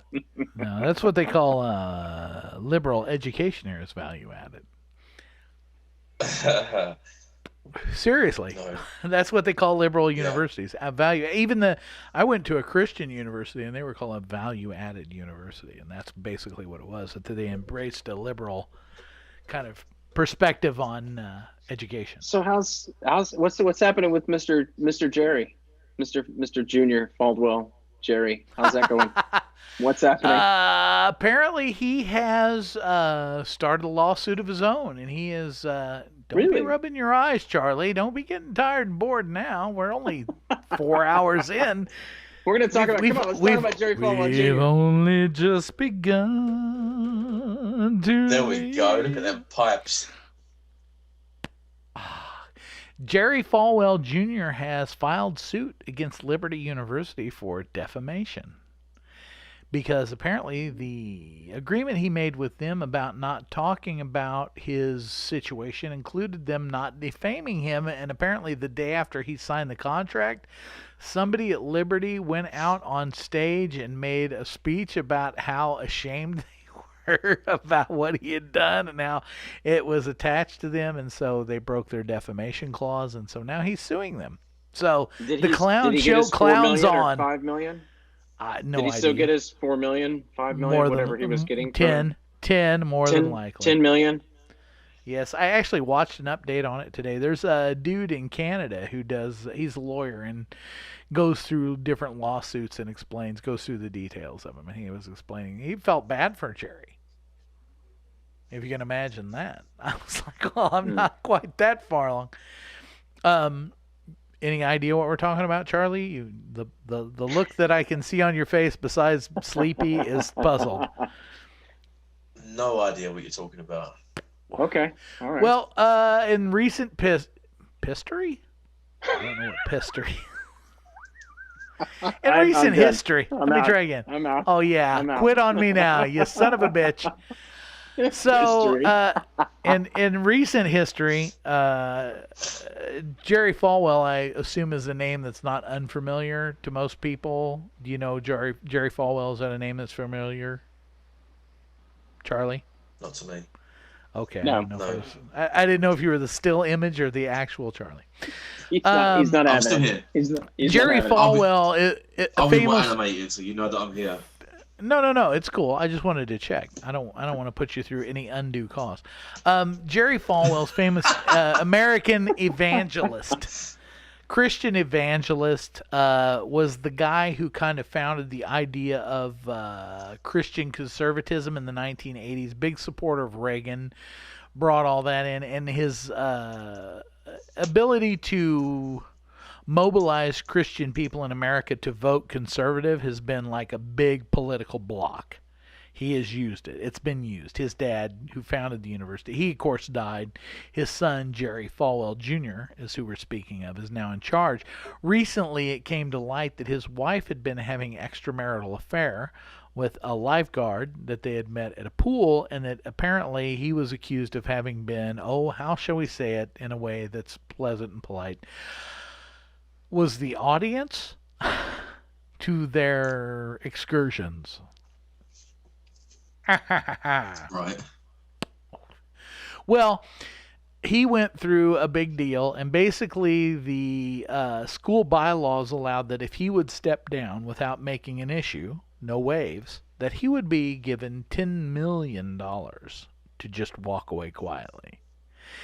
And so he started to do that, but apparently, again, this defamation suit is new. Basically, the deal he made with the college was that they wouldn't say anything bad about him, and somebody at the college said something bad, so now he's trying to take them into court. But that's the rundown of what happened. Okay, fair enough.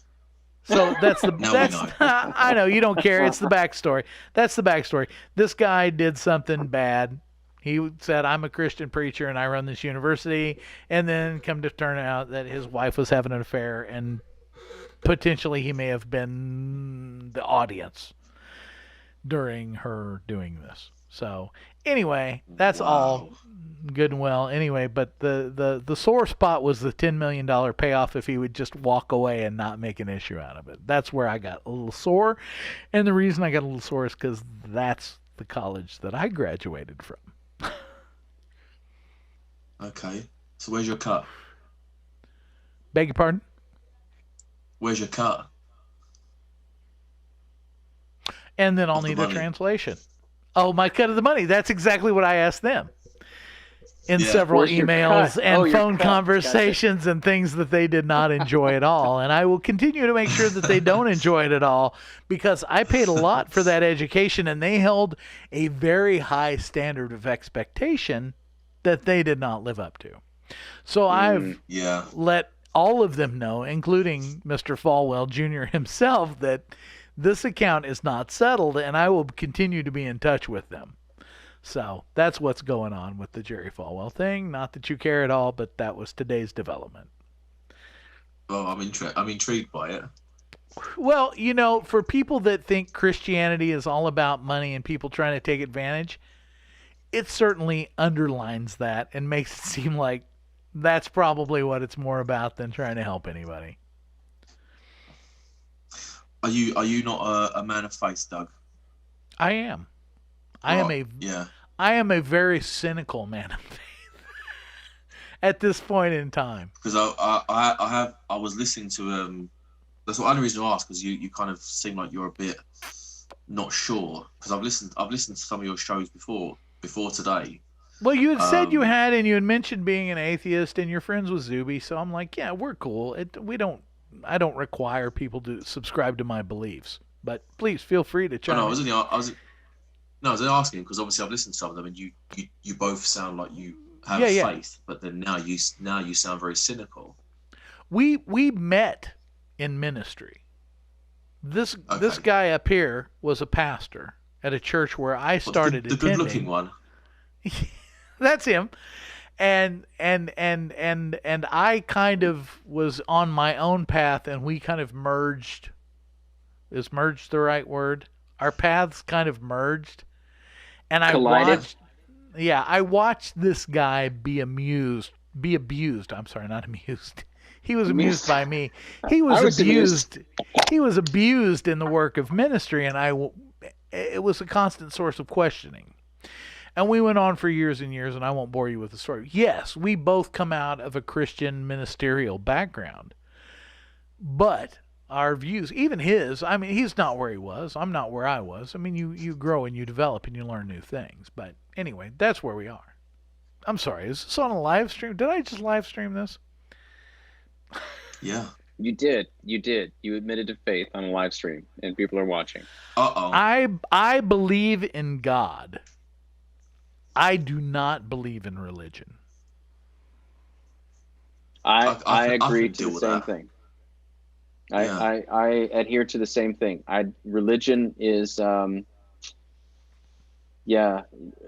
believe in having a relationship over religion.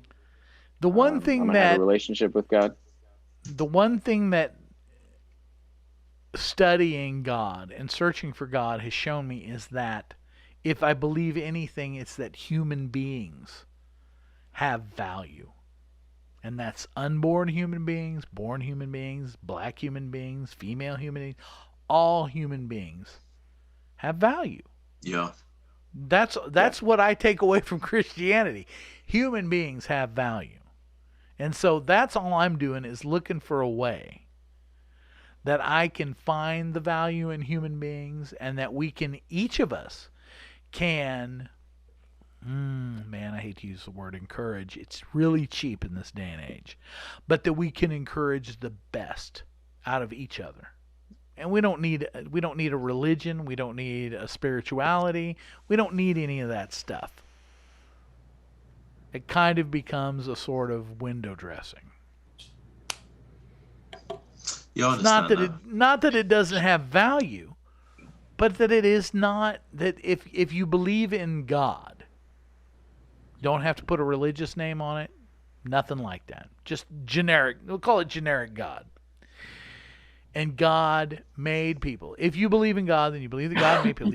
People, human beings, have value. And that my purpose in life is to go and to, first of all, acknowledge and recognize that, but then my job is to help you find what that value means in the world of humanity. And hopefully we do that for one another. That's all I'm looking for. I don't need anyone to subscribe to my beliefs. What I need to do is to encourage you and to help lift you up or whoever. And hopefully they'll do the same for me. That's really when you talk about church. That's what church is. It's human beings supporting one another. It doesn't have to be a doctrinal, deistic conversation. It's just about, sometimes I need somebody to make me feel a little better. Sometimes I have a shitty day. And man, it'd be great if somebody would just come along and make me feel a little better. And someday you'll have a shitty day, and hopefully I can come along and make you feel better. Yeah. Man, if we could get that much right, the rest of the theological discussion is great, and it's fun, and it's interesting, but it doesn't have value if we can't get the first part right. Yeah. No, you're absolutely right. I'm off the soapbox now. No, it's the best. That's great. As an atheist, that's the best that's the best kind of persuasion I've heard in such a long time. I ain't trying to persuade you. I hope you realize that. I'm just telling you where I'm at. That's refreshing. I know, but it is persuasive. Sorry, Mark, to keep cutting you off. I'm so sorry. Okay. It's not. I mean, I still don't believe in God, but your argument is persuasive. Like you have like I said, the intention there is good, and that's what's persuasive. Like, I'm not being. I have debates about religion when I can get them, because they're kind of go on for hours and they kind of get a bit monotonous, really, because people don't really change their opinion. Referenced you and Zuby talking about faith and stuff, and you guys clowning on each other. Yeah, it's not. I don't need you to believe what I believe. I just want to lift you up. I know. Okay. Yeah, I get that, but I like the intention. It's like the way you've described the way you use your belief in God is. It's not as dogmatic as some other explanations that I've heard. Right. We believe that God is for people, and so we're for people. And I think my entire purpose in life, like what Doug was saying, is to, he was saying to encourage people and help people. My purpose is to exploit my value to help other people find theirs. If I can exploit what I have and the value that I can find in myself, or the value that I find that God has given me, to help someone else in their path, that's all that matters. That's all that matters to me. Yeah. Is to help someone else. So, and we don't need anybody to adhere to our thinking, to adhere to our beliefs. Lord help you if you do. Yeah. we just want to adhere to each other. And that's where that's where I find God, is when I connect with guys like you and with Doug and go, oh man, I can find God in you. I can find God in Doug. I can find God in people that I help. I can find God in simple conversations that I have with guys over coffee, with people, yeah. Wow, this just got all evangelical, didn't it? Whoa, it's late. Sorry, my bad. Is that a term, Charlie? The evangelical, is that a term that you're familiar with? Only in America. Only in America. Man, is that another stereotype? I think I'm going to get that. I'm going to have Americans? That's going to be on my hear that phrase. Tombstone. Yeah, I don't hear that phrase uttered much over here. Evangelical, no. I thought you meant only in America. I'm like that. What about that's a great all in America? Charismatic. Is that a phrase you hear describe people? If they have a charismatic personality? Yeah, that's my middle name. You're full of charisma, man. I'm full of something. Full of something. Here now. We all are. Especially at this late. All right, where are we at? What's happening? Texas and Florida are showing red. Look at that. Yeah, Texas is back to red. Man, there's a lot of red on that map. I like that. I'm continually troubled by this idea that at 50.4% of the vote in, 47,660 votes are for Trump. He's ahead by $200,000. Almost 2 million. Almost 2 million. I'm not good at math. Math's Two- not my thing. That's why you work at a bank. It's more I than don't work 2 at a bank. million. He's over 2%. He's over 2%. His vote Of count, popular popular vote. count, the percentage count, but not the electoral count. Yep. Crazy. So on Google right now, it's saying that Okay. 270 to win. That's 270. That's electoral votes. Yeah. Yeah, electoral votes. So if that comes in, that one of them gets 270, they win. Correct. Yeah, if everyone's willing. See, this is where everything gets kind of kooky with the United States, is that every state has its own rules. So the rules by which they even count the votes or accept the votes, like some states will only accept votes that were postmarked today. Some states will accept votes that were postmarked 3 days after today. Some states, I think Pennsylvania, will accept votes as late as 8 days after the election day. It used to be it wasn't that way. You had to be postmarked today for your vote to count. So that's changed. So there are anomalies like that that have been added in that will keep the total vote number in flux for at least a day or two, which allows, of course, those who wish to make legal claims time to do so. Why do we vote on Tuesday? Do you know that question? I learned that the other day with my son in school. Why are you asking me? Charlie, where'd you go? Well, that's Charlie. Uh-oh. Uh-oh. I hope you're coming back. I hope that wasn't the exit. Here in America, we say goodbye. It's the Brexit. I'm out. You guys are being American. Peace out. Come back, Charlie. Are you there? There's an issue. There's a little red thing here. Chat, pin, nonverbal. Chat, pin. Chat, pin. I don't know. Maybe he's out. Oh, is that goodbye? I don't know.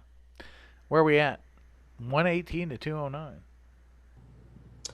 I don't know. He was kind of lagging there. He may have had. Go ahead with what you were saying. I'm sorry. What was that? I heard a noise. Still only says 2 participants. Anyway, for anybody who cares, For anybody who cares. There we go. There we go. He's back. Charlie, where'd you go, mate? I don't know, mate. I think that the Tinternet went off. Oh, I thought he bailed on us. I thought that was an English No, goodbye. mate. It's just click the button and I'm out. Go on now. Deal with it. Hello, mate. If you guys talk like that all night, I don't have to talk. I'm trying to do. I want so badly to be able to do. Did you ever watch the original Mary Poppins Yes. with Dick Van Dyke? That horrible Cockney he did. I Yes. wanted to be Yes. able to do that Yes. so bad. I can't do it. Well, maybe sweet He's got a great voice. knees, mate. And he's still alive. One of those guys Yeah. that one of these days is going to die. He had a fiery car wreck a couple years ago, as I recall. Did he really?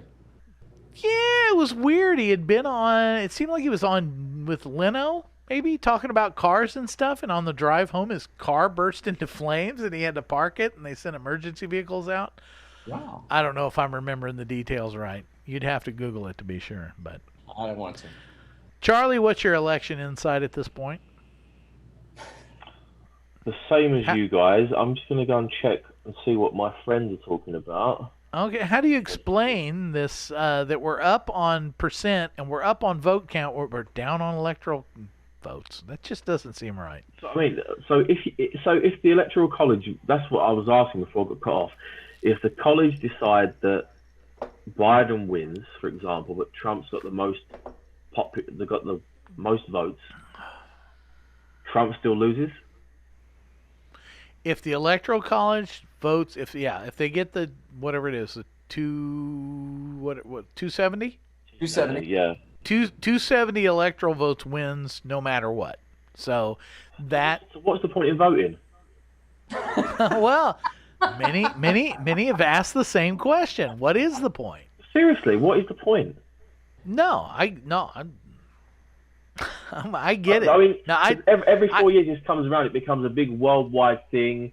Over here, we love it. Like, we think this is great because, you know, it's nice to see someone bigger and bad are making a bigger fool of themselves than we do. With some of your presidential choices of the past. Sure. No, and, I get it. It's like, what's the point in voting? You must just stay at home and put the kettle on, make a cup of tea, mate. Get some PG tips down your gullet. Hey, man, quit doing that phony British accent. Nobody's impressed by that. I'm trying to be authentic. I don't think it's rubbing off too well. No. I think your point is well met. And I actually had a conversation with a friend of mine who lives in Colorado. I won't say your name, Mike. Colorado. But yeah, and he was wondering why do we even have an electoral college? It seems disingenuous. We're supposed to be voting for our president. It's supposed to be, and again, this is why I always talk about the first thing you have to remember is we are not a democracy as much as we are sold or characterized as being one. We are a republic and we use a democratic method. And for the founders, it was a big deal that a simple majority, like if you had a room full of 100 people and 51 people wanted one thing, that 49 people would not be subjected to that kind of tyranny, I guess is how they viewed it, is a sort of tyranny. If, one more person likes what you like than what I like, then we're going to do what you like instead of what I like. And they wanted to break that down because, again, as a country, we are huge geographically, but we also encompass a lot of different sort of, I can't think of the word, but if I was in 8th grade science, I would know what it was. A lot of different ecological zones, so to speak. We have Arctic, we have temperate, we have, what would you want to call it? Desert, arid. Are you suggesting that coconuts migrate? No, you don't want to get me started on that. I can't even do it. Okay. Anyway, yeah. So a swallow would have to pick up coconut by its husks. It's not a matter of how it grips it. Are you saying coconut's migratory? It's a matter of weight to ratio. No. Sorry. Somebody dinged me. What dinged me? Anyway, so they wanted to provide a system that would be somewhat democratic, but yet would account for the fact that we have big population centers like cities. We have agricultural areas where there aren't many people. There are deserts. There are forests. There are, jungles, whatever we have. We have all these different things. And so that the vote would be actually distributed equally, so that power would not go to the people who simply had the most voices, that power would be spread out. So they were trying to find a system that would equally distribute the power of democracy. So it was sort of democratic, but not purely democratic. And so we have this electoral college. So we have a popular vote, which is every vote of every citizen, and then we have the electoral college. Again, the founders saw something that was based more on the what would you call it, legislative districts of each state. So it wouldn't be state versus state. It would be the states would be broken down into these legislative districts, and each of them would have power to vote. So that's as small as they saw it. They didn't see it down to each individual. In fact, and I just happened to read a bunch of stuff about electoral college as we were in the last 2 days studying this, and it was never like direct democracy. Popular vote was never something they took seriously. It just wasn't. They knew that would not work because you would wind up having a situation where a bully majority would force a minority into doing something they didn't want, and ultimately that would wind up in another revolution. And they wanted to build something with stability. So their solution was to not just use a strictly popular vote, but to use an electoral college as kind of a break for that. So the electoral college, the popular vote, you and I, not you, Charlie, but if you were here, we'd let you because you would be an immigrant, and we encourage you to vote. So if you were here visiting, I would have taken you with me today. We would have went down to the polling place, and we would have done our little fill in the circle for the person we want. All of those votes go to an electorate. An elector is that person who votes in the electoral college, and that's what really counts. So all of those, in the minds of the founders, the idea was that in this district of this state, these people would tell this one person how to vote. Now, that's the ideal version. What's happened in the ensuing years is that state by state, states have decided we're not going to do it by just the district. We're going to go state by state. So whatever the popular vote for the state is, then the elector vote goes toward that. Except in Nebraska and Maine, where they have maintained autonomy. They can do what they want. Technically, legally, and a lot of people don't know this, but I'll tell you this as an insider, American, electors are not legally required to vote with the popular vote, except in certain states. They can abstain. They cannot vote. So they can actually say, well, for instance, in my state, everybody voted for Trump. I think Trump's a bad guy, so I'm going to vote to abstain. And there was a big campaign for this at the end of the 2016 election, where they tried to get electors to abstain when they actually got to the electoral college vote. Big hairy deal. Nobody cares. But this has happened. Only one time in American history has an elector gone against the popular vote. One time. So that's how the system is set up. So that places like California, for sure, but Los Angeles, if you look at Los Angeles as a city, I don't know if you have any idea how big Los Angeles is as a city, population-wise. The population of Los Angeles alone will match most of the states, if you're looking at Mark's map that he's posting right now, most of the states in red equal that one city in California. So that one city, Los Angeles, and New York on the other coast, if we did a strictly popular election where it was just vote, vote, vote, you and me vote, those two cities would have the potential to overrule the entire country. And that is why the Electoral College still has value to me. It's a bit of a fail-safe then. Good. Exactly. It's for the founders, it was about, they were afraid, and you have to kind of transmogrify yourself into their point of view. They're dealing with like 13 colonies, and of course at that time they were already having extending states. But their concern was that people would be asked to vote for a candidate they really didn't know anything about, because this was before we had CNN and Fox News and everybody out there telling everybody. It was newspapers and letters and things like that. That's how information got. They were afraid that the people out in the boonies, out in the country, wouldn't have enough intelligence or information to vote. So they wanted to have a fail-safe, just like you said.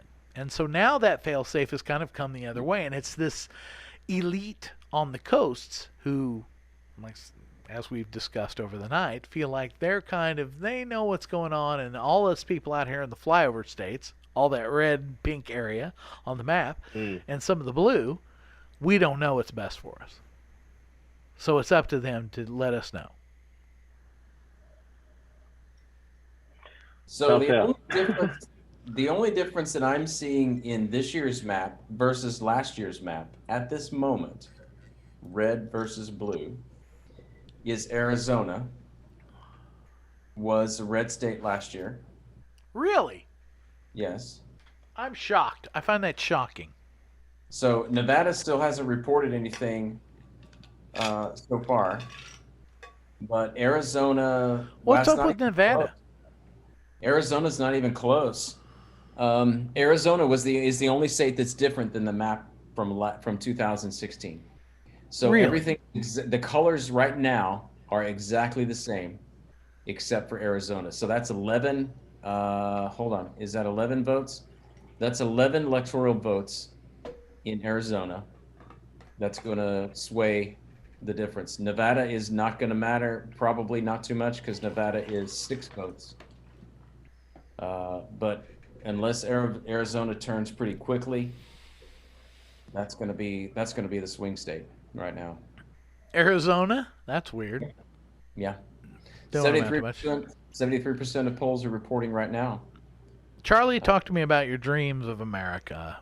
We've talked briefly about you coming and visiting. Is that something you still want to do, or are you going to hold out until the election results come back? And it depends. I'm going to act like a really snobby American celebrity, and I'm going to wait until the election's done to never come to America. If Biden wins, I'm never coming. And never if ever. Trump wins, they're all leaving, right? So talk to me about, like, if you were to come to America. First of all, would you come as a tourist, or would you like to transplant? Oh, you mean we'd like to move? Yeah. I'm trying to get, like, what's your view? Would you prefer to come for a visit, or would you kind of like to transplant, or maybe you'd like to come for a visit first? That would make sense. I'd love to come and explore the place. Yeah, I mean, I don't know where I'd start, but I'd have to start with That was my next question, is what do you want to do? What do you want to see in America? I'm curious, as a person who's never been not from here, if I was not from here, what would I want to come here and see and do? What if you had, like, an all expense paid month in America? Like what are your top 5? Branson? I hope not. No, seriously, what would you of America? What intrigues you? What would you like to come see and do? I'm curious. This is my own curiosity. I've always wanted to go to Miami. Okay. Purely because I like Spanishy type of vibes. They kind of they just feel good vibes. You know what I mean? Miami I just kind of imagine nice drinks, hot sun, like, beautiful scenery, beautiful people. That's kind of what Miami is to me, like, in my mind. I don't know if it's really like that, but that's what it's like to me. It's hot. Not phased. Yeah, I bet. I'm not bothered about New York. I mean, I know, like, New York is like the tourist hotspot, and California is the tourist hotspot of the whole country. But no, I mean, New York doesn't appeal to me, but California does. And Vegas doesn't. I know a lot of people like to go to Vegas, but Vegas doesn't really appeal to me. I'd like to kind of go places where there's some sort of, like, musical connection. So I'd like to go to somewhere like Nashville, just to catch it. I'd like to go to Georgia. Memphis, I bet, would be a big one for you. I would imagine Memphis would be big. No, not really. Well, I mean, those are we're gonna have to go ahead and end the live stream here. What else? What intrigues you? If you like, literally, like, you had a top 5 things you want to go see in America, what would it be? Miami. Ooh. Or do you even give a crap? I mean, I love the idea of coming. It's so big and vast. How do you pick? Like, that's exactly why I'm asking you. I live here, and it would be hard for me. I would love to go shooting, for sure, because it's a completely different. That would be a completely unique experience for me, because obviously we don't have guns over here, so, you know, I got you. We'll hook that up. Like, we're not shooting tin cans like you guys do. I've seen the movies, you know, teaching the young boy to shoot tins of beans in the backyard, you know. Right on. Watermelon. Right on, watermelon. The yard. Watermelon.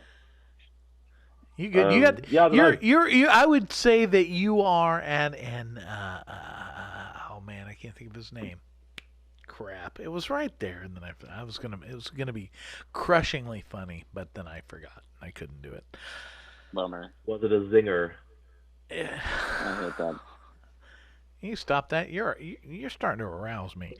Go ahead. What were your top things? What's the guy? I can't think of his name, and I hate it. Give me more context. I'll help you. What's the context? He's the Scottish actor that's in everything English, and he's not. He's Scottish. He was in the Star Wars. He was in Train Spotting. I can't think of his freaking name. He's Scottish? So Ewan McGregor. He is. Ewan McGregor. Is that it? That's who I was trying to Okay. think of. I need to go back further in the Star Wars theory. Couldn't think of his Is he name. Scottish or Irish? I thought he was Scottish. Man, have you seen that thing? The documentary he did with Charlie, what's his name? The kid that was in Excalibur where they rode the motorcycles? I never watched it, but I did. Oh yeah, he's Ah. Scottish, by the way. But I did see it advertised. Man, that's a great documentary series. Charlie, I can't think of his name. He was in Excalibur. I didn't realize it until I watched the series. He was played Mordred in Excalibur, and I can't think of his He's a last good name. actor, But they this did guy as well. they did a motorcycle tour, kind of like Yeah. Palin. Palin did the east to west, north to south, and they did a similar thing but with motorcycles. Yeah, that shows long way round, long way down, long way up. There you go. Yeah. Great. Awesome. There's a really cool thing. Oh, boy, sidetrack here. May I sidetrack? Where they Sure. he got to stay with some guys who were, I think they were Ukrainian mafia or something. And they're actually, he's like him, and they're staying in this guy's house, and all kinds of crazy stuff pops off. Definitely worth watching the documentary. Sorry about the sidetrack. But yeah, No, that's fine. what I meant. You and McGregor, and I don't remember. Do I why. remind you of him? There was something in what you were talking about that reminded me of him, but I can't remember what we were talking about. Your top 5. If you're going to America, top 5 things you want to see. Places you want to go. You things and you wanna McGregor, do. so Shooting guns. We got that. You're Shooting covered guns, there. for If you ever want to for shoot sure. guns, come see us. We got a place for you to sleep, food for you to eat, guns for you to shoot. Come on down. Excellent. And it's all free, right? Absolutely. Yeah, I of wouldn't course. invite you and then charge you. That's No. not right. I'm just That is wrong. double checking because like if Biden wins, then obviously it's going to be free, right? So just checking. Sure. Well, yeah. Everything's included then. Education. It'll be free. It'll be free Come on on the way. over. It'll be free I'll either way until tell we can't everybody, get hey, ammo. look, it's my illegal immigrant friend Charlie, and everybody will go, yeah, give Yeah. him free stuff. Yeah. Exactly. Okay, Yeah, we have healthcare. like a similar. We have a similar vibe over here, you know, with that. Like we get people that travel to England who get looked after very well. I did not know that, but I will definitely making a mental note. I already warned my aunt this week that she's in danger of me coming to live with her. So, Miami, shooting guns. What else do you got? You Miami got 3 shooting left. guns. What do you need to do or see in America? Music scene. Yeah, well, I want to go anywhere. Like Georgia. I want to Said go somewhere Nashville. like there's really. Yeah, Georgia as well. Like I'd love to go to like. I don't know anybody in Anywhere. Georgia. I can hook you up in Nashville Georgia? and L.A. Nashville and L.A. I can cover you, but I don't know anybody I can in hook you Georgia. up.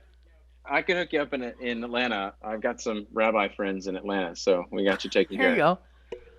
There we go. Some Hebrews. You Yeah. hang out with the Some Hebrews. Some Hebrews. Yeah, Hebrews. I think I'd like to go to Texas as well. To be fair, I kind of like the way that's the vibe, the impression in my head. You know, America's got such a kind of so vast, and it's got such a rich culture in all these different places. It's really difficult to kind of. You don't want to go the cliche, New York and Los Right. Angeles. It's just, that's like. No, I'm just totally saying like you as a person, you as an individual. Yeah, I'm saying What I do would you- prefer to go somewhere where I can experience something that is not typical. And something I'm from here, and New York would not make my list in a million years. L.A. would no, that's what I'm struggle to saying. make Like my New, list. Yeah, like yeah, New York yeah. is not somewhere that I would want to go. Yeah. Really, it's not. I mean, This is like you I want to would- go. You want to go feel the pulse. yeah. If I wanted to go I'd go to New York if I wanted to take pictures for the gram. You know what I mean? To look like I'm Right. big No. shot. For you, You know. for you personally, what do you need? You need Nashville would be good. I think Memphis would be better for you than Nashville. I would recommend New Orleans. I think that's why a great. would you Yeah, say that one, why yeah, would yeah. you say Memphis over Nashville? Why would you say that? Because here's the deal, and Tennessee, I love Tennessee. Let me give my warmer guys to Tennessee before I say. Nashville is a music industry town. Memphis is a music town. Well, in feel that that. case, so is New Elvis- Orleans. New Orleans is a music Elvis, town. absolutely. Elvis Justin Timberlake and many others are from Memphis. That's where they made their bones. I mean, they're not from there. Obviously, Elvis is from Tupelo, which is a few miles down the road, because we know that because you and I have made that trip. But Memphis is where musicians music. Nashville is where corporations turn music into money. That's my issue, Memphis versus Nashville. And I have friends in both, so I'm just being on the for real. Stax Records is from Memphis, not Nashville. I didn't realize it was not about making money, so I apologize. Well, I'm just saying Nashville is more about the corporate aspect, and Memphis is more about the artistic aspect. That's all I'm saying. Ain't hating nobody. They're both great towns. You can enjoy barbecue and get in a car wreck in either one. I know. Now that's not fair. You have to explain to Charlie why. Because do you need to know that I got in a car wreck in Nashville? My wife got in a car. He got in a car wreck in Nashville. In Memphis. It was in Memphis. It wasn't in Nashville. It was in Memphis. We were meeting him at a barbecue place, a very famous barbecue place in Nashville or in Memphis. And Memphis. It was so you Memphis. Didn't show up. You didn't Mark show up thinks for it's like Nashville. an hour. And we were like, what's going on? Where are they at? And we get a text later. We hit a car, which your wife does most often. They actually hit us, but cities. It was our fault. It was a semi. It doesn't matter. It all happened. Charlie, top 5 things that you need to do in America. Where were we at? We're in Miami, shooting guns, going somewhere in Tennessee, Nashville to Memphis. What about the Rocky Mountains? You ever aspired to see the Rocky Mountains? No, you ever been to Switzerland? This is about Charlie, not you, Mark. I'm just curious. It's a fair question like that. I'm trying to throw out some things that just might be, attractive in the U.S. But there's places in Europe that are just as beautiful. So I don't know. I'm just curious. Stop. Yeah. Sir Mark. Beautiful Europe, isn't it? It's beautiful. It's a lovely place. Switzerland looks looks magical. It's like Disneyland. I agree. Yeah. I've never been there, but you've got all the history. We tear our history down. Well, European history is very, very, very interesting, but it's long. It's so complex. Yeah, it's long, and it kind of makes you think. At one point, every single monarchy before World War One were all related. Now that why'd the British family change their name at World War One? Because the British royal family have German heritage, and I know, and No, I said that as that was like a new revelation, didn't I? Like we're a bit German. It is. Like, no Here it is. Here it is. People have no idea. People have no idea. You know how many conversation I've done by going, 80% of British royalty is German. Yeah. They're all Germans. They speak German. They came from German families. They all had a German name. At World War One, they changed their family name. No. I mean, the family don't speak German, but there was. I mean, the Hanovers, for example, which is not now, but like the previous generation. Yeah. Yeah, like the House of Hanover was German. That was the first one that's where the King Georges came from. 1, 2, 3, and all the rest. That whole dynasty was German. Right on. I think even one of those kings didn't even leave Germany to rule England. He just thought, I can't be bothered. I'm going to stay here. Well, who was the stuttering guy they made the movie about? I can't think of which one he was. The Queen's father. Tell me. That would be George VI. Right. His parents spoke German as a household language. That's not surprising. Yeah. Yeah, I mean, like I said, the World War I is where they kind of broke it off.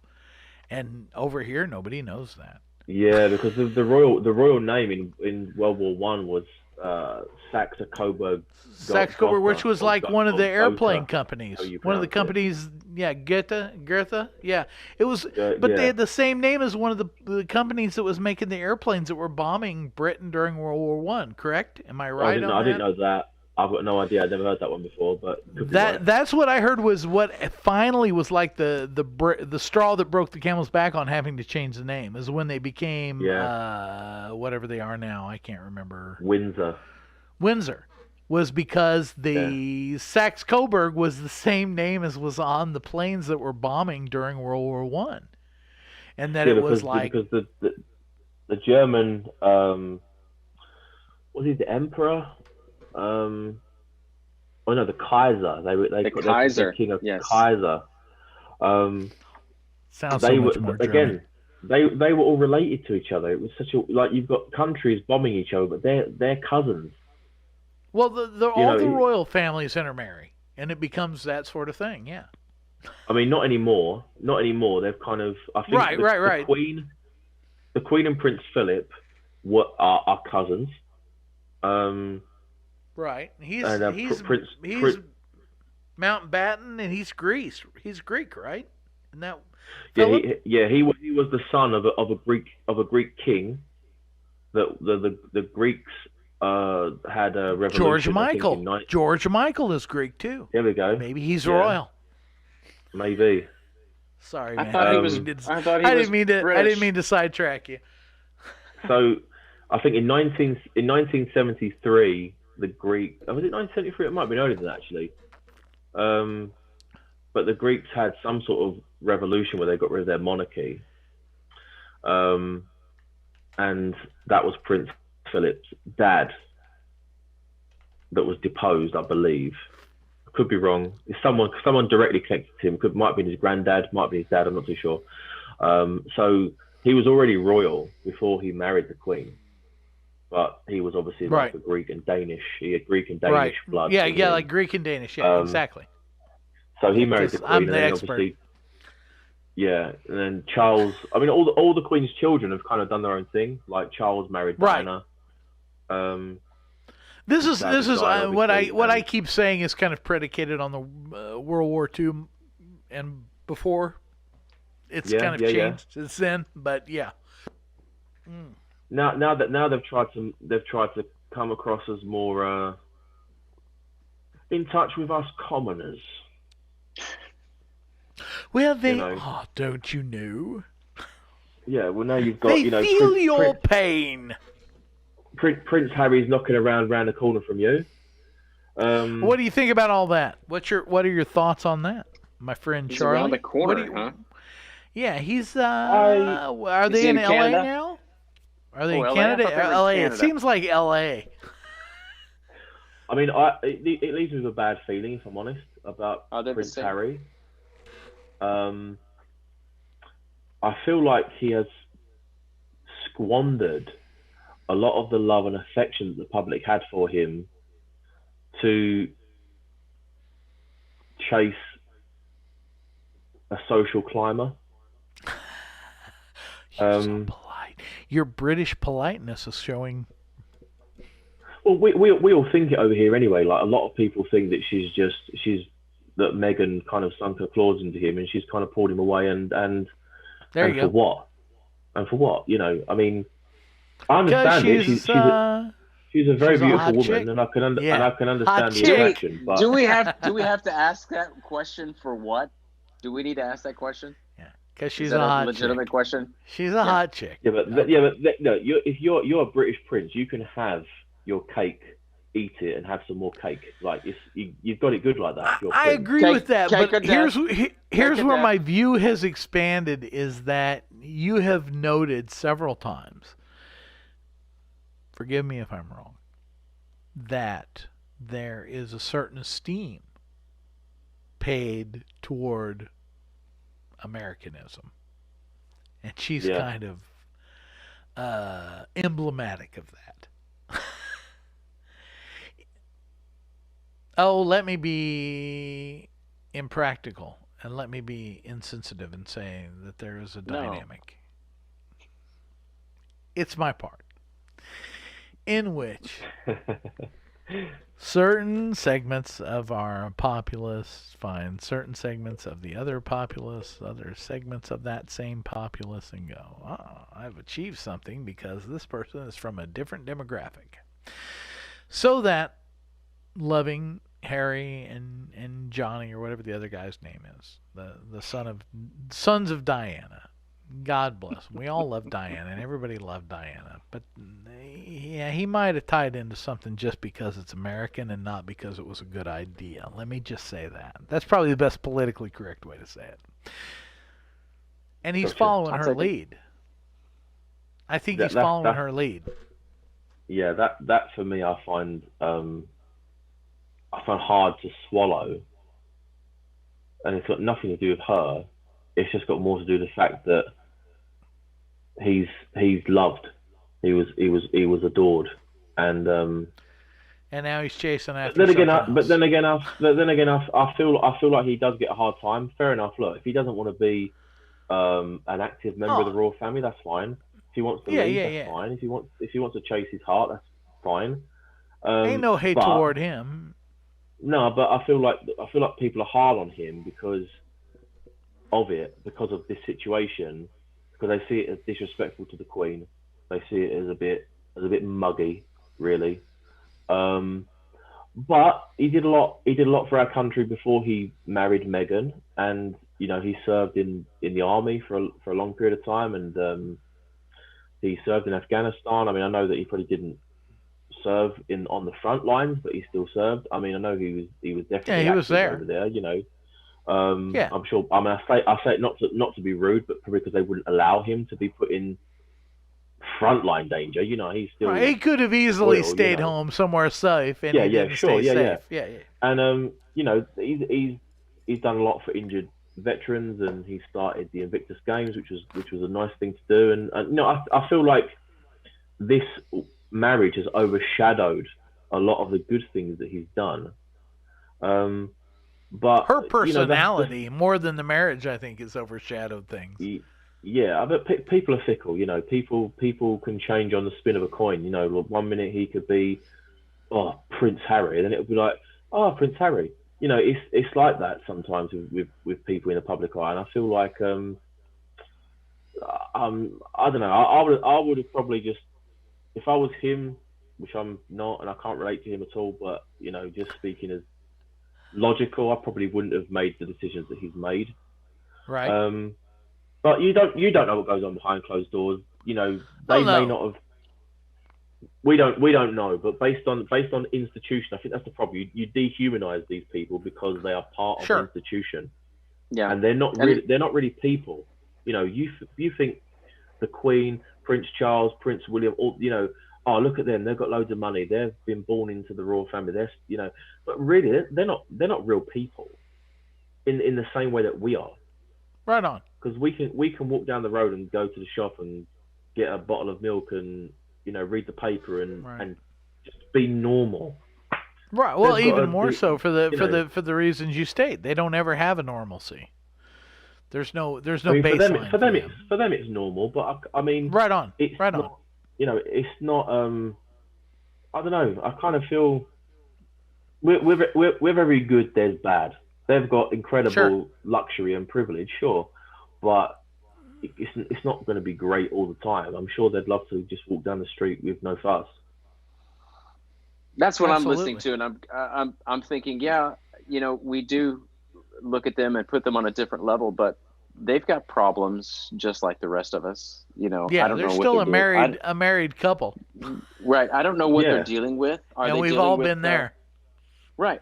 There's things that we don't know, and maybe they intentionally don't want us to know because it's their privilege, because they don't want to know. So they don't want us to know. We talked about Trump earlier and the the COVID response and people giving him crap about it. It's like, well, no, when you're the leader, you have to put on a certain front. You don't get to just let your laundry air in public. Yeah, that's true. But tag in with that thought. Go ahead. Throughout the whole COVID thing. Sorry, Mark. No, I'm just thinking. I don't know. He's crown prince, whatever. I don't know what. Yeah, What is I it mean, I that feel he's for the got? guy, yeah. It's not. It's not that he's in an elected position. You know, he did his duty in the He military. was born into it, and He what a was place born to be into born it. into. Yeah, no kidding. Yeah, so it's not like Trump. You know, Trump, he chose to be in this place, and this is where he is. I don't know how you feel about that, Charlie, but it's just things that I'm going through my head as I'm thinking and I listening. mean, in comparison, I suppose different leaders, different styles. I mean, I consider the option of standing for election as something. It's optional. You know, Trump doesn't have to do it. Biden doesn't have to do it. They've got that choice. But I suppose being royal, you don't really have that choice, but to be in a leadership position. Because I know that people look at the Queen as like a figurehead, and it's just to be seen, and that's pretty much how she's perceived. But really, the Queen is a continuity factor between different governments, political upheaval, social unrest, calming public, boosting public morale. It's a lot more than just being seen to wave on a balcony and have a crown on my head. There's so much more to it than that, and I think It's the idea. Yeah. I mean, the Queen gave a recorded message. She tapes her video messages to the public, and the message she brought out during the height of coronavirus, when we were locked down, in the middle of it, there was an outpouring of love for her, because she rarely does give speeches, and it was true leadership. You know, she was putting. I mean, fair enough. You know, she's not out there facing it, obviously, but Right. But that's you know, but it's the leadership quality of like saying to the nation that we'll get through this. We will see each other again. You know, I think at the time she was on her own in Windsor Castle with a few staff members, and I think she was just by herself. And I don't even think she had Prince Philip with her at that time. She was quite on her own. I only have a few servants with me here, but I can assure you that this is difficult for me. It's all perspective, you know. For her, that might have been difficult. Right on. For us, to have some kind funny, of leadership that is. I can't. When you were talking about it earlier, I thought, what if we had some kind of continuous leadership that went on throughout our president up and downs? And it's like, that would be a wonderful thing to have. I think you should reinstate the British monarchy in America, and I agree with you. That I think we should We'll go back to the beginning, and we won't try and sell you any tea. As long as we can have guns. The comforting factor alone would sell it. I mean, you wouldn't have to try. It would be really comfortable. No matter what the election brings, there's going to be somebody there that's still in charge. Somebody there is going to be the adult. Yeah, sure, because you know the Queen has to choose. By right, the Queen can choose anyone to be Prime Minister. Doesn't necessarily have to be the person who wins the election. This is part of her powers that she's got. Right. Obviously she wouldn't do it, but the point is she could. Therefore, has she ever exercised that right? She has. That Tony Blair. She's mediated in the past between hung parliaments. So when there's not an outright winner, she'll kind of mediate between. I think she's done that once before, but by and large, she lets the politicians fight it out amongst themselves. But you did have a situation in Australia. Takes a lot of wisdom. That's a lot of wisdom right there. Yeah, I'm gonna just fight among themselves. I'm gonna go and put the kettle on. You know. Then I think in Australia, the Governor General in the 70s dismissed a Prime Minister. Which the Governor General is the Queen's representative. That is their kind of monarch in situ, if you know what I mean. That's because the Queen can't be there, she's here, so she has a representative who does her constitutional duties in her absence. And you know, I think the government at the time actually called Buckingham Palace and said, "Can you overturn this decision?" And she said, "Well, if my Governor General has said what they've said, then that's it, done." which again keeps her out of the fray, because the Governor General got involved in politics and made a decision which maybe he should or shouldn't have done. And even when she was even though she was given the right to say one way or another, because she could have done, no, you guys work it out, you know. So there is that kind of like neutrality there, which I don't think we'll get with King Charles. I think when Charles takes over, I think he will become. Do you think he's going to take over? Absolutely. You think it'll transfer? Of course. I mean, when she dies, not any time before. I'm just, from here, watching the whole thing. I'm just saying that looks like the place where it would be an easy switch over. You know what I mean? Like Switch from over to the what? royal, from the royal model to the non-royalty model. I have heard people here suggest that when it transfers from Queen Elizabeth to Charles, that will be the dissolution of the royal idea. What do you think? No, not in England. Not okay. That's just ideas I've heard here. You're trying to press your ideals on. I am. That's what I do. Is I try to make people believe as I believe. I think. Look, Charlie, if you would go tell all these English people believe in their monarchy, and they have trusted in their monarchy for so many centuries. This fat bald guy, Doug, he knows what he's talking about. If you would just listen to him, and we could just get rid. Some of the other nations that have the Queen as head of state may have a different opinion. Like, I know that Australia has a kind of Republican sentiment. Well, yeah, but you're there. I thought you would probably have a better feel for like what it really is than, Australia. No, I'm telling you, in England, I mean, for sure, there's no real Republican sentiment at all. None. Yeah, none. I mean, there is a political pressure group here called Republic, which pretty much does what it says on the tin, obviously. And they just argue any chance they get to argue against the monarchy, they will. But it's mainly based on finances and money and democratic representation. They think that a head of state should be elected. Isn't that because I think here in the States, political motivations are based a lot on finances. Is that what you see there as well? MPs here get a lot of stick because there's been a few scandals with MPs. Because I don't know if you've ever come across this in America. There was the MPs expenses scandal, which was where MPs have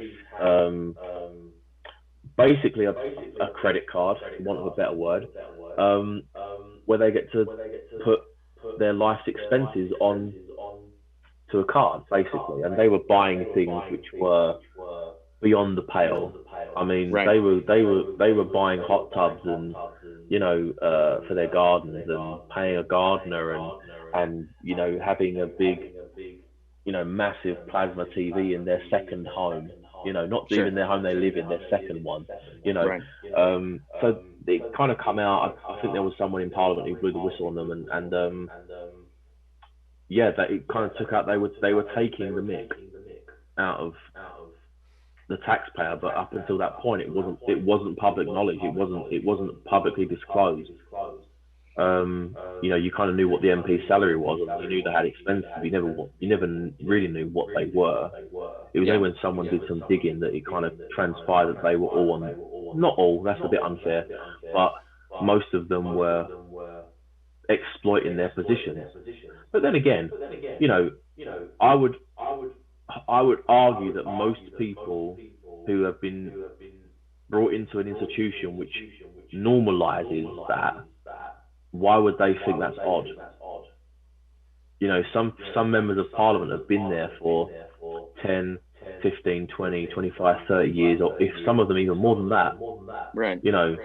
And that's part of their culture to kind of have that on tap, So there is a sense of like politicians all being about themselves and being about the money and blah blah. But I know a few MPs, and I know that the vast majority of them are very good people. It's just are some in the past have taken the nicky, you know, but with freedom to abuse the system, you're going to get abuse. You know, if you can get away with it, people will do it. I mean, I think it's human nature. I'm not making excuses for it. I'm just saying that, you know, you're people right. with an opportunity is this okay? Is this legal to do this? Yeah, it's all above board. All right, crack on then. Right. You know, why wouldn't you? You know, you would. You'd be tempted to, you know. So. That's you're right. That's the way we do, and we deal with that too. And that seems pretty. That's just pretty typical of human nature, not necessarily based on the countries that we're in. Opportunism. Yep. Word. Opportunism. I'm gonna tap out here, gentlemen. Oh, you quitter. Only 5 hours and 15 minutes in, and you're quitting. I mean, to be fair, this has been the most unpolitical political debate I've ever been on. I'm sorry, we're not very good. No, you've been great. I've loved it. We're not very good at podcasting. You guys don't have to end. I can transfer. Hopefully, I can transfer leadership to somebody or whatever this is called. I don't know if you will or not. That's between you and Zoom. Make host. See that? I can make you the host. Oh man, everybody in America was just hoping that you would make me the host. I just made you the host, so now I can tap out. Quitter. I say again. I'm going to join Mark as well. You know. Oh, well, you a couple of quitters. You're gonna tap out. We've only been on for 5 hours. What was the song? We've only just begun. Just begun. The rest of the word? To live. White lace and promises. Sorry. I'm overwhelmed. I'm in front of very talented men, and I'm in front of very talented men, and I apologize. I'm I don't singing. know what to do. I can't contribute. Except it looks like that Joe Biden's winning so far. But that is, and it's a. I'm just gonna say, looking at that map, that doesn't look like a Joe Biden is winning map. No. It's Arizona. Is it Arizona? Is that what's doing it? Like I said Arizona is the Texas only one is that's pink. different. Pennsylvania's pink. Florida's pink. Iowa's pink. Wisconsin, Michigan, Ohio, every state that needs to be pink is pink. But we still see Joe Biden in the lead. I don't know if these numbers are based on the pink states or not. I don't either. I don't think they are, because it's not including Nevada. So if I'm assuming that's just red, blue. I'm assuming the pink states are that middle section. I think that if all the pink states turn red, we'll have a win. But Arizona's got 11 votes. But I'm going to look back on this. I'm going to look back on this. They're not going to give it to us. Well, fortunately, we've live streamed it, which is just about the same as recording it. So if you want to look back on it, you'll be able to do just that. Look back on it. Well, Don, at this time 4 years ago, we were all looking at this going, no way he's winning. And now, Don, man, I don't know what's up with that. I wonder when I wake up later on, will we have a pretty good idea really of who's won? Well, in previous years we would have, but this year they're setting it up like we're not gonna know for days, weeks, or months, depending. What months? I'm not a fan of it myself. I'm just telling you what they're saying over here. Oh, it could be days, weeks, or months before we know who's really. Well, they want to extend this. They want to fiddle this, don't they? They want to play games with this for as long as possible, don't they? Yes. They want to drag it. They want to drag this into the courts, and they've been saying as much for months now. They want to drag it into the courts and turn it into a litigious matter. Oh, that reminds me. Didn't they try to already impeach or do something similar to the new Supreme Court justice, the woman that's been in the news a lot, Amy Barrett? They've tried to. They've already tried to already? Yeah, I thought they They would. talked about another Trump impeachment. They talked about several strategies to keep what we're seeing from happening, which what we're seeing right now doesn't really seem like they need a strategy to keep that from happening. See, and this is But one reason I'm not looking forward to a Trump win, is because I know the next 4 years are just full of Democratic ridiculousness. Oh, yeah, let's just impeach bitching. Trump. Let's do this. Let's get rid of Amy. Look at the map right now in front of you. I mean, come on. Can't we just do stuff look for people? Does that look like a Trump loss? No, I'm just looking at that map and going, that doesn't equal Trump loss to me. No, it doesn't. And yeah, that's all we've had for the last. Well, the pink ones are pink means they are projecting it will turn red, just like the light blue means they project it will turn dark blue. The only undecided right now is Nevada. Politicians are incentivized to fight each other, not fight for the people that they represent. Talk the truth. That's what it's about. And that's Did our you problem just say preach? right now. Charlie just told you to preach. I'm trying to fit in with the boys. Brother, you ain't wrong. He's talking to you. Preach. I'll take it. Go. I'll take it. I'm done. That's all I got to say. It's a mess. It's been a mess for the last 4 years. All we've had for the last 4 years is a contested election. That's really all we've had. You're it's kind of right. boring. Yeah. We're over it. We are. It's like, okay, make up your mind. You want Joe Biden in charge? Fine. The guy that can't finish sentences? Sure. Put him in the head. Come on, man. Put him up right there in the Oval Office. Come on, man. Get ready. Get ready for some Joe Biden presidency. So, you know the thing. Come on, man. Yeah. Oh, man. I had so many sound effects set up for tonight, and I didn't get to use them. Just throw them all out.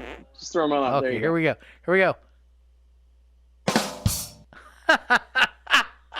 That was right after a joke. I might ask you to send me that "Come On Man" soundbite, and I'm going to put that as my text ringtone. If you'd like it, I will certainly email it to you. It is available. Like any of the sound clips you've heard tonight. Yeah, you'd be amazed at how much my phone goes off on WhatsApp. And if I put my phone on ring, it's going to be "Come on, man, come on, man, come on, man" all day long. You're a DJ. You do DJ stuff. What kind of? Do you use any software? Yes. Do you use Ableton? Yes. Do you use Ableton? Ableton for your software stuff? No, I use Logic to make songs with, make tracks. Oh, with you Logic. straight up Logic? Okay, I was gonna say I've got this set up as an Ableton soundboard. I just send it to you, and you can have all these various sounds that I didn't use tonight. Yeah. including man. Joe Biden. Yeah, come on, man. And that. I had that one ready. And this one. You could have used that quite a lot tonight, to be fair. I could have, but I'm just not fast enough on the road. A lot of times. You, my friend, are the DJ, not me. I am the slow J. We have covered so many things tonight. It's been amazing. Star Wars, politics, religion. If we only had another 5.5 hours. What else? I don't know. We have just exhausted everything that we have. We gotta do this again. If we had more energy, we could have made this a proper marathon. Agreed. If we were dudes in our 20s instead of dudes who aren't in our 20s anymore. Yeah, true. Charlie, Right. promise us that you'll do this again with us. Not the election, but you'll. No, I'd love to. I've had such a good commune night. with us again. Yeah. Yeah, really nice. you gotta do at least another podcast with us again, if not, and for sure know that if opportunity allows you to travel to our wonderful country, which all of our forefathers fought over, we will be your host, and gladly so. We'd love to take you around and show you what you want to see and shoot some guns and whatever else, man. We'll do that. It's been a lovely time. We'll feature the best of Missouri food and Missouri music and Missouri bourbon, and we'd love to host you, man. Yeah, Steak and alcohol, that's the one. That's it. Guns and alcohol, they go together. That's it. For sure. If guns and alcohol don't go together, what does? What does? What's left? And three guys who are out of Ladies control. and peanut butter? Is it ladies and peanut butter? I think it is. What? I'm not going there, but that's funny. I mean, right. I kind of want to go there, but it's 5 o'clock in the morning, so I'm gonna swerve the peanut butter and ladies for now. We can kickstart the next one with peanut butter and ladies. Go. Peanut butter and ladies. That'll be the next title. Go. That'll be the start. Okay. That'll win. That'll Charlie, preach. thank you, man. Thank you so much for contacting us and doing this with us. This has been a treat. No, brother. Appreciate it. It has been very insightful. Appreciate it. Take care, brother. All right. Everybody take care. Best wishes for the election results. All right.